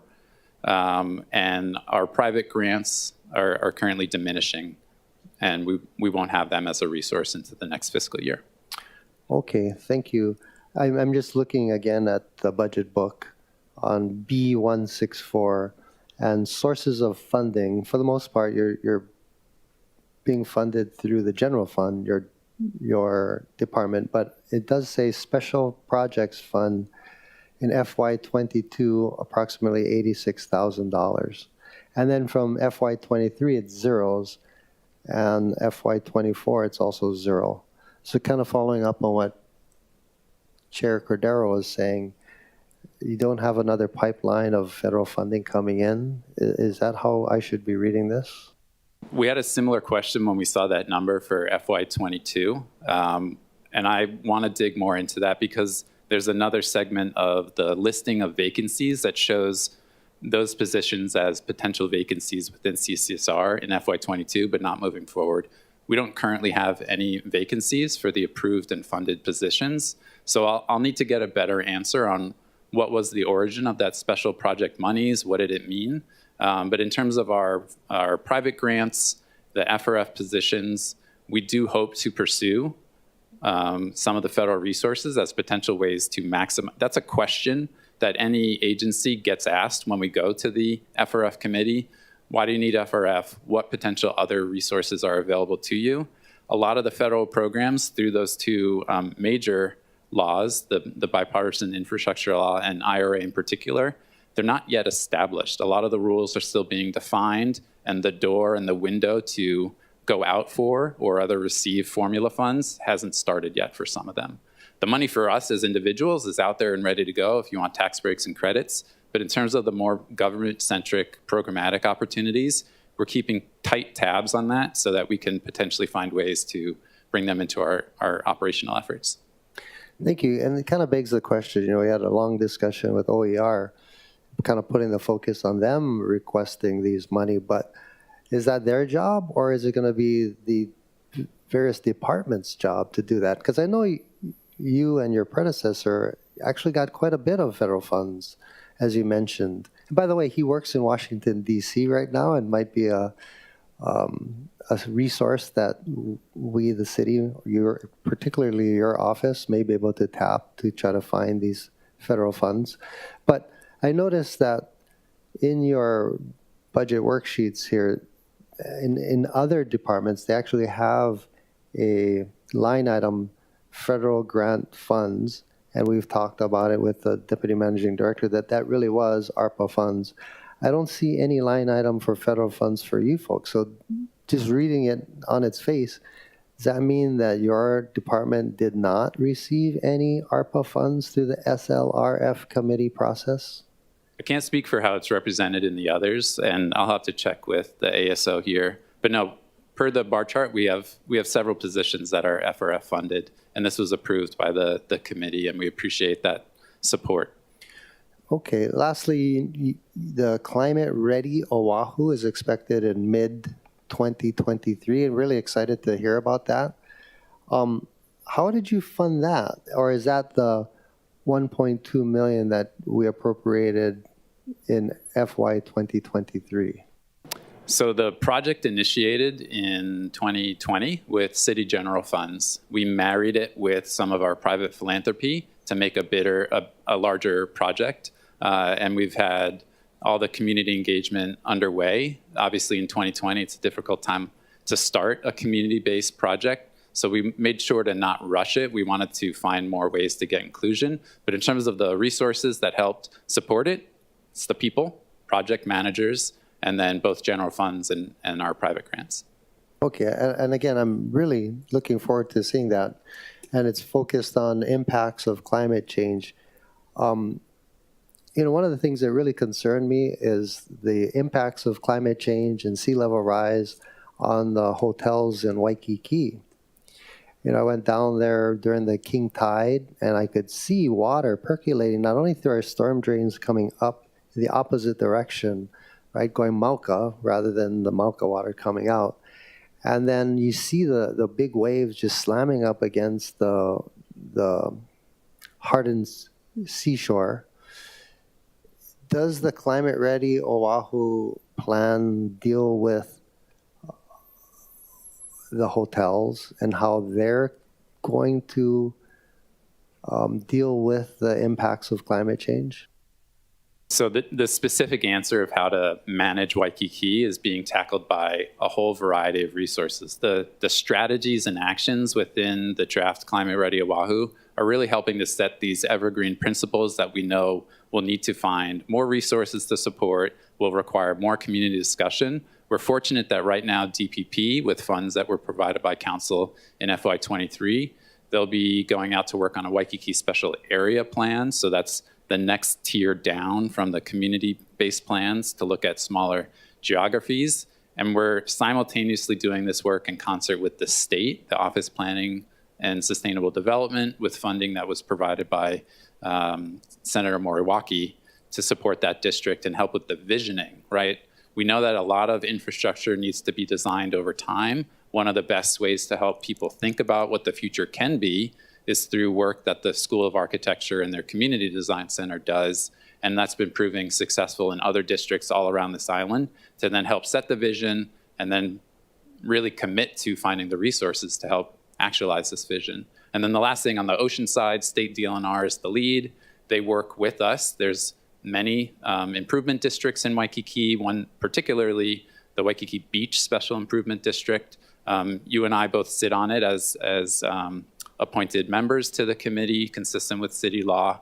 And they're the ones that then cost match on the projects along with DLNR through leadership with the state.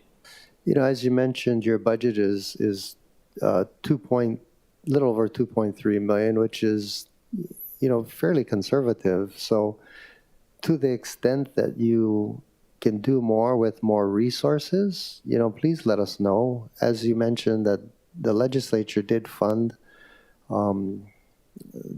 that study, but to the extent that you need resources to actually implement it and or get compliance with some of these ideas, you know, please let us know. Thank you. Thank you, Chair. Thank you, Chair. Thank you. Councilmember Okimoto. Thank you, Chair. Aloha, Director. If you could just repeat to me, I know you mentioned the adaptation specialist, because my first question was going to be kind of in line with Chair Waters, what the 4 positions were, and just to be consistent with what I've been asking. You mentioned adaptation specialist, data analyst, and if you could tell me what the other 2 that I might have missed were, and the salary range for that also? So the top one, the Food Security and Sustainability Program Manager, this has been a position with our office since the second half of 2020. So I guess that's the start of fiscal year 21. That has historically been funded by half our private funds, private philanthropy, and about half from the State Department of Health through a multi-year agreement. Again, we have some concerns around the stability of that, but should we ever, you know, get that support again, we would incorporate it into it, and potentially there's some savings there. That position currently, I believe, is slated in the $85,000 range, consistent with some of the step increases from the negotiated union negotiations for those salaries. The other position, the Energy Efficiency Specialist, this was an FRF-approved position last year. First came on board, I believe, November of 2022. And their responsibility is to implement and oversee the programmatic implementation of Ordinance 22-17, which is community-wide benchmarking, and the first buildings will report in June of this year. But really seeing that as a person who can help bring down resources to not just, you know, do the tracking and the reporting, but turn that data into information and empower us to cut costs and save money for building operators and managers. I might have it wrong in terms of where it's going with the negotiated pay increase, but I believe came in around 72. Thank you, Director Gosner. And my last comment is not specifically for you, but I think the one thing that I heard repeatedly throughout the presentations was, and I'm grateful that my colleagues have asked about the funding. My concern is when the funding from the federal side ends, are we as a city expected, is that what we're expected to come up and figure out the rest of it? Or like Vice Chair Kia-Aina said and Chair Waters mentioned, I'm hoping that you guys can find funding, because I do worry that when these positions are added, they're added now under the federal funding, and when that lapses, are we as a council going to be expected to come up with the funding after that? So it's not directed directly at you, but just in general, because it seems to be a consistent pattern with all of the presentations that were presented to us, with the exception of OER, which I think they said they are finding a way to do it independently. But yeah, that's just my comment. No, I appreciate that question, and we're acutely aware of that. Across the programs that we try to effectuate, they're not just to do work, but those 2 in particular are finding ways to advance economic development and household stability and security for resources. You know, the energy efficiency specialist really trying to work with building operators, owners, and managers to help them save money. So oftentimes there's this push and pull of like direct revenue to the city or direct savings to the city, but it's also a reminder that we're providing services that help collectively across the community. And those two in particular, we certainly want to meet the moment when council passes legislation that requires programmatic work. So we appreciate the support for those needs too. Thank you. Thank you, Chair. Thank you, Councilmember. Okay, Councilmember Kiaina. Just comments. Thank you so much for your presentation. I believe that the city's investment is, for your office, is one of the best investments the city ever made.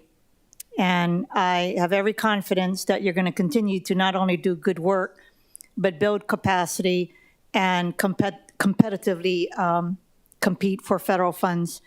Just a mahalo for you and your staff for helping on Bills 41 and 42. And of course, if you could help kokua other departments with regard to the funding streams coming down via the Inflation Reduction Act and other federal laws that could be beneficial for the city would be greatly appreciated. So that's all I wanted to say. Thank you. Okay, so Mr. Gonzer, I was just wondering regarding the consultant services reduction of 60,000, did we end a contract of some sort? No, so all of the projects that were supported in the current FY23 are underway. Each annual request for consulting services are for new contracts and new projects. It just so happens that across the mix of the projects that we're looking to advance or start in the new FY, it just happened to be a slightly lower number than before. Certainly within the team, there's only so many people to project manage and contract manage, so there's always a balance thereof as well. Oh, that is good to see though, that you have, that it did decrease. So my question is relating to how much in the salaries can we find attributable to current vacant FTEs that would have been in previous budget years PVP? From us, I'm fairly certain the answer is 0. Okay, thank you. Okay, members, any other questions? Okay, Councilmember Say. Madam Chair, just one question. Mr. Gonsner, can you follow up with the committee in regards to the status of the real property tax solar issue? You mean the ordinance that City Council passed? No, this is the one at the state legislature, because the solar industry has appealed the real property tax division's assessment on industrial versus agricultural rates, right? I just want to bring this up because we're losing money. The city is losing money on real property tax based on classification. So all I'm asking is if you can follow up with your office to see that maybe next year this particular issue can be addressed at the legislature. All it was giving the counties the authority to assess a fee. Because right now they're getting the real property tax rate as agricultural classification. And that particular solar industry, wind industry is a industrial service. So real property tax did go and assess them at the higher level, and they appealed it because of the process that they had to go through in getting the PUC to agree with the power purchase agreement, et cetera, et cetera. I just want to get some money back for the city. I'm looking for revenues, okay? That's the whole point. But if you folks can be actively involved with the legislature there to explain to them, they allowed it to occur. That it is a permitted use in agricultural classification. But that is not an industry that is agricultural. It is industrial as far as the production of energy. So I just bring this up to help us get that particular legislation. But it did die in the state legislature for this year. So that's the reason I'm just trying to look for more and more revenues on your behalf, Chair Cordero. No, I appreciate that question, Councilmember Say, and the leadership of Budget and Fiscal Services and your office as well testified in support for that House bill at the state.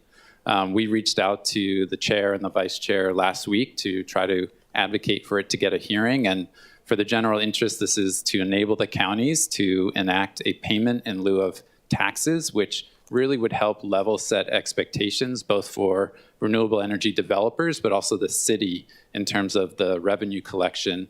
And we would see this as a great tool and a resource. Currently, we don't have that kind of authority, and we are inclined to work with legislators in advance of the next session to really explain why this is a benefit for all involved. Thank you. Members, any other questions? Okay, thank you very much. Next, we'll move on to the Neighborhood Commission Office, and with us, we have the Executive Secretary, Lloyd Yoninaka.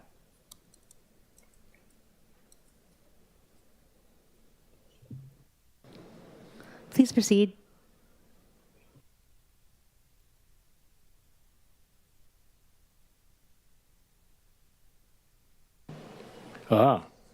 High-tech, low-tech man. Good afternoon, Chair Cordero and council members. Lloyd Yoninaka, Executive Secretary for the Neighborhood Commission. Thank you very much for this opportunity to be here today. I'm going, due to the time constraints we are facing, and I want to thank you all for staying to hear me, because the best is last. So, but I want to address Councilmember Okimoto's questions first. But before that, I have a couple of thank yous. One, I would like to thank the council members who were here in the last budget session. And Council Chair Waters left, and I'm sorry he left because I wanted to specifically thank him. The council put additional funds for salaries in the last budget, and it was very, very much appreciated by my staff. They were probably so underpaid it wasn't funny. Appreciate that a lot. Second is, my staff works with your staff a lot. They all know it. They know each other better than we know each other. And I hear it from my guys, my staff, and they are very much appreciative of working with your staff, with your people. I hear it all the time. And I think it's great to see the interaction and the fact that they collaborate a lot. They talk a lot among each other, especially when there's issues that come up at the neighborhood board meetings. But I just want to let you know how much my staff appreciates all of your people. That being said, I'm gonna go straight to the question from Councilmember Okimoto. The NAs, as far as the budget is concerned, the NA salary is listed as $46,512. The Community Relations Services position is listed as $65,912. So that's the salary. Understand that that's the ceiling. What we end up paying usually is close, or it is the ceiling, but it is normally a range, and that's the top, that's the limit. So with that being said, I'm gonna skip one more, and basically in talking about that, because that's really what this is about, is that we are asking for 2 more positions. And one is a community relations services position, and the other one is a NA, or neighborhood assistant. I think the easiest way for me to describe the ask is what I ask my staff. If we're gonna spend money, what do I get? And basically that's your question. We're gonna give you more positions, we're gonna pay for this, what do we get? And what you get is our ability to do what we do better. And I say that because so much of what we do is related to questions from the board. They have a concern, they have a question, they say, what about this, what about that, when is this gonna be done? And so much of that work needs follow-up. And the problem for us is it's always been getting bogged in the details that I need to get away from so I can follow up. And that's what the staff is there for. We're gonna try and get away from the little tiny details that bog us down. And part of that is actually, as you all understand, we have something called a neighborhood plan. And periodically we go through it and make revisions. I really want to focus on that because I think we can make the plan more efficient. I think we can make it a little bit smaller, more targeted, so we can actually get to stuff that we need to get to. Yeah, I don't want to deal with the details. I mean, many of you sat on our boards. I mean, you know, sometimes you get bogged down into details when you really should be focused on what are you doing for your community? How are you making your community better? And a lot of that is just follow-up. You know, there's questions that come on every board, and they ask about a road, they ask about a stop sign, they ask about the homeless issue. And our ability to follow up is critical in terms of getting those things resolved. You know, right now what we have is we have a meeting in a month, and then they get a question, and then we go to the departments, and we come back, and we provide it at the next meeting, which is 30 days from that. And I would like to eliminate that and say, if we got the answer now, it goes now. The boards need to know now. And part of that is just having enough staff to do that. So that's the reason for the ask. That's the reason for the two positions. I just want to get better at what we do. So with that, happy to entertain any questions. Thank you. Before I move on, I just want to ask about the equipment. I know that I'm like my third year of telling the story about how me and my predecessor went to the NCO office when they moved to Kapalama, and he saw some of the same equipment that was there when he was in NA. So want to. Yeah, I appreciate that. We use some of the federal funds. I tell everybody this story. 2 years ago, when I got to the office, the first thing you do is you sit down at your desk and you turn your computer on. And what pops up? What popped up was Windows 7. And I just put my head on a desk and I started like, Windows 7 is not even supported anymore. So as far as equipment, we bought new computers. We're in Windows 11 right now. What's amazing is just the new computers makes everything faster. When we go on the internet, when we do our virtual meetings on our computers, it's like this now. So thank you very much. But yes, we did that. We also purchased projectors, because much of our meetings, if not all of them, are virtual/hybrid. And in that case, we need a projector, we need screens, we bought those, we got those. We also have laptops for all the NAs. So we've invested in equipment just to be able to have a meeting. And our purpose right now is to make the meetings better. Internet speed is absolutely critical if you want to have a hybrid meeting. The last thing you need is a glitch. The last thing you need is people cannot hear. So that has been part of our mantra, not only the equipment, but also hotspots. We are looking at being able to create hubs. It hasn't quite worked the way we would like. For instance, like this body meets in this room, and this room is set up a certain way. You walk in, it goes on. The TV's here, the camera's here, the microphone's all up and ready to go. We would like to have that ability in certain areas where 3, 4, 5, 6 boards can use the same facility. The challenge is finding a place. Second, stocking it. The third thing is that some of the boards don't want to. So anyway, thank you for that question. Okay, thank you. Well, I think you got the council beat on your Windows version, but I was, I totally forgot what my question was. Oh yeah, is DIT supporting you with your equipment? Yes, and anybody can say whatever they want about government, but I tell you what, DIT is really, really good. They have created the entire election for us. Everything, when people go online and they vote, it's DIT's voting system. They're so efficient, it's not funny. And then when we start tabulating, they put the button and it's like boom, boom, boom, boom, and it's done. But I work with DIT a lot. I bug them a lot. I'm asking about Waianae. I'm asking about the golf course at the Alawai. But they have been outstanding. They really have. You know, they've been willing to go with me to a facility and look at it. So I can't say enough about DIT. Thank you. Okay, Vice Chair Kia Aina. Thank you. I just want to clarify for the equipment is not just for the head office, it's also for the equipment needs of all of the neighborhood boards. Are you telling me they're all taken care of?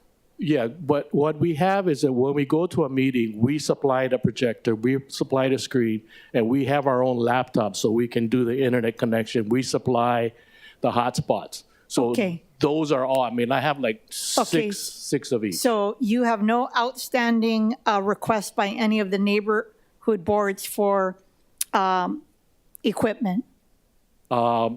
Minimal, as far as I know. I think what they're asking for now is a better facility. Okay. Yeah. Okay, thank you. On the current expenses, how about that?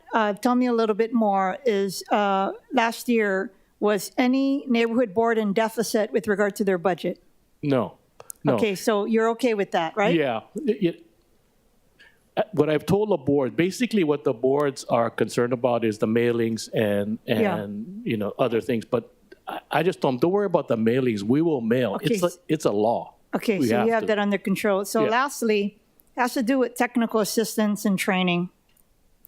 I don't know if you could do it with your own budget or you need increased funding, but you know, I value the neighborhood boards, but it seems to me that whether it be the chair or sometimes someone who's in lieu of the chair, there's some time management issues.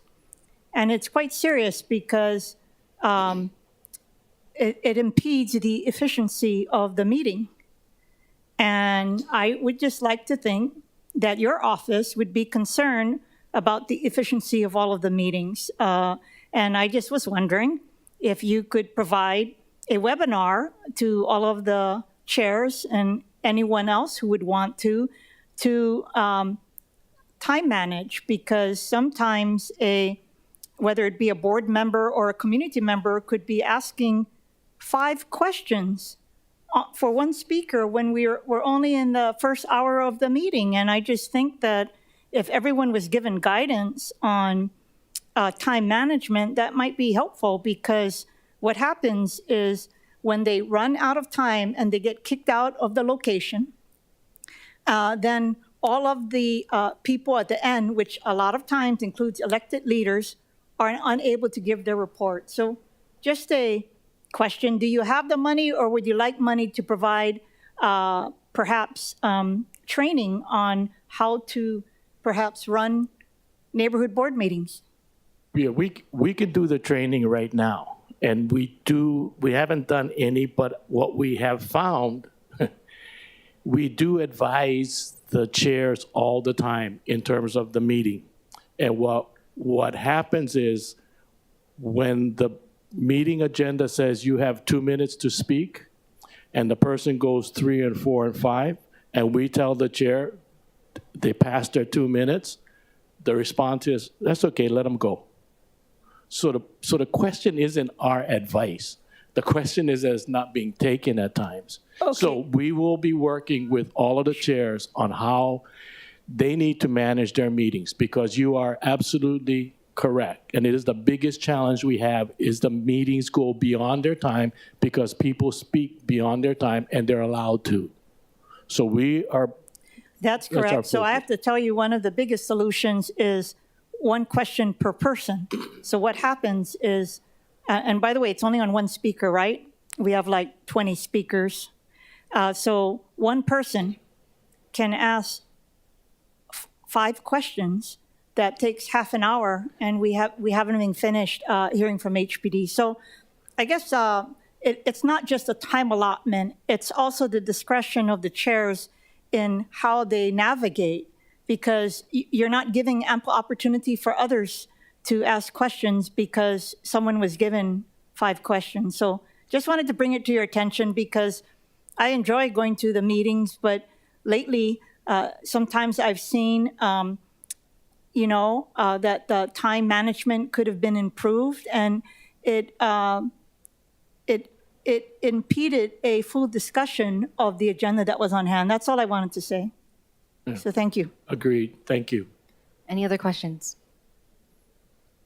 Okay, my one question that I keep asking is how much of your salary has been attributable to current vacant positions, for current vacant FTEs that could have been swept into the PVP?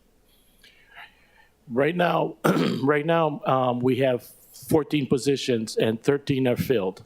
We have, I'm hopeful, we have made an offer to the 14th position. We haven't got a response back.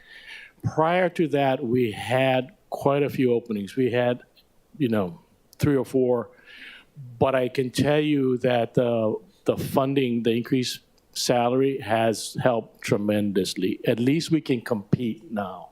In the past, I'll be real frank with you, we were paying $36,000 a year for a job. And that's like, you can't even get anybody to look at you. And the challenge for this position especially is 5 nights a month, you work till 10 o'clock at night. So it's not a 8 to 5, it's not regular, and every week it changes. So it's challenging just on the time side. So when you can't even match the going rate for work, then it is challenging. So yeah, in the past we have had a hard time.